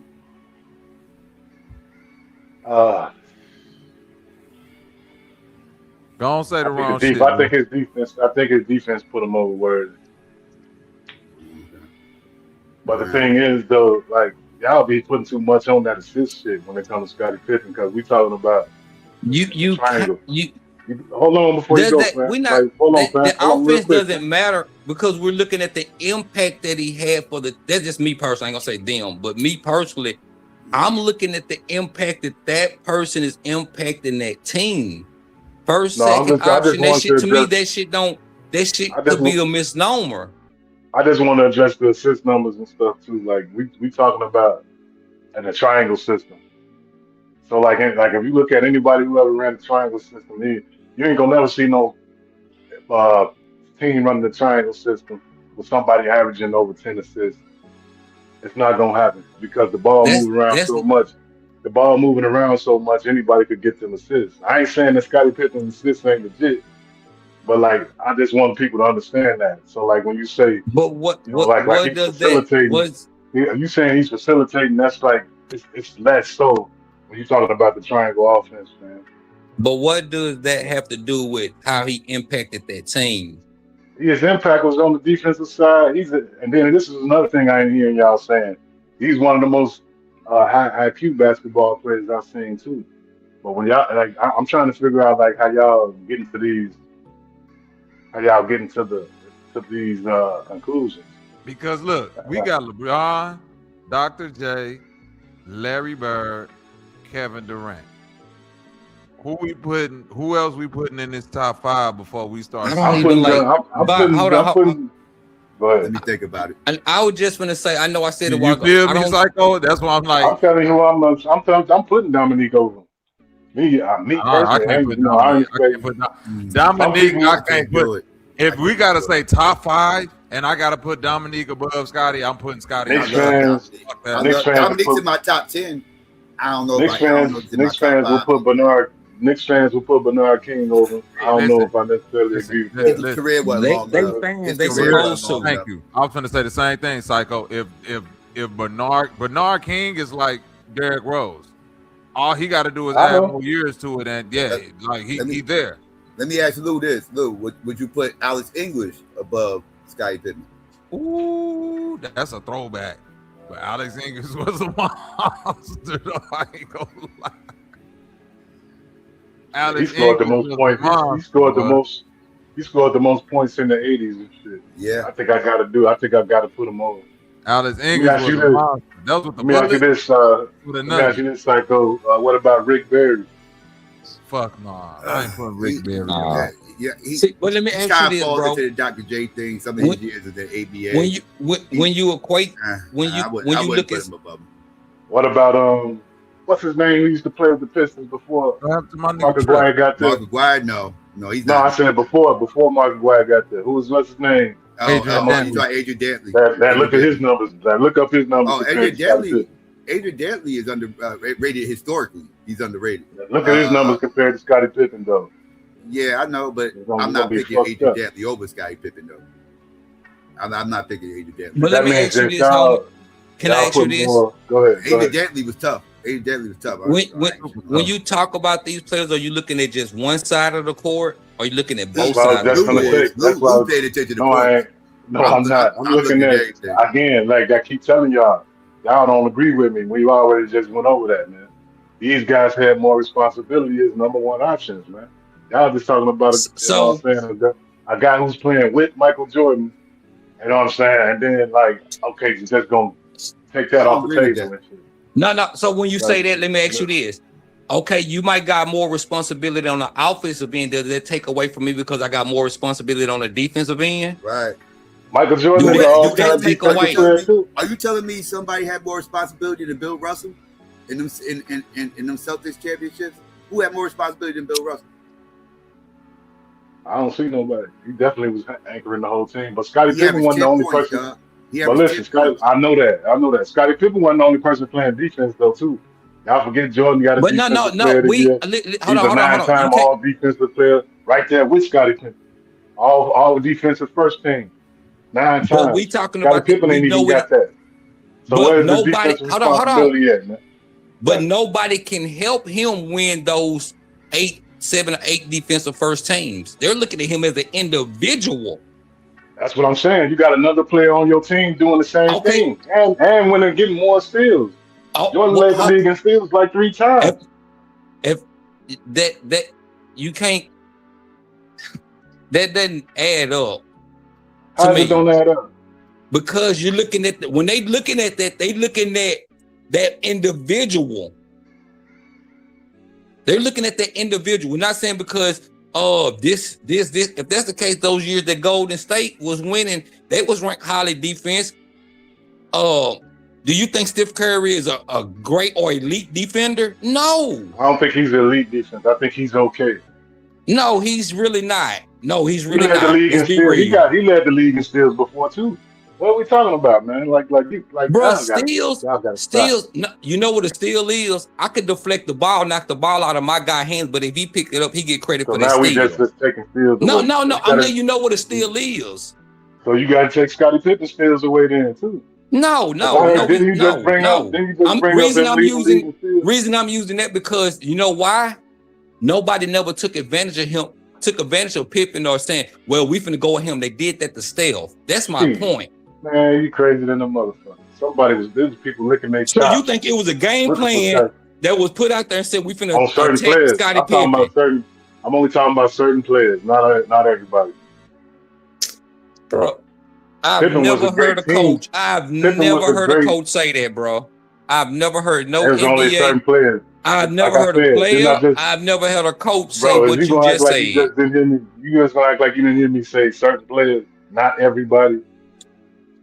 We know if he's going against a T-Mac is going to attack him. That's a like we know this. I'm saying a game plan. That's why I said Stephen Curry. When they played Cleveland and they finally, guess what the game plan was? To attack him. But nobody never did though, that. Man. Like the point still is there though. Like when you're talking about Pippen's defensive responsibility gets lessened when you got another all NBA defensive player on your team. Not just the guys on the front court was getting votes and shit. Let me the ask team you, as a whole was a defensive. Go ahead, Psycho. Let me ask you, Lou. Are you taking Pippen over Chris Mullin? I'll take him over Chris Mullin. I like Chris Mullin, but Chris Mullin ain't better than Scottie Pippen. Chris Mullin was the #1 option. That team is scoring. He was, but he didn't lead no teams to no finals appearances and championships. Neither did Dominique, but you put in Dominique above him. I just think the total right, but is Dominique, is Chris Mullin better than Dominique to you? He was a better. He put up. Chris Mullin was the second baddest white boy. Well, I don't know. I got Joker now, so I was about to say at one point in time he was the second baddest white boy I ever saw play. I'll just say that. He's on the dream team for a reason. He won. He was. So you got him right behind Bird, and you got him right behind Bird as the white boy. Then I could be biased because I've seen Chris Mullin play since college. He played at St. John's. All his games came on because I was watching him since college. So I could be a little bit biased, but there's a reason why he played on the dream team. Nah, he's not in this conversation. I don't got him in there. Okay. I'm just trying to figure out your logic. I'm just trying to meet your criteria.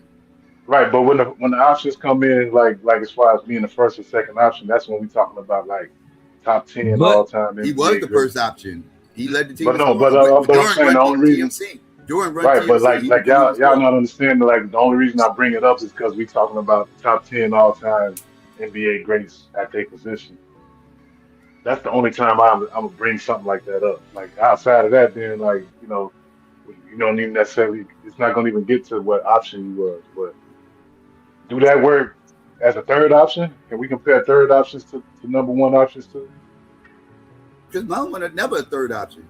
I know he wasn't. I'm just saying in general, because like y'all trying to generally take that off the table, like that option conversation. Because we're looking at the impact that that person had on the team again. Right, because you know what I was going to say. That's the Y'all know what I'm point. going to say, right? Go for like it. Dennis Rodman ain't no number 1, 2, or 3 option. But a lot of people would rather have him than Scottie Pippen, just for that role that y'all bringing up. No, that'll be kind of argumentative. I ain't gonna say how you What gonna do you mean say argumentative? What do you mean argumentative? It's legit. Who said that? Where you hear that at? I'm saying it. Oh, so just say you said it. You can't say like, you know, they said it or something like that. Just respectfully though.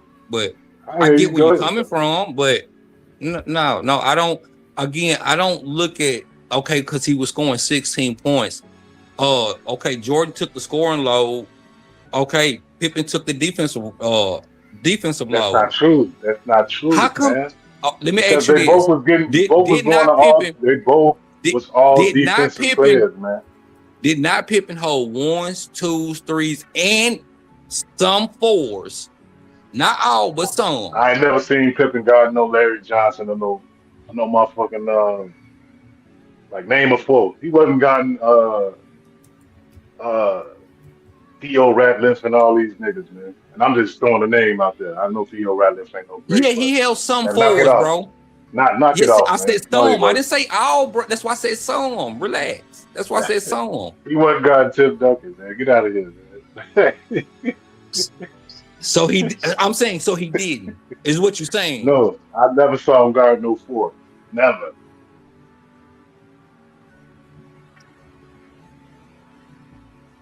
You mustn't watch him play too much then.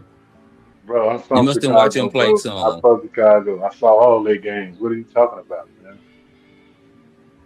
Okay. That's why I know. I remember them years and shit. Like when he first got there, people say Jordan didn't get to the playoffs until Pippen got there, right?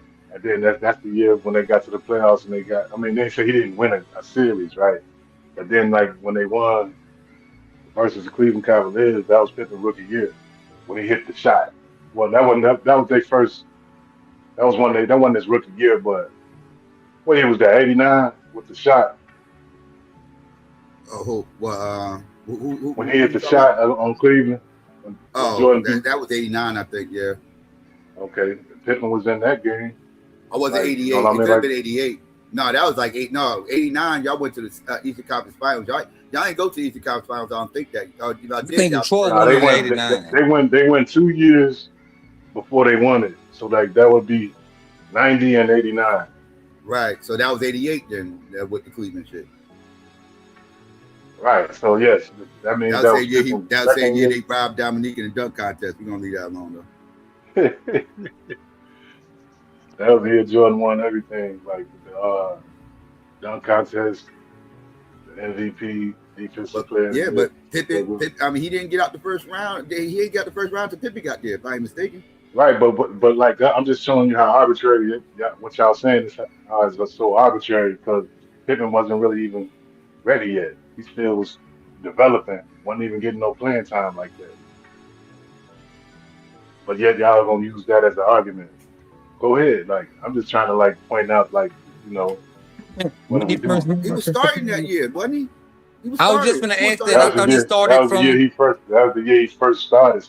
No, he didn't start as no rookie. No, how you talking about? He was a rookie in 87. I'm talking about 88. I know.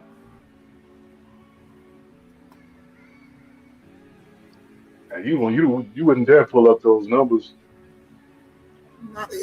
Pippen numbers is never going to dazzle you. You got to watch him play to appreciate it. That's why I say we don't. This stuff don't translate on the stat sheet. So now you don't want to use numbers. But any other time we pulling up numbers and all kind of shit. Me personally, that's why I like said Dennis Rodman. I could tell people how great Dennis Rodman is, but they gonna pull up his stats like this motherfucker was trash. He averaged 4 points. You know what I mean? You gotta watch him play to understand what he brought to the table. To appreciate. Psycho. That's why I kind of said like I'm looking at the impact that person bringing to a team. I don't know if you heard me. That's why I say, can we not use the eyeball test at the same time? Yeah. I That's why I don't know if you heard when I said. That's why I say I don't have no problem with I don't have no problem with that rule. test. Like I don't have no problem with that standard, but like we can't pick and choose when to do it. I'm not picking and choosing, bro. No, you're the one using stats and saying that who has points and all that. Because I'm going with the flow of the conversation. Everybody else using stats. So then when I start talking about stats, now we want to go to the that's the standard you set. Because you're saying all these people are better than Scotty because of the stats. Okay, so then now if that was the standard, then why is we talking about the eyeball test? Because I ain't mad at I love the eyeball test. To me, I'm an eyeball test guy. So like, you know what I mean? But the reason because sometimes I always say this: numbers don't never lie, but they can be misleading. Something I've just made up myself. We can look at some stats and this person was crazy. Oh, this person was. But when you and listen to fam, listen, and this is my only argument, man. Scottie Pippen is suffering in the conversation on my end because my whole point is like this is some prisoner of the moment shit. This is some shit that came in because the GOAT conversation and all that. I guarantee. Now, Psycho might disagree. He probably was. I don't know, but most of these niggas was not talking about Scottie Pippen like that until recently and shit. That's no, bro. Hold on. That's my whole point. That's kind of cap, though. Yeah, that's kind of. I've been talking about Pippen. I've been talking about Pippen like this for years. I know we haven't met or nothing. I've been a big Scottie Pippen fan. All I can do is take your word. I know another. I ain't saying he's validated. His word is law. That's not what I'm saying. I don't know if you watch Gil's Arena. They had a big uproar about this before. No, I'm not. I'm just saying the conversation that they had. Kenya Moore. Man, how you gonna have Gilbert Arenas, man? Come on, Lou. You can't be that much. Hold on. Hey, Bobby, let me get this out. They had something similar conversation about the best small forwards of all time, and Kenya Martin was actually like we talking about like you see what this guy did, and they kind of brought up the same shit you did. Gilbert did. Oh, he averaged 16 points. This, and this. He's like, no, we talking about the fucking impact, the impact he had on the fucking team. Like that's no, it's like when you say this. Hold on. Let me say this. It's like when we say in sports, some things they do don't end up on the stat sheet, bro. I wish that impact would have showed up. I wish that impact would have showed up with all them Pistons losses and shit, like them 4 straight years. Jason Kidd's another one. Jason Kidd ain't gonna take you over. If you look at his stats, it ain't gonna wow you or whatever. But if you watch him play and saw the impact. Jason Kidd is I love Jason. Jason Kidd is raw. That's my hey Psycho. Now you talking about language. That's my favorite point guard of all times. I know people give me backlash for this. I always say he's better than Magic. I always say that. Magic, yeah, you know why? You know why? Why is that? See, that's why I asked. That's why I asked this particular question.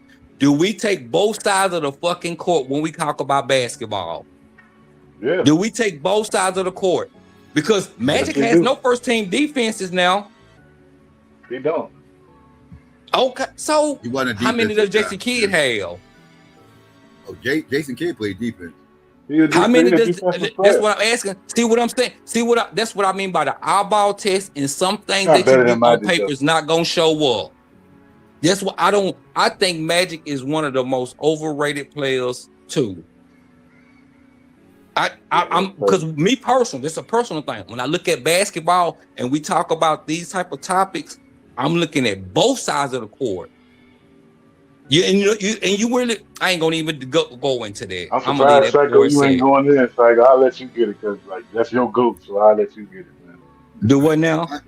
I ain't going. I mean, I got Magic #1, but I understand he making it. I get the argument, right? Like, because the reason I say that is because if we talk about the all-time greats, and the first thing, I ain't gonna say the first thing, but when we talk about Jordan and comparing LeBron, they're gonna give Jordan all the numbers and accolades, but they're gonna say, well, he didn't make this many first team all defenses. See, the personal again, when I look at basketball and we talking about the greats, I'm looking at did you play both sides of the court?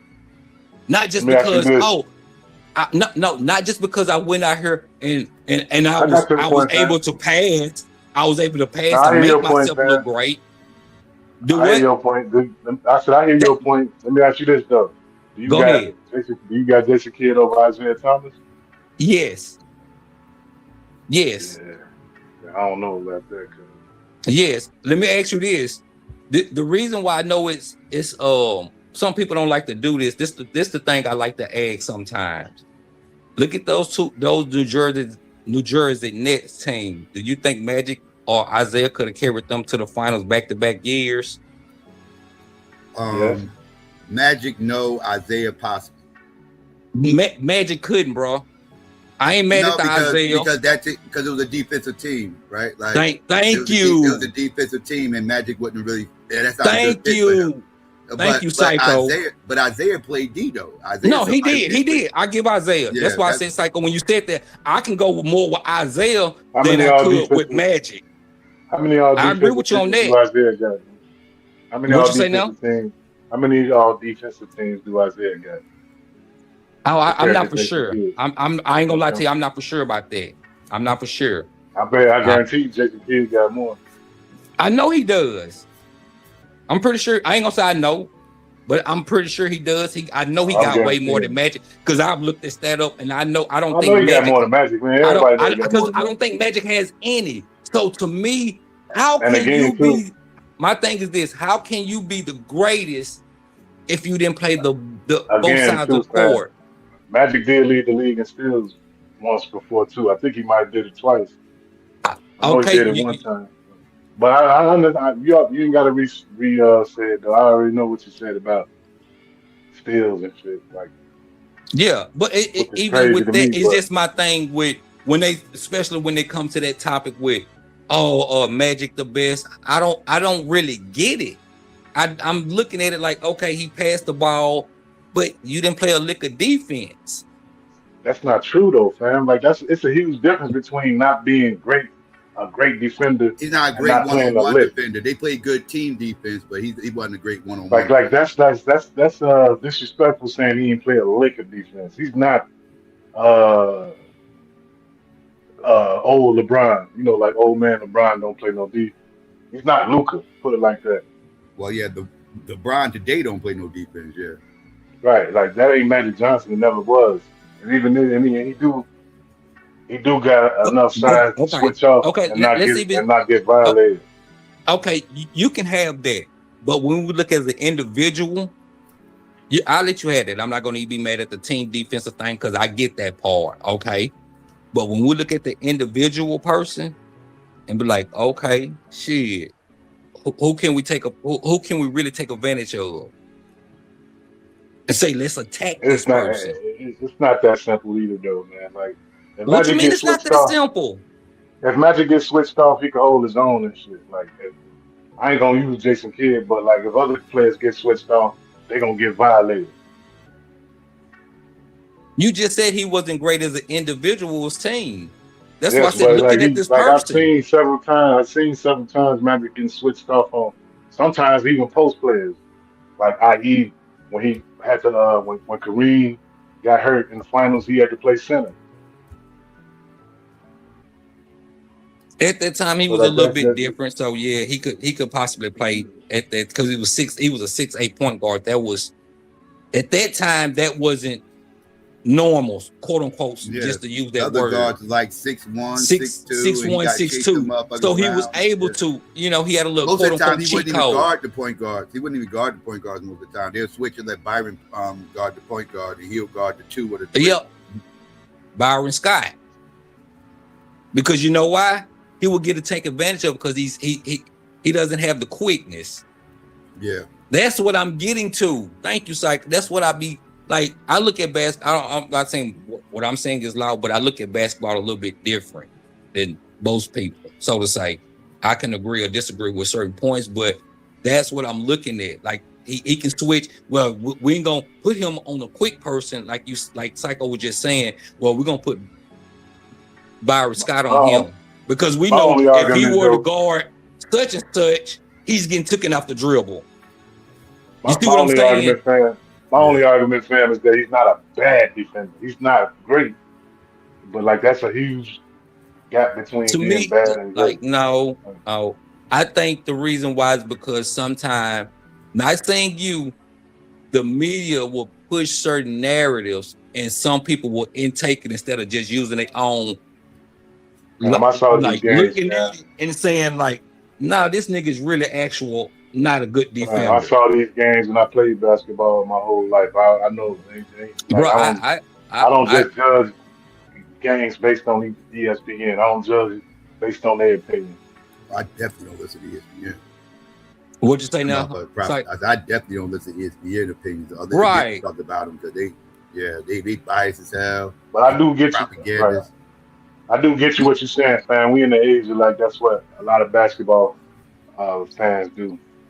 Like, yeah, but and I ain't one of them. I always stick up for Kid because I think he doesn't get enough credit for his Kid. Kid. I love Jason Kidd ever since he was at Cal with Lamar Murray. Like I remember Jason Kidd, McDonald's All-American. Jason Kidd got robbed out of MVP in 2002. Yo, thanks. He was robbed. Right.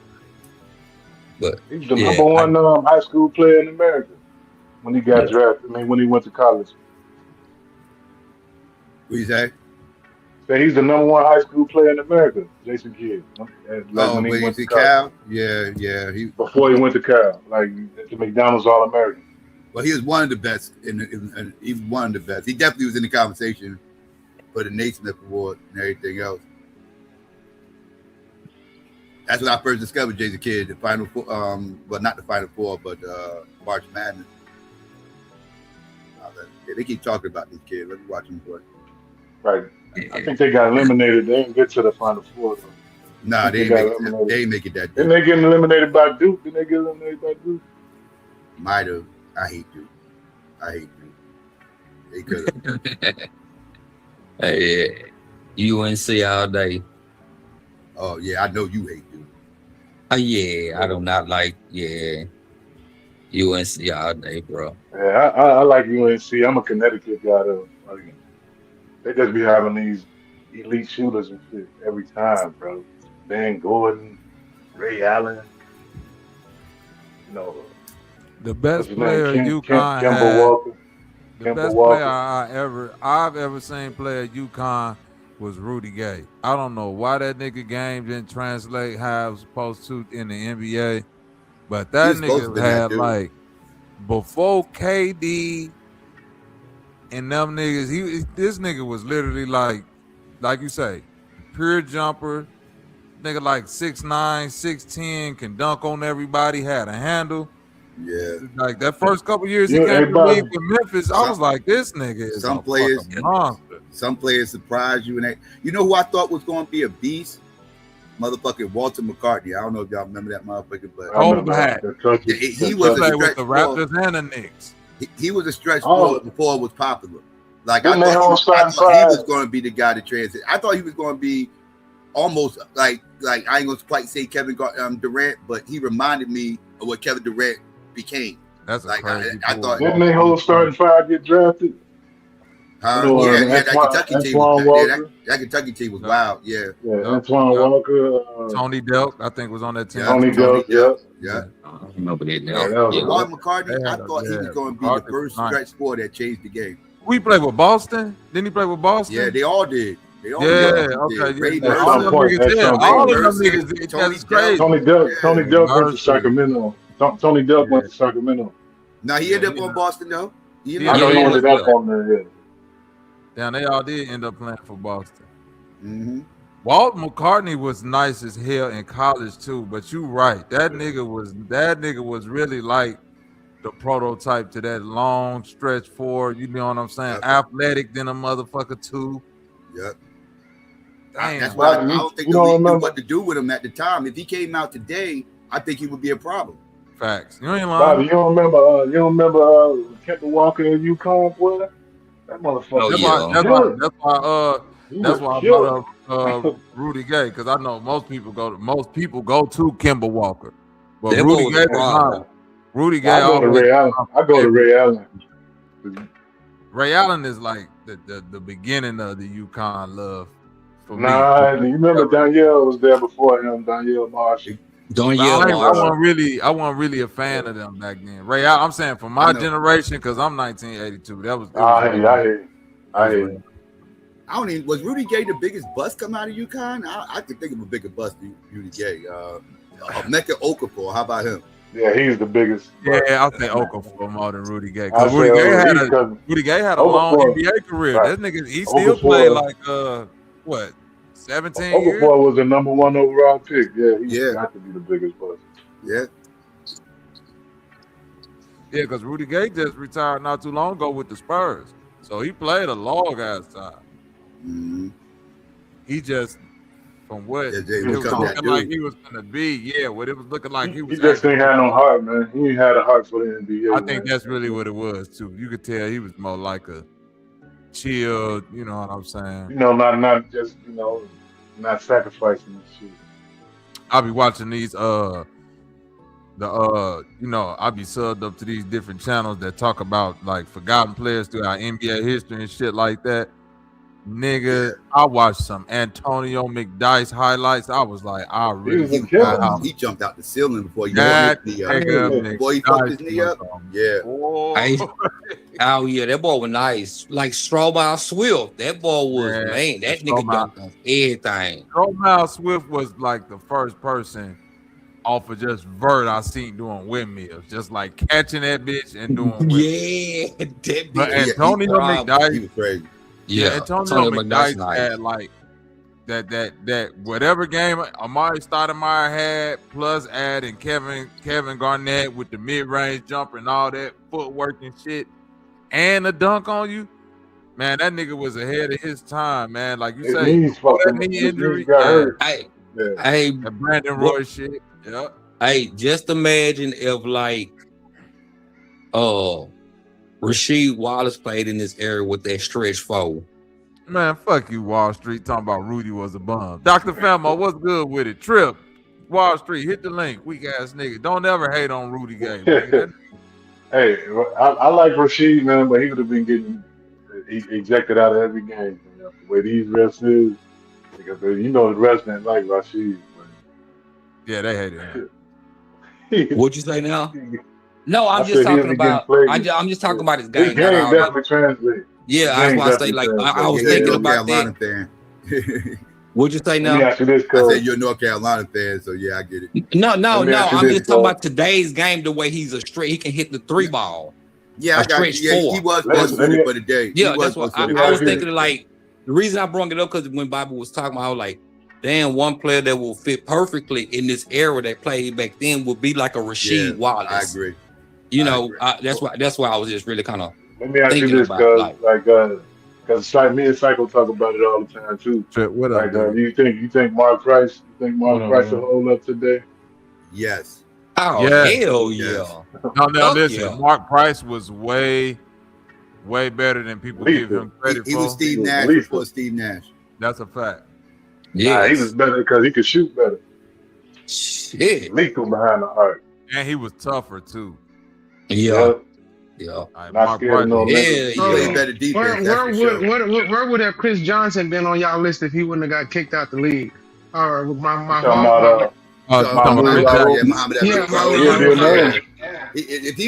he played today, he'd be incredible. He'd be Steph Curry. One of the best guards in the league. He'd be like Steph Curry. That to me, that's the one person that gave Jordan Hale that nigga right there. Yes. This is since we talking about #1 options. He played on the team with Shaq, and Shaq was the #2 option. Oh yeah, Chris Jackson was the man at LSU. He was the #1 option his whole time. Over Shaq, like that's crazy. Yeah, that's a fact. But he was already the man when Shaq got there. That nigga was a problem. Yep, Shaq always say that's the best player. That like he was the best player he played with up until that point. Like he was way better than him. Shaq always get that nigga his props. Like he had like that Tourette's and shit. That shit was jump shot. That boy jump shot was pure. He had Tourette's and OCD, right? So he would say, this nigga said he would have to hit 10 from each angle, but it had to hit the net, nigga. Like he said, if that bitch even hit the rim, he got to start the whole shit over. I believe it, bro. That nigga shot was wet in a motherfucker. Aaron, what up with it, my nigga? Yeah, that was a problem, bro. You say he'll be top 5 in the league today, Chris Jackson? Yeah, because he didn't. Said Johnson. Yeah, no. He had if you go back and look at his game too, he had Mahmoud Abdul-Rauf. He had like that one dribble. He had he could get it off the dribble, 1-2 dribble pull up. He didn't have to get into like this explosive bag that niggas get into. Right, he had a quick release. Soon as he create the separation, that bitch going up. That bitch going, yo.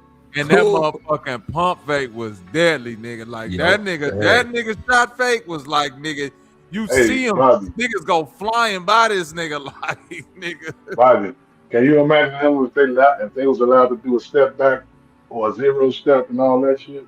A guy like him, that 0 step shit is cheating. I'm starting to figure out what the fuck that is. That shit's an extra step. That shit is cheap. I just travel like a motherfucker, bro. I be watching them dudes practice that shit at the gym, and I'm like, that shit is trash. I'm gonna be honest with you too, Trip. I was one of the niggas that used to be the Psycho and Lou tell you. I used to argue against these niggas for the young niggas and all that. Until I started getting into like watching some of this like a lot of the one-on-one basketball scene and shit. And they talking about these new, you see the shit, Psycho, the new one-on-one scene and all. Yeah, I sat down and watched a couple of that shit. I was like, you be arguing in that damn comment section, bro. Hey man, I was so triggered. I was like, well, I can't watch this shit because I feel like they trying to rage bait me with the shit that niggas clapping for. Because I'm one of the niggas to be like, bro, yeah, it's the guys that stepping.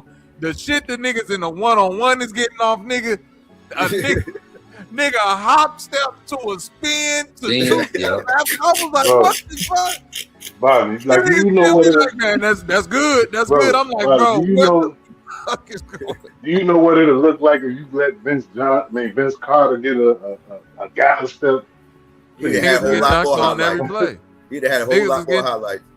It don't even make sense. Like, the 0 step don't make sense. But it makes sense in how they're trying to at least explain it, that they're not counting the step that you're bringing the ball up, right? I get in essence what they saying there. The shit that these niggas is getting off now is like, nigga, if I do a hop step while I'm picking up the ball and land, I could do 2 more. Now I could just literally just step 2 more times. Any direction, yeah, that was the first part. That was just the gather. Once he gathered, he still get 2 steps. After he come to a jump stop. Like, how the fuck are you coming to a jump stop and step then two take more 2 steps? That's crazy. I don't get that. That's now, crazy. That's when niggas start losing me at. I'm like, nigga, hey, if this how we doing it now, I'm done. The league don't care. They just want that shit to look good to make some money. They don't. That shit look ridiculous though. Yeah, that shit don't even look like basketball no more. Yeah, I agree with you, but right now they all about their money, bro. Yeah, because I promise you, I seen Wemby in the finals do that shit like 3 times, and I was like, travel. I had to look that shit up. Like, how is that not a travel? Like, he picked up his shot, then he took a step through to throw it up. I was like, huh? It's like when did that become legal? You like, that's a travel. They like, no, is it? Like, wait, what? I can't even play with the young. Travel my whole life. Man. Nigga, I remember when the Euro first came out. It took a long time. Can you hear me? What's on? Oh, I hear you. Oh, look at this shit right here. Okay. Yeah, the Euro step. Shit. This the type of shit they doing in one-on-one. Oh my goodness! What the fuck? Get out of here, man. That nigga just took off and ran with that hoe. You can't do that at the park, man. Like, you just no, he's fighting and nigga keep doing that shit. Nigga, stop. Nah, they will argue at the park. They talk about gather step shit. They will argue with you now. They say, nah, that's a gather step. I'm talking about back then, though. Back in back in our day, you ain't getting that point. Yeah, no. Like I said, when I first started using that Euro, boy, it caused so much arguments at the fucking pickup games. Because niggas was like, nah, you can't do that. And then we eventually had to get to the point where niggas look up the rules and they was like, well, if the ball ain't in his hand, he kind of did do a legal move. We done had this whole argument at the gym. Like, Bobby, play that again. I missed it. It kicked me out of song. Oh, he showed this move a motherfucker doing in the one-on-one league. Look at this shit. He picked it up. He calling that still and didn't even dribble. Man, that was some. What the fuck is that? They saying that's a legal move, dog. This the shit they getting off now. This the shit that they're getting off now. I don't even argue with the young niggas at the park no more because I'm like, I don't know which one of you niggas got a switch and ready to die behind this basketball game. So, whatever y'all say, y'all got. Hey, Bobby, my life is not worth a travel call. Right, because nigga. But I ain't gonna keep saying young niggas. Oh, nigga, no, my pride won't let me leave because that's the minute they gonna be like, look at Uncast, nigga. You quit, nigga. Nah, nigga, come on, nigga. I don't give a fuck what we did. I'm finna win. I go to that old school shit, get the hook in your ass. That's when they get mad. Them young niggas don't know no post moves. That's one thing they hate. I swear to God. They don't know how to defend the post. They don't know what to do when you get the dribbling that ball back. But they what we do next? I'm like, yeah, bitch, they don't teach you this no more. All you bitch ass niggas know is Euro steps and travel.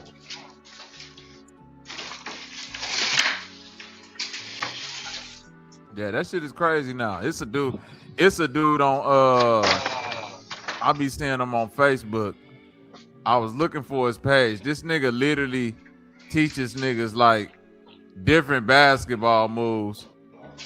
But it be like how to bend the rules of what a travel is. Man, this nigga do like 2 steps to a hop step, then another spin, and he'd be like, but see, the first 2 steps I gathered, so those 2 steps ain't count. And you're allowed a hop step. I'll be like, what the fuck? Oh, this James, nigga right here. I blame James Harden. Look at this nigga. This nigga name is Milton Chavis, nigga. I swear to God, this nigga is the most triggering nigga. I never seen a nigga travel the way this nigga travel, cuz. You can't see it, Bobby.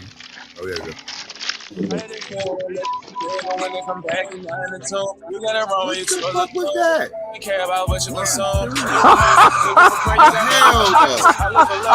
Hell no. Hey, yo. He thought he was gonna keep one foot up on some ballet shit and it wasn't. No, that's still with the nah, cuz, what are you doing?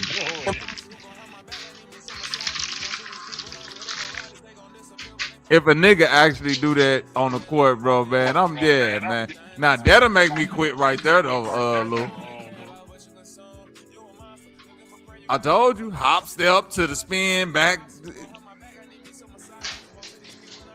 What the fuck? That's crazy. And he's teaching niggas this. He's teaching this like he's a coach, bro. And this is why I'm saying this is bad. He's bad. Bad teaching, dog. Yeah, I blame the Euros. Fuck that. Where is that nigga Domo at? That's that European basketball shit. Europeans don't be doing that though. Yeah, what's the say why you blame James Harden for that shit? I put some blame on James. Yeah, James Harden, the one that started that shit with bending the rule book. He went to that camp, probably one of these dudes' camps. Came back to the NBA with all them bullshit ass moves, and now they don't know. They don't even call that shit no more. Like fuck it. Like every single thing they do is like, this is what he teaching niggas. Look at this shit. It is a clear and blatant trap. Let's break it down. Hey, yo, this right here is getting out of hand. As it is a clear and blatant trap. Let's break it down. He laterally skips, ending his dribble right here on his right foot. Gather as the ball comes to rest of his hand, and illegally hops consecutively on that same foot, which is a travel. And if that was step 1, this would be step 2, and this would be an illegal 3rd step after gather anyway, which is a clear travel on all levels. I really want to see this cleaned up a little bit in the 1v1 scene. That's still a tough made shot. He just mashed up. We got game, but y'all know me. Hey, yo, y'all see me this joint right here. This right here was actually called a traveling game. Okay, that was Tag me like crazy. NDS. This is a clear and obvious travel on all levels of basketball. But let me break down the details of why this act. All right. Hey, yo, y'all send me this joint right here like crazy. But before y'all start, no, this was not a travel. Now, let me break down what we doing? He laterally skips the lane, the his dribble, and ending his dribble right here on his right foot. Gather, jump stop for step 1, where he can choose either foot to be pivot, lifts and steps with his right foot. He can't take another step. And legally What the fuck is how's this not a travel? This is what I'm saying, man. He teaching niggas. But because because I think that they changing the rules for the pivot foot. They trying to act like the pivot foot can change or something. I did used to remember they used to say in basketball you gotta kind of find a way to declare your pivot foot, but that shit's shaky to me. Damn, no, we traveling. Now, he was at the whole jump stop. He was at the whole jump stop. Yeah, the jump stop, he kind of stuck. He's supposed to. He can choose either foot to be pivot, lifts and steps with his right foot, making his left. But now with that move in the Arsenal shit, ain't no defense can be played, nigga. No, this is where they keep. This is where they keep fucking up at.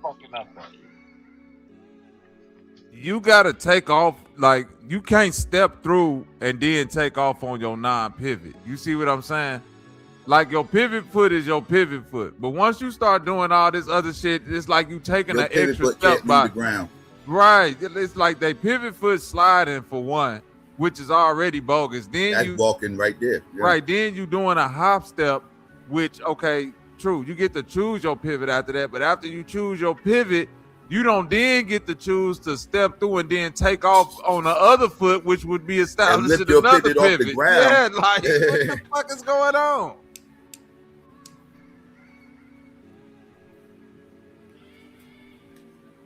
I lie. It's man. It made it easier. Like back in the day, it made you have to like have better fundamentals.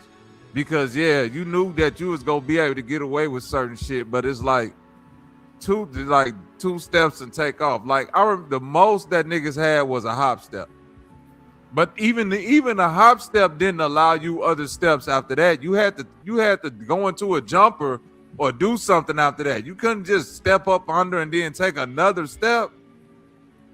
Mm-hmm. We did the hop step. Hey, yo, I'm gonna yeah, all of this shit that they doing now ain't even like this. Don't even make no sense, man. This right here is the ultimate space creator. And these is the niggas that's out here teaching your kids how to do motherfucking moves and shit like that. Crazy. No wonder goddamn Domo be complaining about the new basketball niggas. Let's discuss some of the most common misconceptions in basketball. Let's start with deflection. When the defender deflects the ball enough for the offensive player to lose control, everything resets. So yes, I'm allowed to dribble and no, the ball does not have to hit the floor. Now let's get into one of my favorites, motion steps. I can take as many steps as I want during a live dribble, as long as my hand doesn't go underneath the ball or bring it to a pause. Another common misconception is slowing my steps down. There is no time limit on how long my step has to be. And as long as I'm not in the paint to avoid he already took 2 steps. I can literally pause he definitely took more to the entire possession. And here's another one that throws people off. Exaggerated steps. I don't know how many times I have to say it, but there is not a height limit on the step. And no, bringing the ball above my head is not a strategy. And here's the good one. Dribbling the ball above your head. Dribbling the ball above your head without getting your hand. Man, come on, cuz. Come on, cuz. I know high dribbles. You can have a high dribble, but it's not supposed to go over your head. It's sad that people really still don't understand step through footwork. And from time to time, I still see high school officials calling this a travel. This has never been a travel. Look at this. Tattoos were so popular between the 1950s and the 80s. Where was the disconnect? Motherfucking travel because they still practicing real rules. What are we doing? These is the niggas that's teaching your kids. Yeah. Oh my God, man! This new internet shit is amazing. Cuz said, yeah, without the internet, no matter how high you. You're right. This shit would have never got big. This would have never took off without the internet. Like, I remember when we was in school. What's up with it, Pure Black? I remember when we was in school, Psycho. It was niggas who literally thought just wearing them little dumbass. Remember them strength shoes they used to sell in the East Bay? Motherfucker thought if I wear these bitches all day, I'm gonna be able to dunk at the end of the year. No, nigga, you not gonna be able to dunk. Unless you do some real workouts on your calves and your legs, wearing it, you wear this shit for the next 3 years, you still not gonna be able to dunk. But that's how they sold that shit. Yeah, now, the biggest scams in American history. Yeah, it was a big ass. Well, it wasn't a scam. It helped you, but you still gotta like work out. It's like a diet pill. Like you still gotta do something. You just not finna eat 10 of these bitches and weight come off your body. You know what I mean? If you're lucky, it might put an inch on you. That's about right. it. That's it. What's up with it, Bank? But this shit right here, boy, they teaching brothers how to straight up travel. This shit ain't even. Yeah, that's like bad. this ain't even. Oh,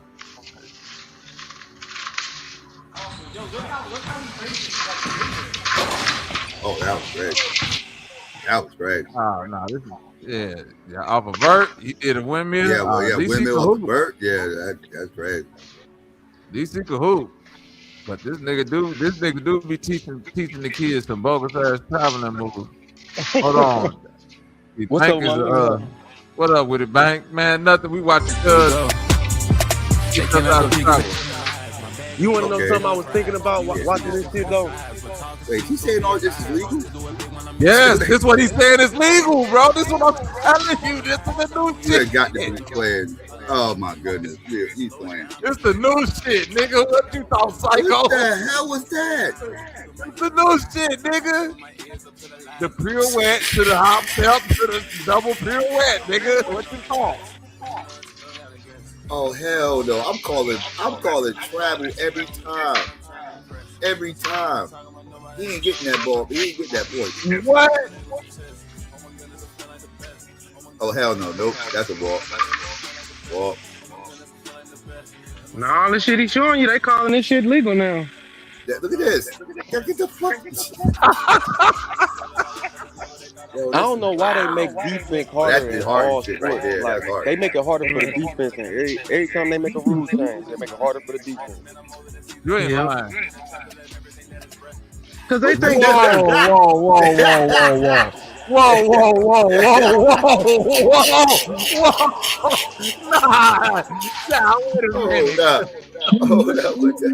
Wait a minute. What type of step back was that? Yeah, this is rage bait, dog. They rage bait me and Crew Time. Wait a minute, man. Argue for hours under them goddamn videos. But pull up rules and shit. Like, I don't give a fuck what section 8 of the motherfucking NBA rule book say. Fuck out of here. That's a walk. What the fuck was that right there? He said the ball wasn't in his hand, Bobby. He can do that. Oh my God! Come on, he keep carrying, bro. Oh, carry, travel. Bro, man, niggas will duff you out, boy. You do that shit around the wrong nigga, man. Talking about some, that ain't a travel. That'll cause a fight. Yeah, for sure. That was crazy. That nigga really thought he was finna get that off? Yeah, he really thought that's wild. He ain't moving fast enough to get it off either, though. God damn, bro, that was at least 7 steps. At least 7, 8. Yeah. He getting this shit off too. Look. Pirouette, step. Oh my, what?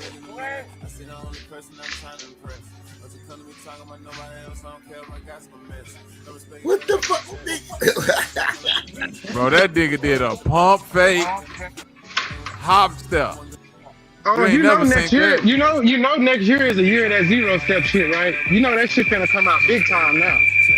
Oh, next year that's gonna be the favorite move. That's the nigga step. Niggas violent.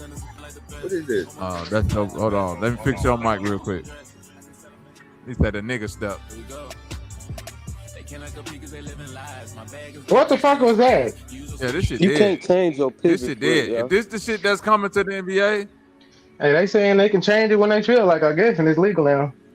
I'm confused by it, but you can't change. They getting that shit off. Man, if this the shit that's coming to the NBA, I'm through with this shit. This shit garbage. Yeah, bro. That listen, go back and watch the finals. That's gonna make niggas say I could have made it to the NBA. Go back and watch the finals. You can see Wemby started using that 0 step probably around like game 2 and in that Oklahoma City series. Like he started overusing it, and I was like, Oh, you can't fucking guard him if he able to do that. Like if the nigga can lose his dribble and then get you up in the air and just step through and his long ass just go to the basket, I'm like, oh, you can't guard him. It's over with. NBA defense is over with. You can't. You might as well just. I would have think this shit was legal back in the day. But nobody be able to stop me. I was sure finna just say that. Like if niggas back in the day had the zero step, nigga Mike would have averaged 45 on you niggas. Oh God! All them times that he got in that position like Kobe, where they pump faking to get a shot up, all they have to do is step through that bitch. Man, they just take 2 more steps. Man, they would have easy work. And and I'm telling you, next year after what I saw, I said, "Oh, that shit's gonna hit the league like a motherfucker." All these funky ass moves and shit. People gonna be like, "What the fuck is this?" That's some different shit right there. The zero step, huh? Ain't nothing you can do to even like you can't. It's like an unstoppable move if they gonna let you get it off. Nothing you can do about it.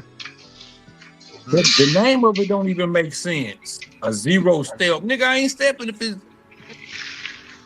You done took 1,000 steps, not 0. Yeah. That shit crazy. Zero step, huh? Man, I wish we could have used the moves when I was growing up. Well, them old ass referees we had wasn't having that shit. Hell no. They would have told you, Coach, get him off the floor. He's getting up in there. Hey, nigga would have 13 to 15 turnovers. Man. Trying to do this shit. Called walk on me just for move my pivot too quick when I take off to go dribble and shit. Move my pivot too quick. Walk.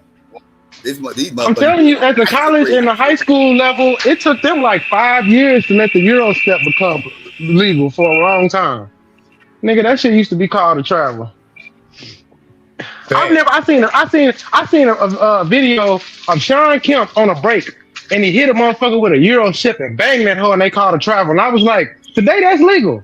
The move he did, and I think back to a lot of them traveling calls from the old games. If you go back and watch them moves they did back then are legal now. So they sometimes this now that make that stat shit seem weird to me now because now they calling the games. It's totally a different game now. It's not even the rules are not even being enforced. That's why I get annoyed when I hear certain people saying today's era handles are so much better than everybody else from back in the day, and they go to these old NBA clips to try to prove their point. And I'll be like, there's a reason for that because the NBA wouldn't allow you to do that back then. But hell no. Like people in the park and everything else, that like when you go to the park, man, we were doing all that shit because all that shit was legal in the park. But we knew we couldn't do that shit in organized ball. The second we tried to do that shit in organized ball, they call it. They call it carry, they call it travel, they doing all that. Nigga, you can't even cup the ball like these niggas dribbling on these clips. I'll go back and watch some of them clips, Bobby, how he keep putting his hand underneath the ball and making. Yeah, that nigga, they was calling traveling on that. It's an old clip of Dominique doing a simple Euro. Like he wasn't even, he didn't travel or nothing, but just because the shit looked like what the fuck was that? That might have been who it was, Dominique, the one I was talking about. Bobby, he on a fast break, right? Dude come in front of him and he hit a Euro step and they were like, travel. I was like, that's a legal move today. I had coaches teaching me that shit back in the day and shit. Like, yeah, it wasn't called the Euro, but they did teach you when you're driving in the hole, throw the ball up above your head because the first reaction people normally have is right down. So keep it above your head when you drive into the hole or whatever. And your natural instinct is to do a Euro when you do that. Well, nowadays they teach them to keep the ball low, but they want you to rip through the hand so you can get a foul and try to get a shot at. Oh, well, that's James Harden. That's what they teach now. Keep the ball low and rip up. That's it. Chris Paul was known for that shit too. Chris Paul was really known that. James Harden, the one that took it to its highest. Well, that year James Harden was shooting like 15 free throws a game or some stupid shit like that. Yeah. He took it to the highest level you could take it. Then they changed the rules. Like you can't get on a 3-point shot. You know all these on the floor shit they got now where they won't let you get the shot off and say you made it. You know, like oh no, you weren't going into the shoot motion. Like huh? I think they said something about that though. That right there we just talking about when you try to swing your hands down low. They said they not giving you that shit because you're making. contact with the player, and that player's not making contact with you. I know they were talking about that. Some rule change. They haven't changed it yet. No, yeah, that's what I'm saying. They're working on it. That's what I'm saying. Yeah, they trying to. It's hard to mitigate that though, because then that's going to be a judgment call, and you put more hands in the refs. I don't think the players or the league, the PA is going to vote for that. They're not going to go for that, because that's going to cause a lot of, especially with this gambling shit going on, all this shit. I don't know, bro. That shit can get sticky. That's really this gambling shit. Yeah, this gambling shit turned up. Gambling shit really got on edge. They don't want to implicate themselves, but they really don't want to allow the players to have the control that they got. So it's like they trying to find a happy medium between letting you do what you do, but at the same time not letting you affect the game too much. Yeah, I seen the interview that Dennis Schroeder did on Neon Stream, and he said he had a problem with the gambling shit, because he said there's shit behind the scenes that's pushing a lot of shit. And he's like, he didn't want to talk too deep, but I could get what he was saying when he told Neon, I don't like that shit teaching kids they can gamble and shit. And he's like, but the league is that, and he gave him a look like, man, there's a lot of politics behind that. You know what I'm saying? Like, I was like, oh shit. So that shit's in the locker room, bro. Man, okay, so and I heard this Lori Marketing. No, not Lori. What was that dude named Boozy Vert from Chicago, right? So he was doing the dunk contest. So Alonzo asked him, what happened in the dunk contest? I thought you was going to kill it. He said, man, so a day before I went to the dunk contest, AT&T came to me and they said, every time you use that blue ball, we're going to give you $5,000 or something like that. And he was like, but I got out there with the blue ball and that whole one bouncing right and shit. And then he said, I seen Matt McClung jump over Kia. He said, give me that fucking blue ball. Fuck that. I'd rather lose and just get this money. I said, that's how you rig shit. Because people are gambling on this thing too, that slam dunk contest. And he basically admitted to getting a payout to use a deformed ball so he wouldn't do as good. That shit should have been known beforehand. You know what I'm saying? It's like little shit like that let me know that these players are getting bribed and shit. You know what I'm saying? They get so, you know, hey man, tonight if you do this, you know, do. You know what I'm talking about? You don't want to be like Terry, boy. Man, shit. I just think a lot of them are point. I'll tell you this: James Harden had an allegation of point shaving in Arizona State, and now that I've watched him most of his career, I think he does. I think he really is a point shaver. I think he's a championship level point shaver. You know what I'm saying? Niggas just stop trying. Yes, that's why he fall off in the playoffs, because he done had good games, he'll have bad games, and they have like. Yeah, I just think at a certain point they told him, you're here for entertainment, not to win championships, but you're gonna get paid handsomely for it. And he said, fuck it. You know what I'm saying? I'm here for a good time. I'm not here to win at all. Fuck it. I think the one season he's supposed to win it all when Chris Paul got hurt. After that, he just went into the entertainment business of basketball. And I've heard other players outside of the like say that, like Iguodala said it. Like, man, at a certain point you start realizing a championship ain't about the team. Shit, you be about 20 games in and you start looking at the refs and how everything getting called, you say, oh, this ain't our year. You know what I'm saying? When him and Evan sit down on that couch talking about that. Yeah, him and Evan was basically snitching and saying that shit is rigged.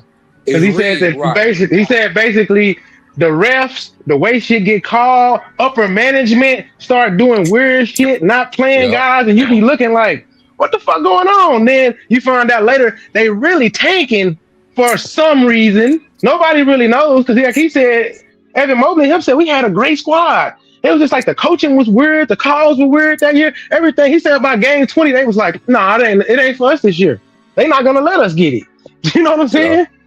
Like shit. And then they talked about that playoff series where they were just getting these weird calls that they never got all season. And then they were like, they sat on the bench, him and Evelyn, and said, man, we finna lose. They knew, like, when they went into halftime, like, they not finna let us win this game. And then they just had to look at each other and be like, fuck it. I guess let's go out there and just fuck around then. Fuck it. You know what I'm saying? At a certain point. Go ahead. No, I was just gonna say, didn't he say you gotta win twice? You gotta beat the refs and the team or some shit like that. Say if you really gonna if you breaking the script, because remember he used that word, the script. If you breaking the script, You got to beat the team and you got to beat the refs. And you might have to beat your own coach. That's one thing that they didn't like go too hard on because I know they don't want to burn their bridge. Andre Iguodala? Yeah, Andre Iguodala. And Ed, what's his first name? I know his last name Evans, ain't it? Evan Turner. Is it? No, it's not Evan Turner. Is it? Yeah, Evan Turner. Yeah. You talking about when they was on Gill Arena? No, they had their own podcast. Yeah, they was on their own podcast. They had that podcast got took down so fast after that shit. They ain't even on there doing that shit no more. They got them off the YouTube. Hey, I don't know if you ever seen I remember that clip though. You talking about? Go ahead. I was just gonna ask you ever seen this clip where John Sally was he was at the game but he was leaving and they was like, oh, why you leaving? He said, because I already know who gonna win. Right. Oh, I do remember that. That's an old clip. I don't remember that. Yeah, you gotta look that shit up, Bobby. Yup. John Sally came out. He said, man, I already know who the fuck gonna win. And John Sally got hushed up for that shit. You know? And he talked about it on Vlad. He in a roundabout way. He said, man, you say certain stuff and people from the NBA will come tap you on the shoulder type shit. Like, hey, man, let's not do that no more. You know what I'm saying? Cause that's another thing. People don't know that them pro players are followed by feds and all kind of shit. They can get somebody from your past to come up and shit on you real quick. You know what I'm saying? They got a dossier with your name and all the bitches you fucked on the road in an envelope sitting somewhere. Hey, that nigga, all they gotta do is that nigga awakening mind. Nigga awakening mind say the 0 step is the walk of my eye. That's funny as fuck. Yeah, hold on. That's the walk of my eye. That's them bringing the conscious community in the NBA. That's funny as fuck. See, y'all don't know they was doing that back in Egypt. That's the banger of the day right there, y'all. Hey, that might that's funny as hell. That nigga say the 0 step to walk of my eye. Hey, that's a banger, awakening minds. I gotta give you a bomb. That's funny.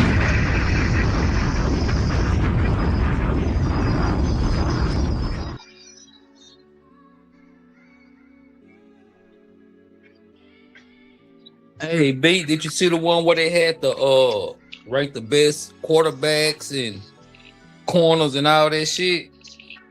Oh, what, all time or like this season? Nah, just for the just coming up season. They gave like Lamar Jackson 86. I was like, damn. Yeah, he fell out of favor, didn't he? Shit. You know that shit still back too, bro. What was that? Because he had. Oh yeah. You know, they didn't like that shit. They didn't like that shit because they kept talking. About, can you hear me? Can you hear me, Scorp? Yeah, we can hear you. I learned. We can hear you, Bobby. Now we can't if you talking. 1 2 1 2. We can hear you now. 1 2 1 2. Damn. You know the reason that we can hear you, Bobby. You know the reason why Jaylen Brown is hated on is because I didn't know that, but he did an interview, I guess, a week ago where he said he negotiated all his contracts. And that's a part of the reason why he felt like they was coming after him and the USA team and the Nike shit is because he doesn't have an agent. He said, nigga, I do my own fucking paperwork. I just get my lawyer, we read over it, and I make my own amendments and shit. And I know what the market is. I do my own analysis, and he said, shit, it's not that hard. I don't need to pay. And what he say? He said, a dude said, I'm going to give him $100,000. And he said, man, it's cheaper for me to rent my own fucking house in LA to work out. I'm not going to pay you that 3%. Man, he talked about that little bit of that in perpetuity shit, where a lot of these players are paying these people even after they retire because of bad contracts. I was like, damn. You don't read that fine print, your ass be in debt forever. Yeah. Yep, that was I said that when because they kept talking about that shit. Oh, Lamar needs to get a needs to get a I hear y'all now. Can y'all hear me? Yeah, we can hear you. All right, cool. I had missed what you had said earlier. Fucking this out to the good. Go ahead. No, I was just asking, did you see where they had ranked all the quarterbacks, cornerbacks, and those people? I think that was like last week or some shit. Yeah, they said that was 100 all time. No, for this year. You know how they do the top 100 for the year? Yeah. Yeah.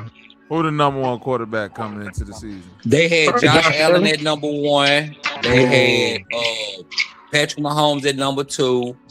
I think if I'm not mistaken, they had Caleb Williams at like number 3. You can look it up. So I won't be. You can correct me, but I know for sure they had those. Who won the two at MVP number 1 and number 2.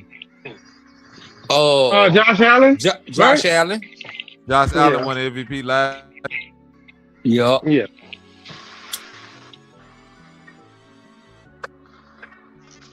Yeah. But what really like they had Lamar right there. I'm like, what the fuck? So you saying this many people ahead of him that's better? Nah. They had him at like 86, 87 maybe. They had him ranked really low. Like, they had Justin Herbert in front of him. Josh Allen won the MVP last year. Yeah, I think so. Yeah. Okay. Let's let me be clear. So I just want to look at my nigga Lamar Jackson stats before I even talk about how much hate this nigga be getting. He had a pretty good season last year too. Swarthy, what's up with it, my nigga? Hey, peace, Bobby, Psycho, everybody else on the panel and in the chat. Hopefully everyone's having a wonderful day. Man, I can't call it, nigga. We sitting up here talking about these hating ass white boys.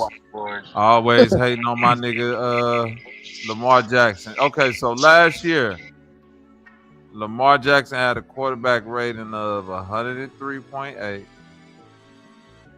I want to see how many touchdowns. He threw for how many yards?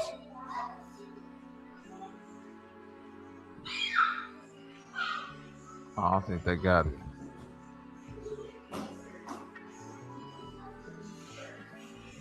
(192 to 2,663 yards. Is that correct? I just want to make sure. Didn't he miss some games this past year? Quite a few of them, I want to say.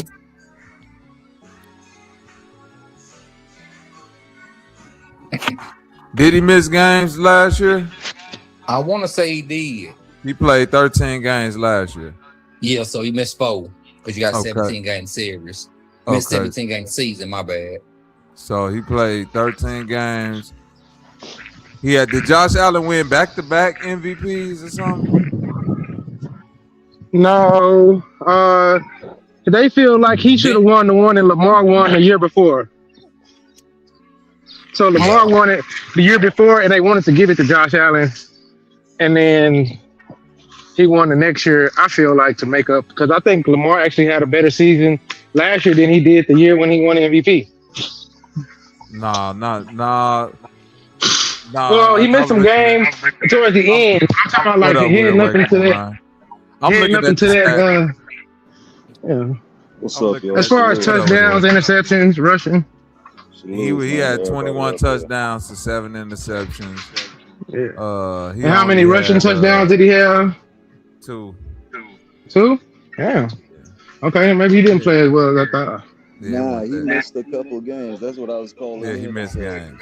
He missed a couple games. Even one game, he didn't even play. He played the first quarter, and that was it. Like, he missed a couple games last year, bro. No, I'm thinking of 2024. This nigga had 4,172 passing yards, 915 rushing yards, 45 total touchdowns. I don't know what the fuck they talking about. Josh Allen should have won it. Winning 4 picks at damn. Only 4 interceptions on 41 touchdowns. I remember that. I remember that crazy. Yeah, he went crazy. This nigga lost his mind that year, man. Talking about some. I don't see how. Okay, coming into the season, I can see how Josh Allen is number 1. I don't see how Lamar Jackson could fall below Victor Herbert and all them niggas. Like, that don't make sense. Hey, Bobby, I would disagree with Josh Allen being number 1. I would argue that Matthew Stafford should be considered number 1 because he had an incredible season last year. I wouldn't. it's hard to argue against that. But the MVP, Josh Allen, the MVP. That's the only thing. That's the only thing. Yeah. You can't get around that. But what he was talking about is, look, if you go to that top 100 players for coming year, they had Lamar Jackson at like 87. And I'm trying to think, is there really 87 players that I would take over him? I was kind of like, what the fuck? That's what I was thinking, Trill. Right. Kind of weak. Right. That's crazy. Nah. Like 87, 86 guys above him? Nah, I ain't going for that. The quarterback, as great as, you know. In my opinion, there are 20 NFL players at the best and top of their prime that would take over Lamar. He's probably the all-time. I think he has the best quarterback rating ever. This notion that he couldn't pass the ball is, I don't even know where anybody got that from. I've never seen a time in his career, pro or not, where he couldn't pass the football. And I think a lot of it has to do with the fact that he can do things that no other quarterback has been able to do. So a lot of it's jealousy, man. You know what they? Well, they got their white version of it. Josh Allen is the white version of Lamar. So you know, they ain't got the #1 player yet. I don't see it. They only released 60 through 51 so far. Yeah, I seen it because it was on another sports show that I be tuned into. Like I said, it was just quarterbacks though. They did quarterbacks, cornerbacks so far. Them the only two that I seen. It could be more out there, but boys, that's like those two positions. Because they on cornerbacks they had Patrick Surtain was #1, Derek Stingley at #2. I remember the top 1 and 2. Okay. Man, bro, how about Patrick Surtain Jr., man? I remember watching his dad play for the Dolphins. Yeah, that's a fact. Usually his dad was a beast. Usually oh, man, Bobby, you know his dad and Champ Bailey and Chris McAllister and Charles Woodson were like the best cornerbacks in the NFL. That throwback Miami defense was a problem. They had what was the pretty boy they had on the line? I thought you were talking about the other cornerback. You talking about Jason Taylor? Yeah, they had Jason Taylor. They had Zach Thomas. Zach Thomas, right? That whole my old school Miami defense was. And something Madison was the other cornerback on the other side. Bobby. He was Sam good, Madison. not better than Patrick Surtain. Sam Madison. They had a squad. I can't lie.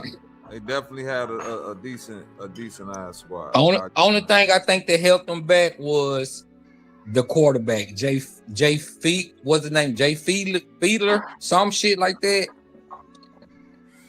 A bum, basically, somebody we don't know. Yeah. Or we know of him because we're all sports fans. It's just he wasn't relevant enough. He wasn't good enough. So I think the 3 best quarterbacks or the top 5 quarterbacks at the time was probably Tom Brady, Peyton Manning. You could argue which one belongs in the #1 spot.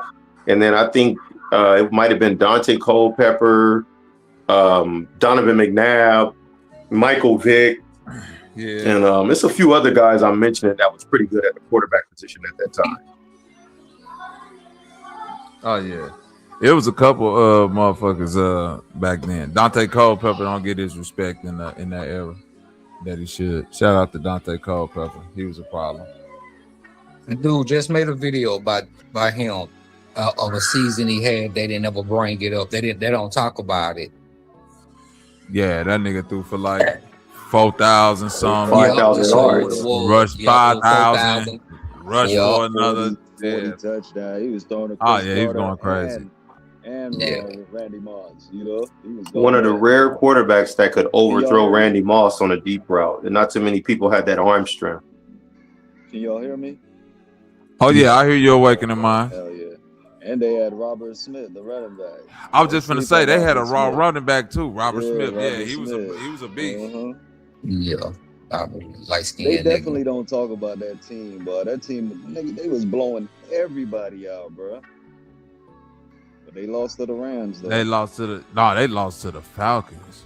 Oh, for real? Yeah. Just an upset of the century. They lost. That was the upset of the fucking decade. Doing that, the Dirty Bird Falcons. Like in humanity, right? Jamal Anderson, Yeah, that's when the Falcons had Jamal Anderson. Jesus Christ, that was such a heartbreaker too. We wanted that Super Bowl. The Minnesota Vikings, Denver Broncos, that was going to be one of the ones. Yeah. Yeah. Denver was happy that it was Atlanta, I'm sure. No, they didn't want that smoke with Randy, Chris Carter, Jake Reed, and Randall. No, they didn't want that smoke. That's right. That's when them niggas was on 2K. You remember NFL 2K? I do remember when that game, when 2K first came out, it pretty much destroyed NBA Live, but it didn't destroy Madden. But it definitely, that was the end of NBA Live when 2K came out. I hated 2K back then. It was so fucking trash. It still is to me now.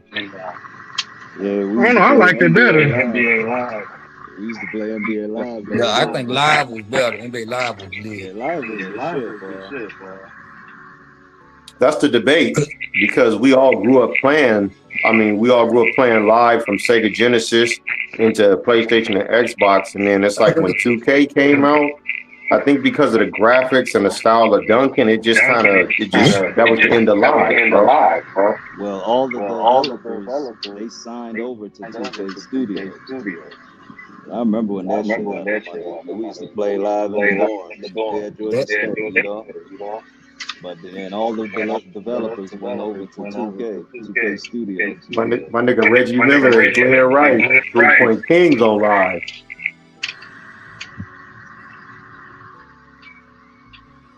Shit, Rudy Gay used to be the motherfucking cheat code on fucking Live. Yeah. Talking about Rudy Gay earlier. Yeah, that motherfucker, that was like, I could beat anybody with that team as long as Rudy Gay good. I'm like, he was unreal on that game. Kyle Korver. Yep. Stromile Swift. I used to use Gilbert on that bitch. I ain't gonna lie, I used to use Gilbert Arenas on that bitch and light your ass up. Or the fake Michael Gilbert had a nice run, man. You remember the Michael Jordan character? It didn't have Jordan, it was just Player 89. Yeah. Oh, the 99 player? Because they wouldn't pay MJ? Yeah. But I tell you, some motherfuckers didn't play though, because you have to learn how to, you have to know how to play basketball. With that college basketball, the motherfuckers gonna play that shit. I used to play the college basketball game. And no, I'm talking about like competing against people. Like I'm trying to tell you, that's old. They don't even make the NCAA basketball games no more. Right, that shit was lit. Because that shit. The last one I remember playing, that shit was right. That shit was better than that football game. It sure was. Look, I knew Bank was going. That shit is nowhere near as good as NCAA football. Come on, NCAA football better than Madden. Let me tell you why it was better, Bank. Because before the football even did this, they got this idea from the basketball. The NBA, whatever the college game was, you could create your player from college. Play your player for 4 seasons in college, however long, and once you decide to go pro, that's the same player that's gonna go pro on the live game. That's all right. Yep, that's all right, Bobby. That's what made that shit so that's Road to Glory, right, nigga. You got on that Road to Glory. Yeah. See, but I'm saying before it was even a Road to Glory mode on goddamn Madden, that was the shit. They got all that shit from the basketball games. How you would take your player. You have to take the memory card and come on now, my nigga waking up, Miles, remember? And your player go through the draft and all of that shit. Yeah, that's you know who was my squad back then? Punk ass Duke. Because I used to play with Trajan Langdon and them niggas. You know. The last basketball. Trajan Langdon is the basketball operations from NBA. No, right now that nigga work in the NBA. Nah, I forgot who he worked for. IQ, business-wise too. Yeah, straight up, the Alaskan assassin. I remember Trajan Langdon, nigga. Bobby, this is what I was saying about the college basketball. I said you couldn't get people like, you know how motherfuckers gambling on live and Madden and shit. Like you couldn't get motherfuckers to play that college basketball for nothing because you know you couldn't just get like the Kobe's and shit like that and just shoot. Because you know you facing different zones and people didn't know how to beat a 2-3 zone, you know, beat press, 2-1-2 press and shit like that. So they didn't know how to really. I used to go straight to NC State. My nigga Julius Hodge, boy, y'all niggas don't even remember Julius Hodge. I remember Julius Hodge. Nigga, that nigga used to be the coldest nigga on a basketball college game back in the day, nigga. Right. Man, I used to play with Villanova for some reason. I don't know what it was. They ain't even the team I liked. I liked that squad that they had. Was that the one with Kyle Lowry? No, that's the one. Kyle Lowry now, Jameer Nelson. Yeah, Jameer Nelson went to St. John's, I thought. No, I think he went to Villanova. No, you're right. He went to St. John because Jameer Nelson played with what's the other boy name? Not Kyle Lowry, but was it Lewis? Was it Rashard Lewis? I can't remember though. I know they had a squad though. He was another small guard. Oh, you talking about Delonte? I think it was Randy Ford. Yo, Delonte West. That's who it was. No, it was Delonte West. Yeah, it was Delonte West. There you go. Randy Ford. West. Yeah, I remember that. Randy Ford played with Jameer Nelson at Villanova. Jameer Nelson, yup. That's who it was. Man, I used to get them boys and man. Yeah, I'm trying to remember. There used to be this cold nigga used to play at Maryland. I can see his face. He used to have like a regular bastard haircut, no waves. No light skinned nigga. Francis. Oh nah. Nah. He talking about Juan Dixon, boy. Was it Juan Dixon? That nigga used to be sick. Go back. Juan Dixon won the I think he won the championship at Maryland back in the day. Yeah. I played against Steve Francis. I know he didn't do much in the league. I just remember saying like, man, that's one of the coldest. Steve Francis was probably the beginning of like that real explosive point guard. I played against that nigga in Jersey. Yeah, that nigga right there is a different nigga. He's different. Steve Francis from Camden? No, I don't know if he's from there or not, but I just know we played against I think he's from Texas somewhere or Baltimore. Oh, okay. I didn't know. I was like, yeah, Camden is crazy. He played in there. Him and DeJuan Wagner is also. Remember DeJuan Wagner? I remember DeJuan Wagner. Yeah, that nigga dropped 100 points in high school, bro. That's a Cleveland nigga right there, DeJuan Wagner. Mm-hmm. Yeah, he was raw too. Yeah, he from out that way. He from Maryland. Mm-hmm. I knew he was from that way somewhere. He from Tacoma Park, but I always thought he was from Baltimore. Yeah, Steve Francis. You remember Deion Glover too? When I moved here back to Atlanta, he played here at Cedar Grove. I think it was a that's Atlanta nigga right there, ain't it? Yeah, DeJuan Wagner. I mean, Deion Glover. Yeah, he Atlanta nigga. Yeah, he could hoop too. Mm-hmm. He went out of high school, didn't he? Nah, he went to Georgia Tech for like. I went to Tech. Year. Okay. Yeah, he went for like a year. Oh, he was a one and done. Okay, gotcha. 1 year, yeah. Man, that nigga brought everything to the school. Nigga, we had Adidas college, Adidas new jerseys and everything. You know, back in them days, bro. You know, your jersey used to be big as hell and all that. And nigga, we had a great look.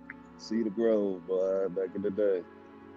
I ain't gonna lie. I kind of like some of that better than what some of these kids be wearing. Some of these kids go out on the court with some hoochie shorts on. Yeah, nowadays. And tights. I be like tights on underneath. I'm like, yeah. I'm like, I feel you, but in the gym nowadays, niggas, I'm like, bro. And it was an Angel Reese. Yeah, they be having that type of shit on. Hey, I done seen dudes start wearing that one leg tight too, just like her. I said, that's gay. That's crazy. But I said, that's a woman. That's a woman basketball player style, and these niggas, I'm like, yeah, that is crazy. Trip that watch they gonna start wearing them little short ass shorts, rolled up, tucked. Some of them niggas be tucking they shit. I be like, oh look, man. Yeah. Right, like you know how the female ballers used to do when they roll it up on the top to get it more like I done seen motherfuckers doing that shit. I be like, I want to say what's that nigga name from the play for the Wizards? Jordan Poole. I think he done did that shit.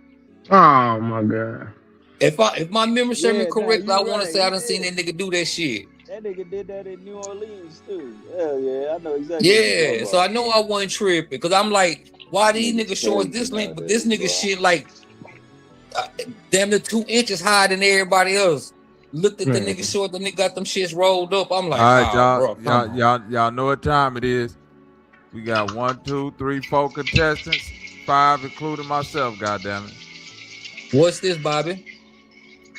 This the game that Trip whooped our ass at last time. This the 82-0 game. This the object. I'm finna give you the objective of the game real quick. Okay. It's random spin, right? Okay. You get one respin of the team and one respin of the era. So your objective is you want to build your starting 5, the best starting 5 from the random spin, right? To get as close to 82-0 as possible. Okay. All right. That's all I could give you. Now the record so far is 81-1. Damn, who did that? God damn, what you heard? Who you heard, nigga? Hey, the nigga. I had Giannis, Wilt Chamberlain, Paul Pierce, Kevin Johnson, and who else? I want to say it wasn't Michael Jordan. George Gervin. George Gervin. Yeah, George Gervin. Yeah. He went 81-1 with that he had squad. He had Wilt. This nigga had Wilt and Giannis and Paul Pierce and George Gervin, bro. And KJ is my point guard. Kevin Johnson was a point guard. Oh, 81-1, bro. Yeah. Yeah. Damn. and the way he got Wilt was motherfucking cheating too. I don't know what the fuck. Nah, you hit the button. He was talking in the, you know when niggas talk to the algorithm too much, you do what you want to do. So that was he kept saying it in the algorithm. He manifested that, right? You know what now, God, he said the next roll. I was like, let me hold out. Wilt might be showing up. Whoop, there he is. Nigga got them manifestation powers up this bitch. It's all to the good. All right, you want to go first, Scorpion? It's on you. Okay, go ahead. All right, we're gonna run it. Let's go. First pick. You get the LA Lakers from the 2010s. God damn it, this nigga here, boy. You got LeBron and Kobe to choose from. Give me Kobe. Where you want to put him? Bro. You know, he tripped, didn't he? Didn't he trip? I ain't gonna say that. I knew he was gonna pick Kobe. Where you want to put Kobe? Shooting guard or small forward? Shooting guard.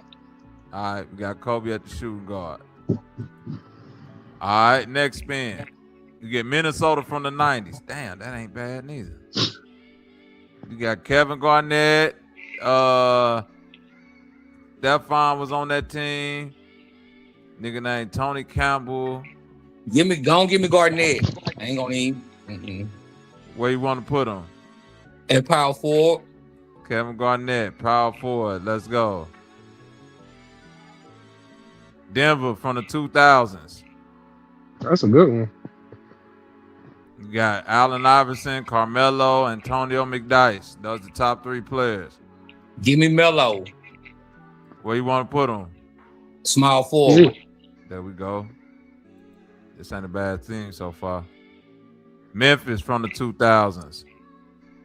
You got Sharif Abdul-Rahim, Pau Gasol. Now remember, you got a team respin and an era respin. And you got like a point guard and a center left, so that's all you can pick now. All you got left is centers. Let me do a respin on that. Hold on, what team you said that is? This Memphis. Do me a respin. On the team or the era? Yeah. Give me the team. Portland from the 2000s. You got Rasheed, Zach, Randolph, LaMarcus. That's about it. I don't know about the point guards. I already got a power forward.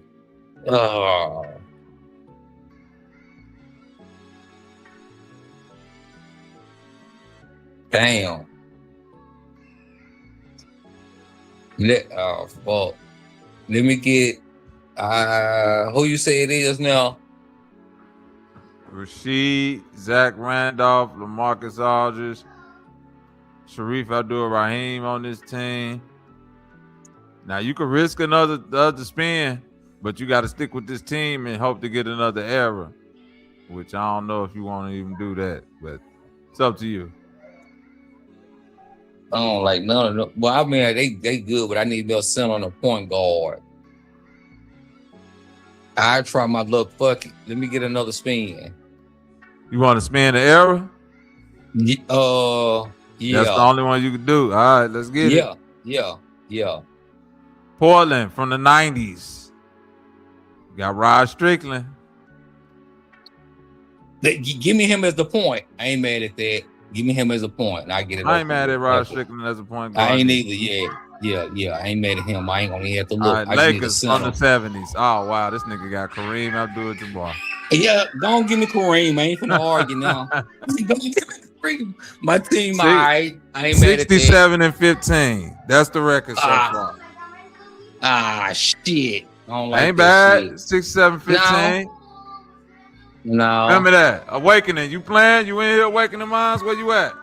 Yeah, I'm here. Ready. All right. We're going to put it on Awakening Minds next. Let's see if he could. You call Bob Myers real quick. He said call Bob Myers. This nigga crazy. Detroit from the 90s. Go ahead and give me Grant. Grant Hill. Right away. Small forward or shooting guard? Shooting guard. Grant Hill at the 2. Okay.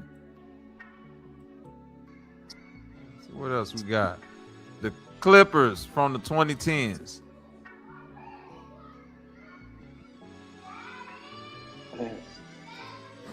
It's tough. But I can't have Blake.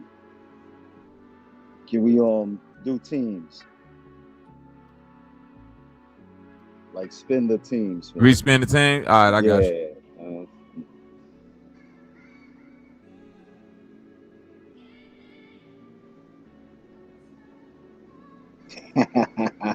Uh-oh. Pick the greatest player ever, bro.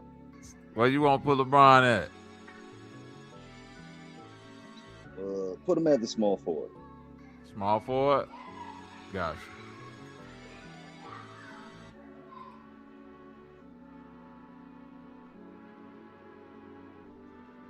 Damn. All right, what we got now? Do error for this one. Error for the Spurs? Yeah. All right, let's get it. Oh, why couldn't I get... Come on, Timmy. Come on, Timmy. Go ahead and put my nigga Timmy right there. This nigga calling it out. Okay. His team ain't that bad so far. Let's see how he finished. Indiana from the 70s. Oh, yeah, this might be where you cooked yourself. That's some bullshit. Yeah, you cooked yourself right here, boy. Fucking bullshit right there. Cooked yourself, boy. Got a nigga named Johnny Davis, though. I don't know. I just know a nigga named Johnny. I ain't never heard of that nigga. JD. JD for 3. No, bro. Them niggas ain't even had the 3-point line back there. Yeah, that's some bullshit, bro. Now, listen, he averaged 18 and basically 6. That's your best. That's gonna be your best. You ain't gonna take him. I don't know, cuz. Look, just for that, I'm about to pick the nigga below him. Anthony Edwards, that's bad. Nah, I'm joking. What was that, Johnny Dane? Fuck, bro. That's some bullshit right there. Yeah, bro. that's gonna be your best pick, Johnny Davis. Johnny Davis. I'm going. Go back up. Yeah. Hey, he sound like he can hoop. Yeah, pass the ball to Johnny. Go ahead and put that punk ass nigga, man. John J. You can't move some of the players that have different positions to different positions if you want to. So if I'm keeping that if Grant Hill could be a point guard, you can move him to point guard or LeBron to point guard. I mean, unless you, if they got if they got multiple positions, you can move them to a different position of their multiple so you can find space. Oh, so shit, I didn't know that. I wish I would have knew that. Oh, okay. Look, you get Adrian Dantley now. Look, put LeBron at the point and pick up Adrian Dantley. Hey, you can't be giving advice, man. Nah, we trying to beat Trip fucking 81-1, bro. Everybody help me. He done set a high standard. This nigga done set the bar way too fucking high. Yeah, that's good. Yeah, get Adrian Dantley, my nigga. Yeah, definitely. I'm gonna do that regardless. Adrian Dantley was a beast, my nigga. Hey, come on, Will. Come on, Will. Victor Wembanyama. There you go. It's over, y'all. Go ahead and put him at the center. 76-6. That's cool right there. That was bank record. 76-6. That's cool right there. All right. That's the lead so far today, but it ain't beating the all-time record. The 81-1. Yeah, that 81-1 to go so far. Who want to go next? Trip, Bank, which one of y'all? Too high. You want me to go next? How y'all want to do it? I'll go. I smell Wilt coming. Nah. Portland from the 2010s. Damian Lillard, point guard. All right, you gonna throw Dame at the point. All right. Lakers from the 90s. Shaquille O'Neal at center. Jesus Christ, man. Man, this nigga already, he got this shit rigged, man. Cleveland from the 2000s. LeBron James, small forward. Hey, Bobby, did he send you this game? What's going on? Did he send you this game? Nigga gotta get somebody garbage now. Fuck that, nigga. That's some bullshit. Phoenix from the 2000s. Lord have mercy. Man, who from the 2000s? Phoenix. They got Amari Stoudemire and Stephon Marbury. Let me take Amari at power forward. It's crazy. This is a crazy squad. Shit. Come on, bro. Woodstock. Denver from the 70s. Good. Let me do the team. Let me do the team. You sure? Yeah. I'm trying to get Kareem. I would have spun the era. Detroit. Shit. Spin the era. You could have spun the team. You should have kept David Thompson. I'm telling you. You might have played yourself. Detroit from the 2000s. This bitch got Grant Hill, though. That's crazy. Grant Hill. Yeah, I think he better than. Let me look at the stat. Yeah, Grant Hill. Yo, Stackhouse was nice that year. That's 69-13. 69-13. I would have thought this would have been an 81. With Shaq, Amir, now right. on NBA 2K, yeah, you got Shaq, Amari, and LeBron. And I don't see why this wouldn't be a. You want to go last, Bank?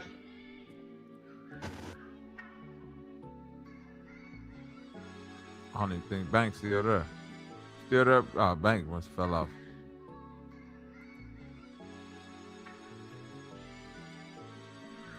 Y'all niggas still there? Damn, I think the mics went out.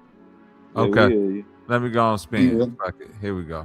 Milwaukee from the 2010s. Okay, there go my nigga Bank. Milwaukee from the 2010s. All right, I gotta take Giannis because even though it ain't the Giannis, I gotta take him anyway. Let's see. New York from the 80s. Jesus Christ. Oh no, I'm taking Bernard King. Let's go. Yeah, let's go.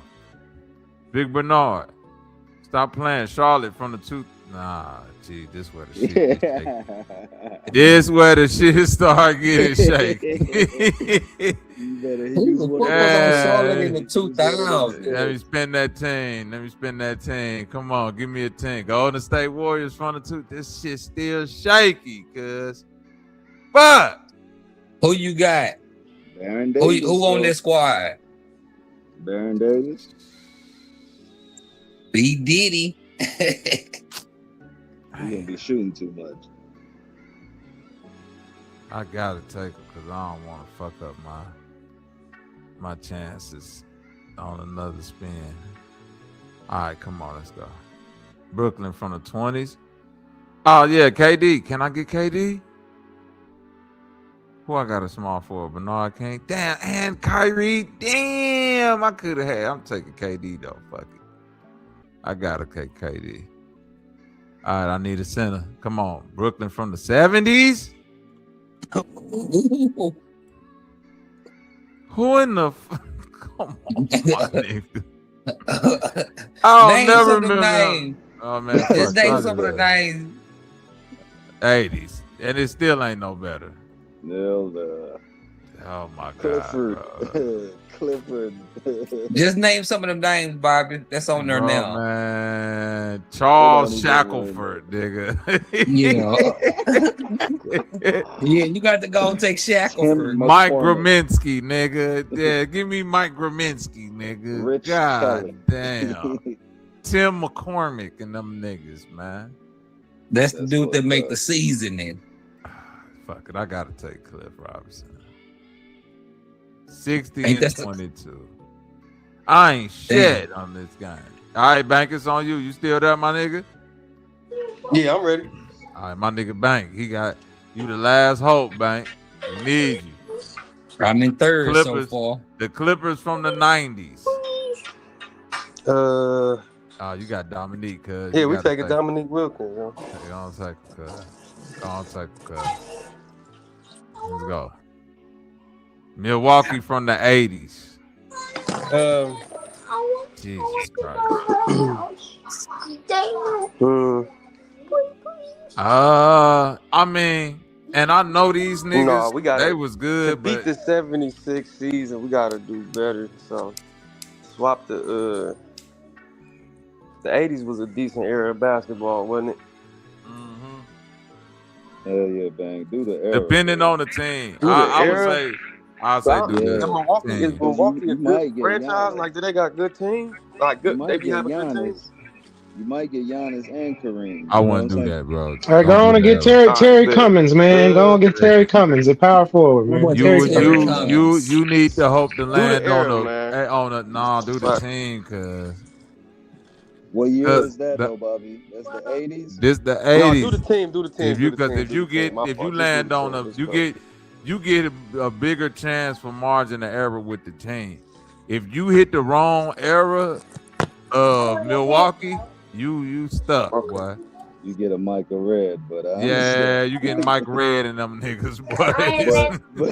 but I was hoping for Giannis for you, though, but go ahead. I got Giannis, but I ain't get the Giannis. I got 20 10s Giannis. You need the 2020s Giannis. If you get the Bulls, what that is? Charlotte, that's fucked up. What? Oh, that's Charlotte. Yeah. That's fucked up. Rex Chapman. Who else on that team, Bobby? Nobody. Steph these Daddy. niggas would.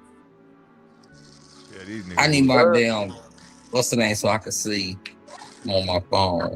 Steph Curry Daddy, Dale Curry on here. Hey, Scorpion, tap the put Rex Chapman, man. Fact. Scorpions, tap the screen and then zoom in. You'll be able to zoom. That's what I had to do. Oh, I tap. Let me see.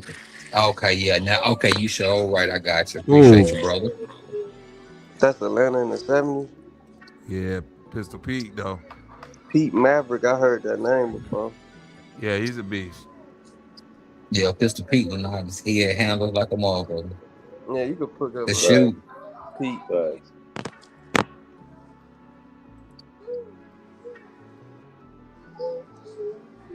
No, what? Damn. Look, they're not this the Milwaukee. Nah. Dang. Do the era, I guess.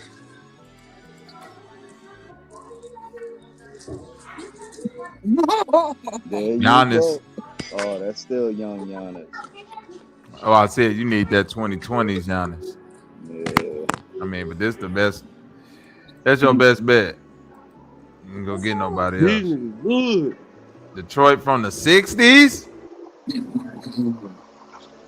Bill Bellamy. Nah. Yeah, Bill Bellamy is crazy.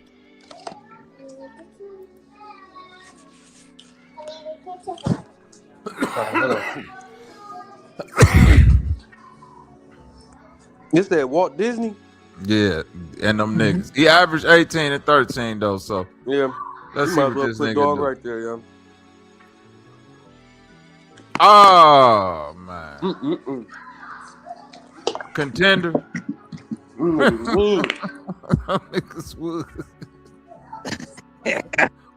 got the 70-66? Who was that? Awakening Minds? That was Trip, wasn't it? Nah, that was me. Oh, okay, my bad. All right, Awakening Minds won that one, man. It's the second round. You get to go. You get to go first this time, my brother. I don't think anybody gonna beat that 81-1. I mean, I don't even know how we lost the Damn game. near impossible. That shit gonna be damn near impossible, Trip. Shit, you gotta get. To beat that, you literally gotta be 82-0, nigga. Yeah, basically. Give me KD, my nigga. Where you want him at? Guess where I'm gonna put him? At the fucking shooting guard. Hey, back. Let's get it. Minnesota from the 20s. Okay. Yeah. Now you know I can move KD. Put him at the small forward. You get Anthony Edwards. Let me see. I'm looking. I had to zoom in. Hold on. On the phone, you got to zoom in, bro. Hold on. Oh, okay. Yeah. You got Anthony Edwards, Karl Anthony Towns, Julius Randle, D'Angelo Russell. Yeah, gotta get D-Lo. Nah. Do teams, my nigga. No, not teams. Yeah, teams. Do teams. Man. You don't want Anthony Edwards? No, man, what? I know, y'all. That's my nigga. But no, I got y'all. All right, teams? Yeah, please. I gotta listen to the as long as it ain't Charlotte. Toronto from the 20s. That's some bullshit. You gotta go with Pascal Siakam. That's some bullshit. Should have went with A.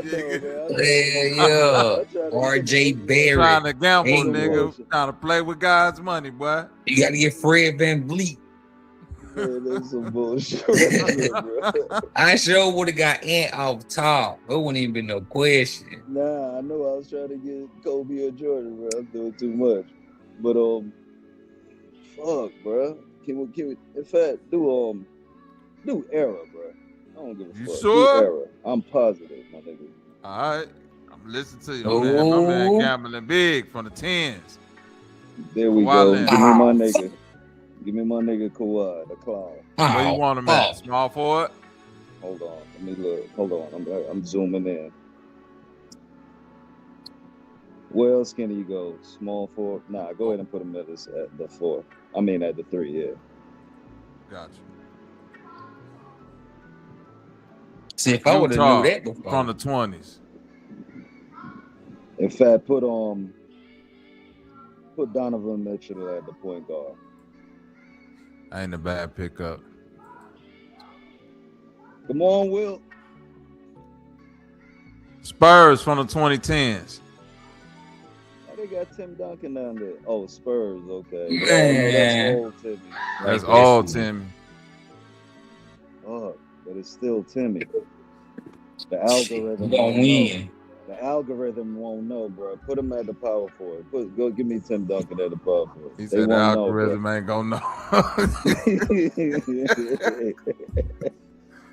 Spurs from the 70s. Yeah, gambling on the center and backfired on him. You ought to put Timmy. Look. Billy Paul, nigga. Nigga named Billy Paults. move Tim Duncan to the center and see what kind of power forward you got, man. Can we do that real quick, Bob? Yeah. Larry Kennan. Well, that nigga averaged some nice points though. His average better. That'll be a better. You'll be better with that nigga. I ain't gonna lie. He 20 and 10, doggy. Yeah, he 20 and 10. Yeah, man, that's some bullshit. No, with Larry 67. We about to get 67. 65 and 17. That ain't bad, but still. And that one bad. You a dynasty. Yeah. You're a dynasty. All right, it's on you, Trip. You want to go next? Who want to go? Look at the spin. Records, are you? Huh? I say, was you going by records from the last? No, I wasn't going off records. I was just saying who wanted to go next. Yeah, I can go, man. Hold up. You got KD, Steph. Hello? Yeah, I hear you. Oh, is it on me? Yeah, it's on you. Well, I gotta go KD since he the most average points and everything else. Yeah, KD. And we're gonna do KD at small forward.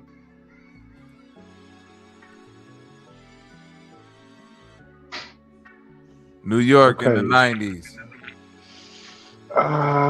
Do team. Team spin? Yeah. Come on, no whammies, no whammies, no whammies. Miami in the 90s. Damn, who they got? They was Alonzo, Tim Hardaway, Steve Smith. Yeah, I'm gonna have to go with Zoe at power forward. No, I hate that motherfucker. Okay, I ain't got no choice. Atlanta from the 60s. Jeez. They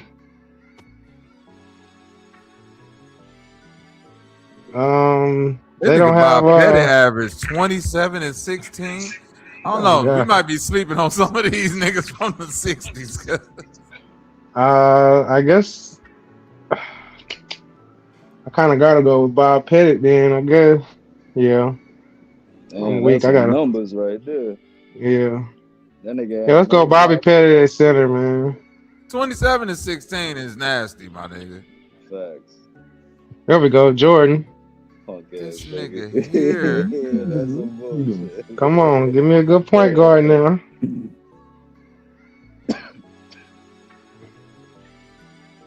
Spin the era. Kevin Durant. Kyrie. Easily. Yeah, I gotta go with Kyrie then. Easily. That point. Where we at? 73? 76. 76 and 6.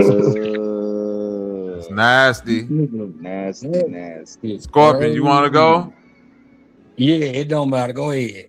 All right. Denver from the 90s. Orlando Warriors. Who else I got? Damn. Alex English. That's throwback. Antonio McDyess, but that's young Antonio. Mahmoud Abdul-Rauf. Abdul-Rauf.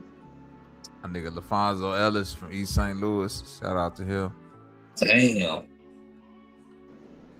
You might want to take one of your spins, Scorpion.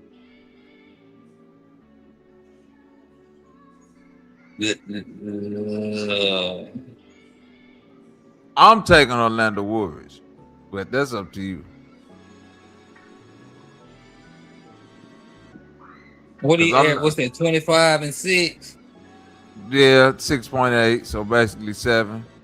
I know what he did off the cocaine though. So that's can I get him Can I give him like a gram or two to every game? Is they gonna be legal? You know this was Michael Jordan OG when he came in the league, right? Yeah. I said Michael. Oh shit! Let me. Think about that era, Scorpion. Think about that era, the 90s. It was Denver. Yeah. You can take a spin and hopefully, it's up to you. Dang, that's on my first one though. Fuck, I don't want to use that shit. So it's up to I'll you. take that. Yeah, I'll take that dude Orlando. Let me try him out. Fuck it, ain't it? Let me get the put him at the small forward. We're gonna put Orlando at the small forward. Yeah, we gonna do good for the dope. Watch. Boston in the 2010s. Kyrie. Yeah, let me get Kyrie at the point. I ain't gonna even. I seen Paul Pierce too, but see if I can. New York in the 2010s. Damn. Kristaps Porzingis. I don't want him, Bob. I ain't just saying. I see Melo. Let me go on it. Let me get Melo. Let me get Melo at the small forward. Let me get him at the shooting guard. Fuck it. Nah, you gonna be at the power forward or small forward. Damn, can I? Oh, I ain't got no small forward, do I? Or the other dude was the power forward. He was a small You can forward. see if they can be switched around if you want to, but I don't know which ones can move the shooting guard. He can't, because he's a natural small forward. What about your point guard? Melo can't.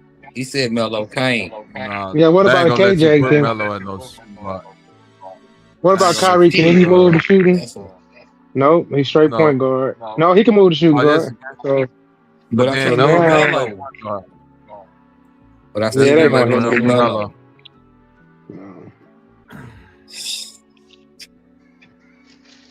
Damn. Derrick Rose off the bench. Let me see. You want Melo, you got to put him at the power forward. That's all.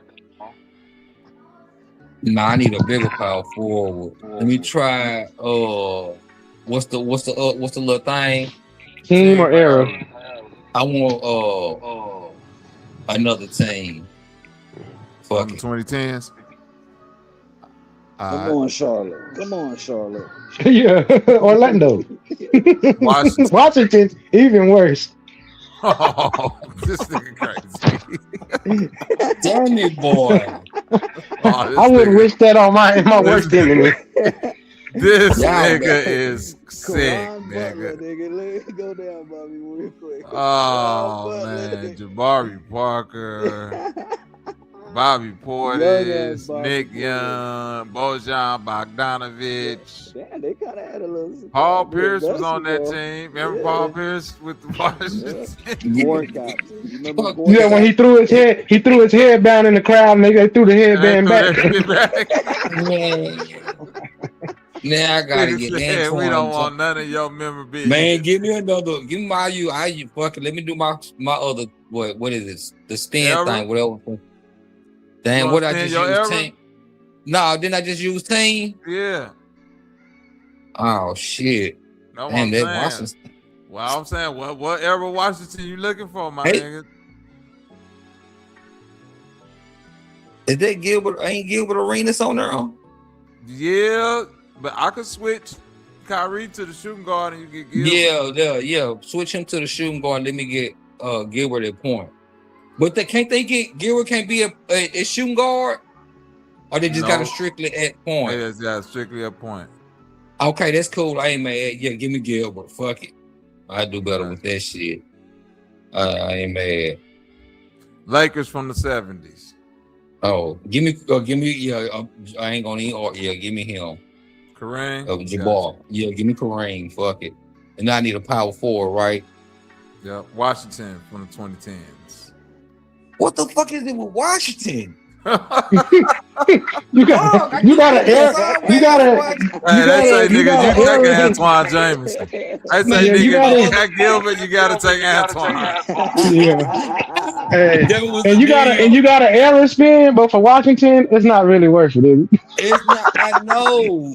Shit, that's my man. That team gonna be horrible, bro. Shit on shit. They might have good chemistry. You never know. Man. The cocaine in Orlando Woolridge system gonna keep everybody in line. Is everybody gonna be on cocaine?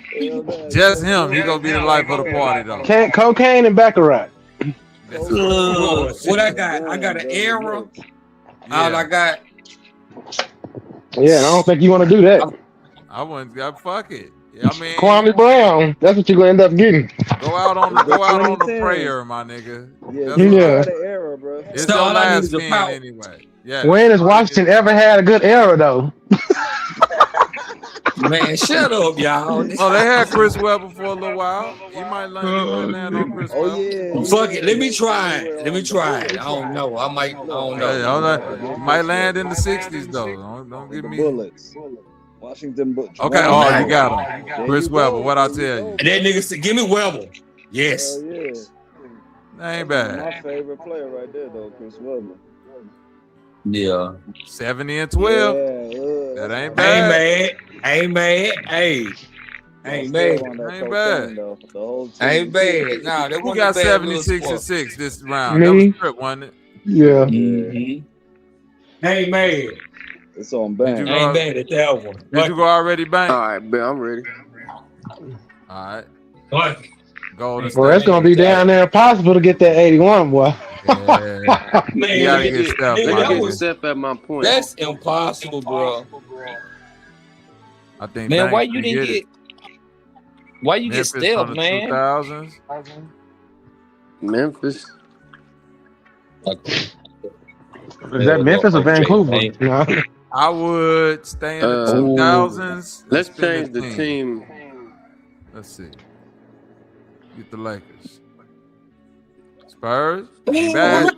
Tim Duncan. Let me get Tim. I couldn't get my nigga.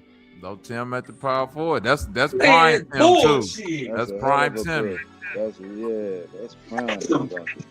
Portland from the 2010s. Ooh. And Damian I'll Lillard. take Damian Lillard, my nigga. Let me put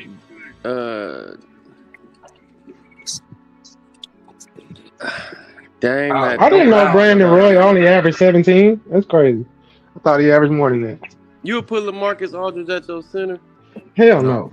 Not yet. Not if I could put Dame in the shooting guard with Steph. Yeah. I want to save the shooting guard for a real stepper, but it's all good. Dame a real stepper. Minnesota from the 20s. Yeah, put Karl Anthony Towns at my center. Cat, okay, this ain't a bad team so far. I ain't even go Cap. Ain't nothing really remarkable about this team. It's solid though. All right, this is where it gets sticky at. Yeah, let me get a spin on the whatever's the era, I guess. 2000s. That's all right right there. Sharif Abdul-Rahim. Put him on there. He's nice. He was nice. Bank might got something with this squad. Damn, 65 and 17. Yeah, that's what I had again. I would have thought they'd have been better than that. This a raw ass squad. Yeah. 65 and 17, huh? Well, I know I ain't finna get shit if that's. All right, Phoenix from the 2010s. Let's see. I'll take Amari. Fuck it. No. He messed up. Phoenix from the 2010s. I'll take Devin Booker then, bitch. If you're trying to give him to me, come on, let's go. You gonna do it 3 times, stupid motherfucker? Phoenix. Milwaukee from the 90s. Man. You might want to do that era. Shit, what's that left hand nigga name? Michael Redd. Looking at his. Oh, Michael Redd. Yeah. I'll go with Baker. Shaq. Yes. Give me This Shaq. nigga lucky. Come on. Lakers from the 60s. Yes. Give me Elgin Baylor. Elgin Baylor was a beast. He won MVP. Come on, I need one more. Who the fuck is on OKC? All right, I'm finna spin the era. I need Shea Gilgeous. You hear me, algorithm? Bitch ass nigga. You was a bitch, nigga. Yeah. Who you got? You gotta go GP. I gotta go Ricky. Greg Craig. Yeah, you gotta go GP all day. That's your last position, though. 66 and 16. You dirty motherfucker. You came second, though, Bobby. Yeah, 65. What Trip had? 76 and 6 again? Yeah. Who the fuck you had on your team, Trip? I done forgot. God damn it. I forgot who the hell you had on your team.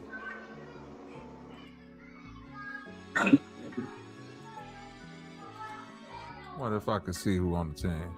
Nah.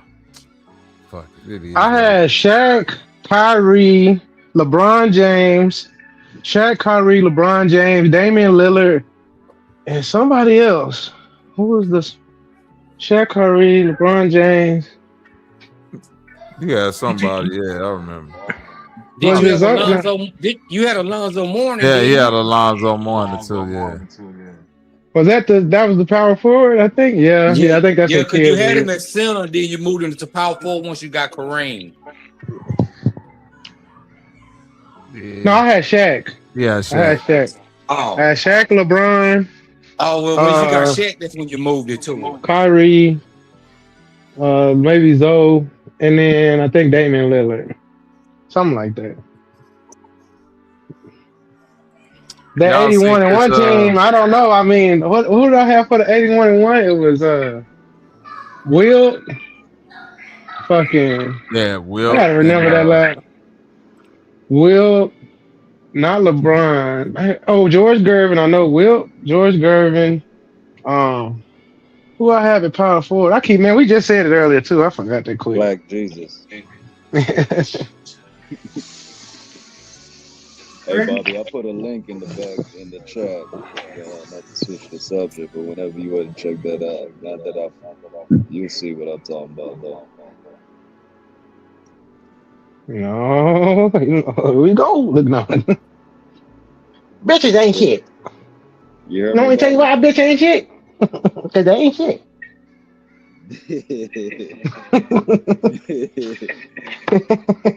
Have you seen that black bald head? Okay, go ahead. I think he stepped away for a minute.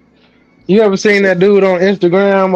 I think his name it starts with an L, and he do that. How black podcasters be? See, you don't understand. Nigga be having the glasses on. You gotta enlighten it. Yeah. Hey, this was a fire game though. I like this shit. You want to ask where you get this trip you brought this game up to Bobby? I didn't. I seen it on 520. I never actually brought it up to him. I didn't know he knew about it. And then he brought it up the other day, and I was like, oh, okay. How do you find it? I saw it on 5. Well, actually, the person that started playing it was Dan 𝘃𝐵𝐺. So Dan 𝘃𝐵𝐺, I guess, played it on his show, and he actually got 82-0. They played it for like an hour. Oh, hell. And he actually hit that hoe. But he got like all of the fucking, he got like Wilt, he got like Kareem, like he had like a loaded fucking, like every best player. Me, I got 81-1, and I had KJ. That's right, I had KJ as my point guard on that team, not Dame, because I had KJ, George Gervin, Wilt. Can you edit the searches? Like get rid of all the 2020s? I think you can, but that's the part of the game that make it kind of interesting because you got to put them old. That'd be and that's if it just be like all the legends. I think they probably like due to the fact like he got that 81-1. I think they could probably give a little bit more credit to them old school players. 81-1. You need them in there. Yeah. I ain't gonna lie. The reason I knew about some of these old players, some people do it now. Me and my stepdad used to play 2K. No, wait a minute. This is a versus round. So we got to pick, and then this team got to go versus somebody. Okay. So we all gonna pick? Yeah. Okay. We got the Portland Trailblazers in the 80s. Who is Kiki Vandeweghe? That's a white girl? Yeah, he was nice too. Sports announcement. Yeah. Hey, my nigga, Awakening, we remember. Hey, Kiki was nice. Kiki Vandeweghe was nice, my nigga. Yeah, I never heard of him. So yeah, that's why I like this game. Hell no, I never heard of him. That's why I asked was he white. I ain't never even heard his name before. That's like saying Ronnie. That's like saying Ronnie Cycli, my nigga, something like that. Yeah, I remember Ronnie Cycli, the white dude. Yup. Mm-hmm. Did he play for the Heat or something, didn't he? Yeah, he played with the Heat back in the day. But I'm not finna draft this nigga though, even though he was nice. Right. We might have to talk about it. Going first, but we might have to reload this one right here. Yeah, we got to refresh this team. Yeah. Should I stay in the 80s? Yeah, fuck it. Let's stay in the 80s. Oh no, we'll take Dominique. Oh, it was my turn. It was my turn. It ain't nobody's turn. I'm trying to pick a team. I want to see what this versus mode is about. Oh, okay. Okay. Golden State Warriors in the 90s. Richmond was a beast, too. Mitch Richmond was a beast. Well, we got to get the nigga that punched the coach out. Latrell spinning spree. Oh, this nigga crazy. You got, hey, Trip, you got to have a goon on the squad. Oh, God. He gooning. the Dada Supremes in that motherfucker, man. And they let him play. And he played the game. And then you got rims named after you. Yeah. And he played the game, but they suspended his ass the next game. But he still played the game. Nigga. I punched the coach and still played. That's crazy. I don't know. I think we should spend something. It's Golden State. I mean, we could get Wilt. Yeah, I'll say Era. Or you can get Draymond Green. Oh, goddamn. There we go. Oh, no, he ain't on here in the 70s. Damn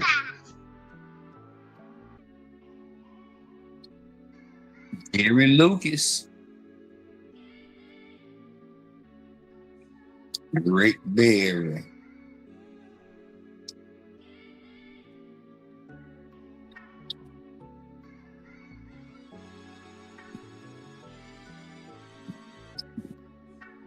Who we going with?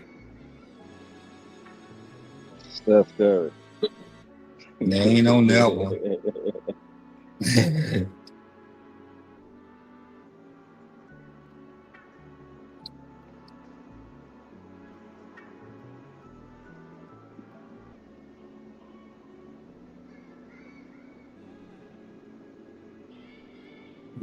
Where we going? Kyrie or Paul? Ray? Damn, Paul Pierce only averaged 18. Man. That backcourt just was small.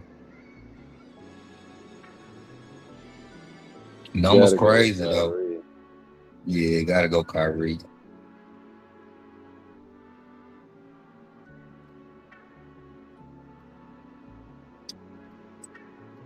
World Be Free. That's crazy. That's a name I ain't heard in a minute. Who? World Be Free. You know that was Meta World Peace Dad. Yeah, I thought that's what it was saying. I'm joking about Meta World Peace Dad.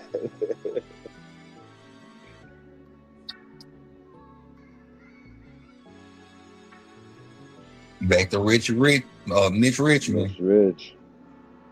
Yeah.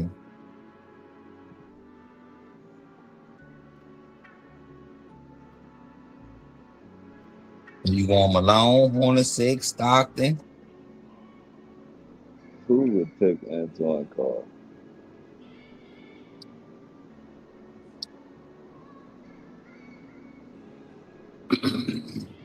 Hey, go to guards real quick, Bobby.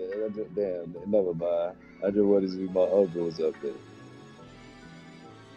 You got 82-0? Nah. Oh, that was 15. Oh, okay. 67, 15. Kyrie, Metal World Peace, Dominique Hall. Oh, okay. Kyrie, what the other team had versus who? Who was the other team, Bobby? Allen Iverson. Oh, okay. Alonzo Mourning, Yeah, Blake Griffin. That nigga put Blake Griffin as the center instead of Zoe. You could have had Blake at the power, put Zoe at the center.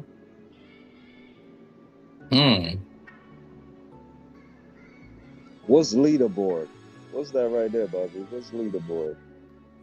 Oh, it's like all the niggas that got. Damn, niggas play this shit, don't they?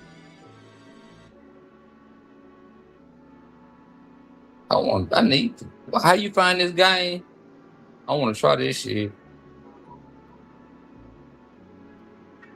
I'm gonna try it too and come back, be like, yeah, bro, I got 82-0. Right. Hey, Bobby, can you hear me? Oh, damn. I've been talking this whole time. I'm thinking y'all can hear me. Oh, yeah, I hear y'all. Okay. Hey, look. Where you find this game at? I'm watching some niggas when I be going through my shorts, they was playing it.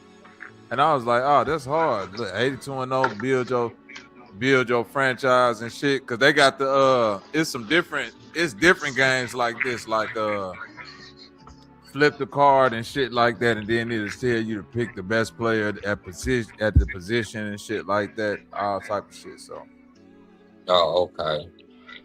This was the best one I seen out of all them type of games. Hey, Bobby, I gotta ask you something else. Hold up, I gotta ask y'all something. Y'all know that Pinky and Cherokee having a versus. Y'all gotta explain to me how that works. No, you lying right now, bro. Don't play. No, I'm not. Go Pinky and Cherokee having a versus battle. Where are you seeing this at, bro? They go to Instagram. It's a Zeus is versus though. Zeus. That's what I'm saying. Zeus is doing it. Zeus is it's real. I thought it was fake when I first saw it. And I went and looked at it. They having it at an event center. It's $50 VIP. Is it gonna be for my nigga? I don't know, bro. That's why I'm asking you. How does it work? How does it work? That's the bomb. That's crazy work right there. Hey, Awakening, you said that's the bomb of the day. That's the bomb of the day, nigga. I just want to ask y'all how y'all think it work. Is it scene for scene? I don't know. You are fucking crazy. Are you serious? I'm serious. I'm dead ass serious. Zeus is throwing it, man. I'm on Instagram. I'm looking at Zeus right now. Zeus Pinky versus Cherokee. Just type in Pinky versus Cherokee. I've never. I don't want to type that in my.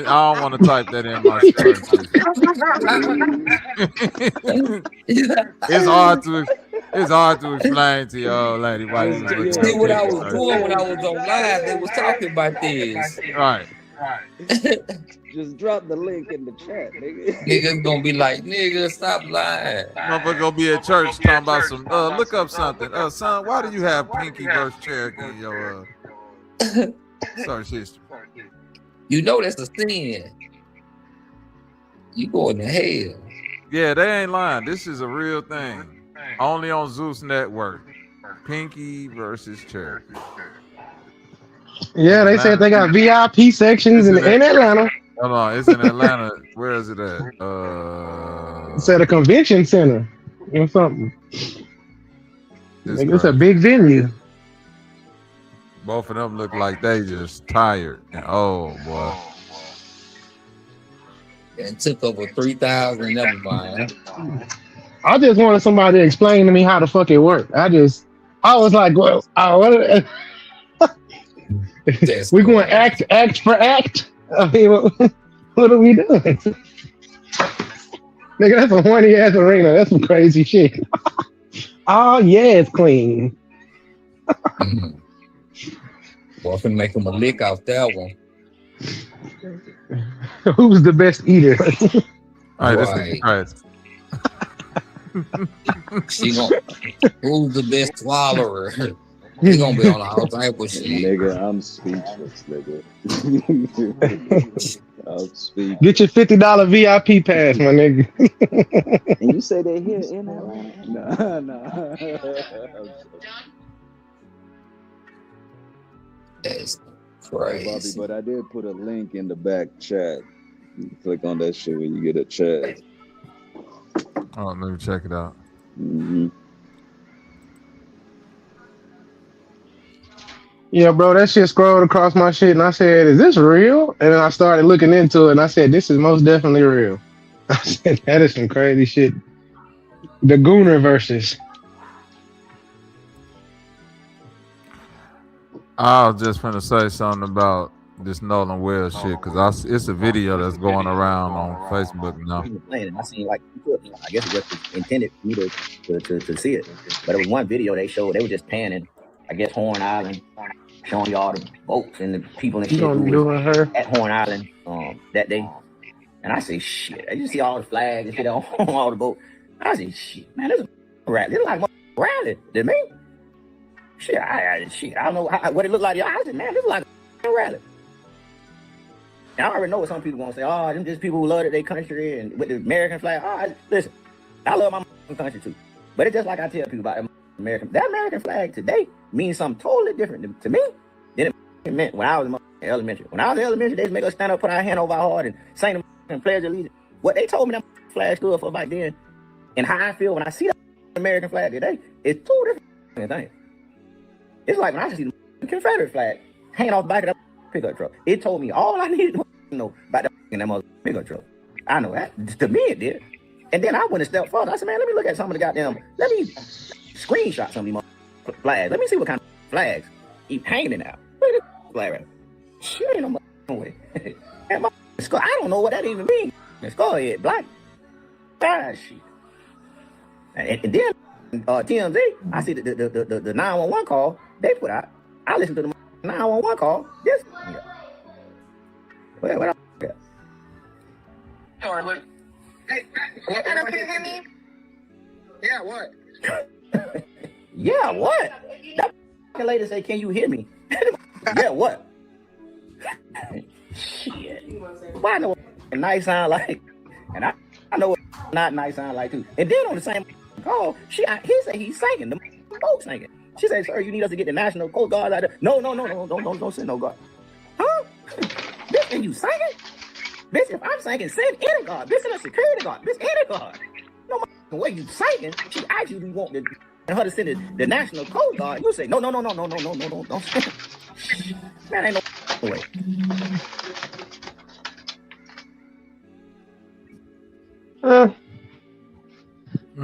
You also heard that Nolan Well. A lot of people saying he a tether. Hey man, come on, man. Because of his mama. It's his daddy. His daddy is supposed to allegedly as a Tongan or something. Nigga, he ain't black. Man, he like a fucking islander, like one of the Pacific Island people. That's something that's been going on the internet, bro. I think Sidney Poitier was a tether. Your granny still watching the heat of the night. So what? What the fuck them niggas talking about, man? Yeah, boy, that shit was crazy. I said, boy, these people. My name is Mr. Tibbs. Mr. Tibbs is what they call me. Fuck out of here. But he also said he had I've been seeing like some reports that said he had a head injury, but I haven't been able to verify it. It's like this nigga, his organs and everything was missing, all types of shit. I was like, what? And then when I heard that the little 911 call on Twitter, I was like, what the hell? The motherfucker talking about don't come get me or don't send help or the shit just crazy, bro. This shit just weird as hell. I don't fuck with the media shit like that, but when I heard that shit, I was like, what? And then how that nigga answered the phone talking about what you want? Like, nigga, you called us 911. You know? That shit kind of crazy right there. Yeah, that shit is really crazy. Yeah, there's been a video floating around on Facebook showing, they keep saying it's Nolan Wells, and they saying it's him. It's like some white boys slamming a dead body to the ground, basically, on the beach. What? Bro, I can't even make this up, dude.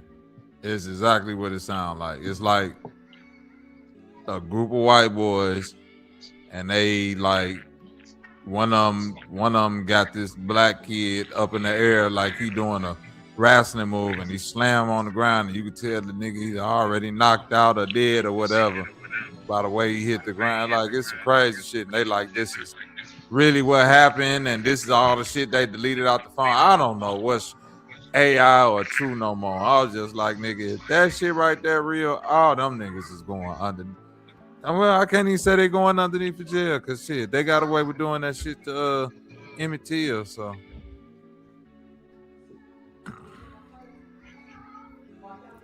Yeah.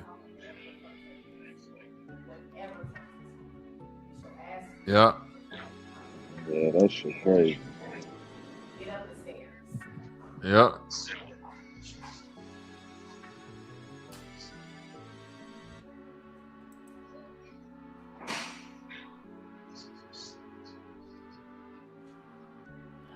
So what's his name? Gerald Houston just got shot. Not a surprise. Who you get shot by? Playing around and shit? He said, yeah, well, he said it wasn't over that. But you know, that's probably the first thing niggas will say. Yeah, nigga walking up to nigga, Bradley Bill, what's up, my nigga? Right. Nigga, that ain't my name. Fire. Don't come hugging me. That's a crazy thing because he do play a dangerous game because you ain't supposed to be touching people in Texas. I ain't gonna lie, bro. You can't. Yeah. All them So goddamn YouTubers play a dangerous game. even though that didn't work out for Melo. You know what's so crazy? There's a YouTube video of a white guy getting accosted in a mall and the dude like playing a prank on him and he shot him 2 times and he got off with this shit. I never heard these I hate Negro people talk about that. Uh-huh. You know what I'm talking about, Bobby? It was a YouTuber playing with that white dude, and he was coming out of like a Chick-fil-A or something, and he had his hand right there, and the dude just kept touching him and playing with him, and the motherfucking white boy pulled incel white boy pulled out a gun and popped his ass. Pow! You know what I'm saying? And the YouTuber ended up actually getting charged with some shit other than the dude that was shooting. I just seen one where a dude was Yeah, he wasn't convicted though. That happened here in Virginia. He wasn't convicted. yeah, they don't get convicted. I just seen one where a YouTuber was running with some dude kept walking up on the dude saying, "Shoot me then. You got your gun out, shoot me." And that motherfucker was like, nigga, he kept telling the dude, nigga, back up, stop walking up on him. He was like, "Nah, shoot me." That nigga said, "Okay, pop." Oh, this bitch ass. All obliged. All right, you gotta be crazy to keep walking up on me talking about shoot me, nigga. Like, they should be convicted either. Hey, Bobby, you see that video right there by 𝘾𝐼𝙎𝙃? Said 2 hours ago. They must have just released the new audio or something. See the one in the middle? I ain't see it. I'm just asking. yeah, They say yeah, poetic. Hey, the blind dude, Munchie said 𝘾𝐼𝙎𝙃 was buying it underage. Yeah, I ain't gonna watch no.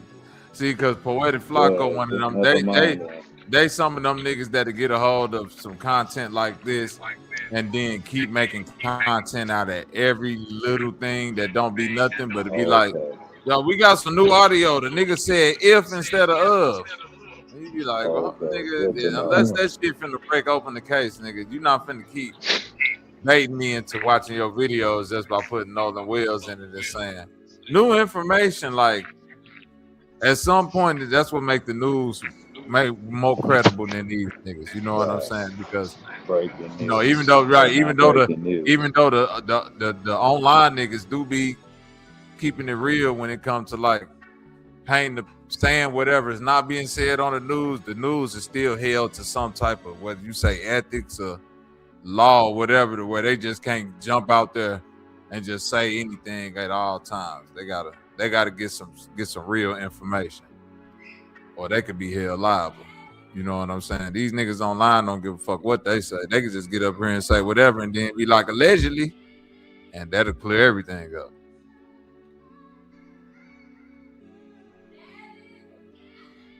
Like that Charleston White shit. Was you playing that earlier? That was you doing that Charleston White, right? Yeah, I saw that too. That's crazy. I didn't even know that story. Man, and then apparently, I guess he had said it on been saying it that he did it, and now he's trying to backtrack. Yeah, nigga, we heard you, and you look like you was trying to tell the truth. What the fuck? All right. That's crazy though, bro. But that's how they use these niggas though, man. All these niggas they use like that. See, Booster stay away from that nigga. Hey, you seen that shit? I think he got shot in Houston too. What say, Bobby? Who got shot in Houston? Charleston White, but I don't. Yeah, they say he got shot at. Yeah. Yeah. That's why he was talking about. Oh, my bad. Go ahead. My bad. I said he'd get shot, but that's what he was saying in the video. Motherfucking what was the J Prince now? He said my ties. Yeah, that's what he was trying to say. On some weak ass shit. What's up, lady Humberland?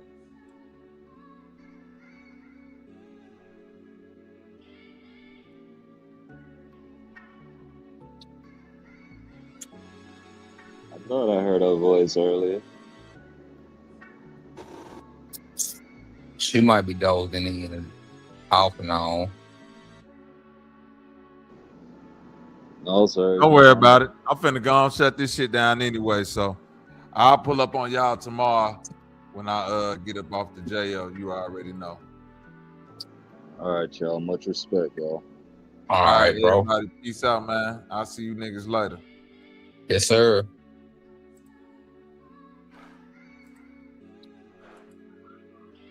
Wrong. Does your mother put food coloring in curry? No, no, what the fuck you talking about? Cause she said who puts food coloring in curry?